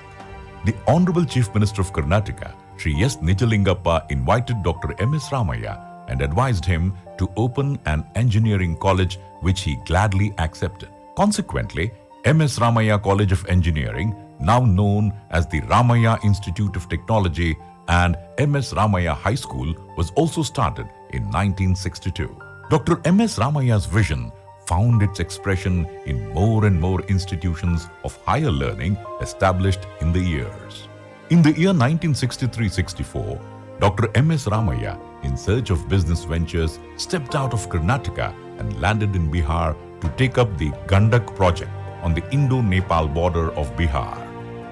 It was a mega irrigation project which he successfully carried out. The humble beginning of his career and the difficult days he underwent in his youth always filled him with the compassion and kindness to help the poor. He wished to keep a portion of earnings for donations and charity to the poor and needy. In 1972, he facilitated water, electricity, and innovative agricultural practices to plant numerous trees. He won an Asian record for being a single individual to nurture so many trees. He was also the first person to implement drip irrigation in private farms. Dr. M.S. Ramaya was immensely influenced by the poet, saint, philosopher, and visionary Sri Narayanappa's preaching. Seeing his involvement and dedication, the devotees and trustees of the Mutt appointed him Dharmadhikari of Sri Yogi Narayana Yatindra Ashram in the year 1980.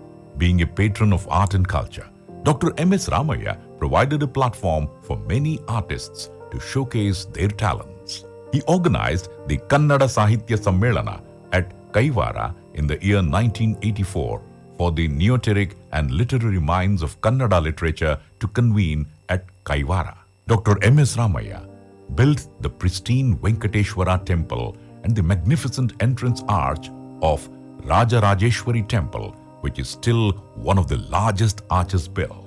With Sir M. Vishveshwaraya as a role model, Dr. M.S. Ramaiah believed in industrialization and was its pioneer too.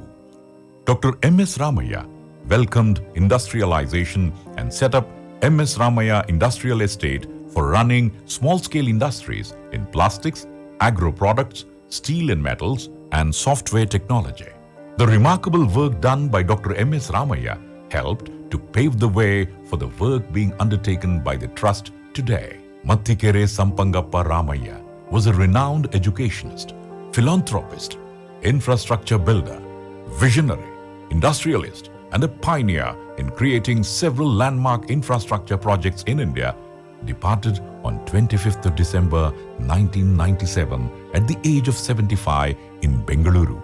The untiring, meaningful efforts and service of Dr. M.S. Ramaiah, governmental organizations and universities have honored him with various prestigious citations and awards. M.S. Ramaiah has been honored Doctor of Letters, Honoris Causa, Tumkur University, posthumous, Doctor of Science, Vishveshwaraya Technological University, Belagaum, posthumous, and on the 100th birthday, Department of Indian Posts released a postage stamp and postal cover in his honor.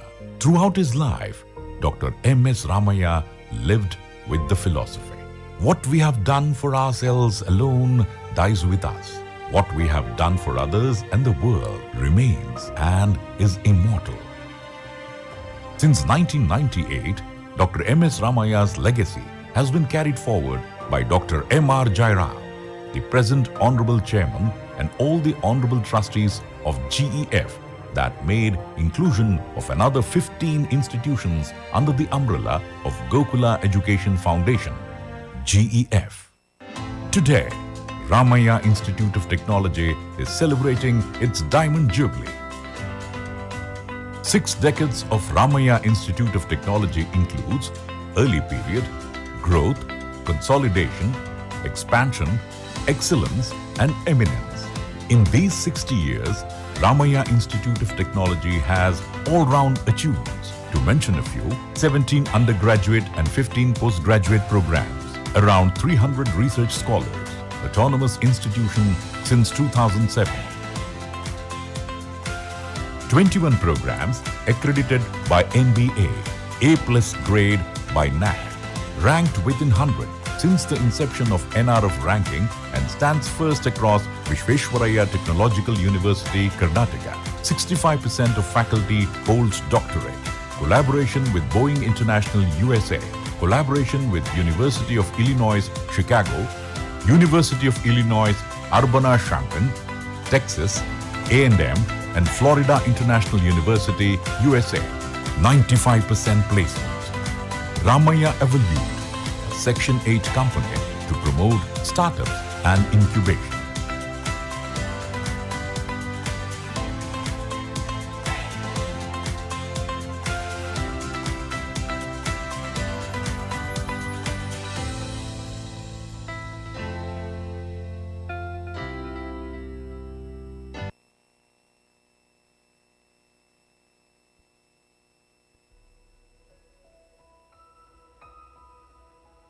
With total reverence, let me tell you, with the bending my heart to him and seeing him, that light coming out, the golden light, the morning sun.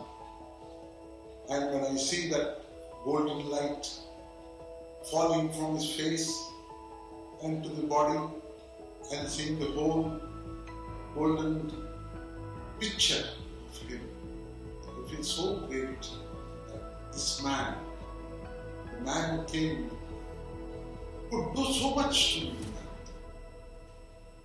And this makes me feel so small that can I be a part of that golden light where it can stay forever so that this light can be to the younger generation, to the younger people who are going to be born. And even to them, they can come and learn the wisdom. where they can grow up and as a full-fledged men of Muhammad who can partake in this building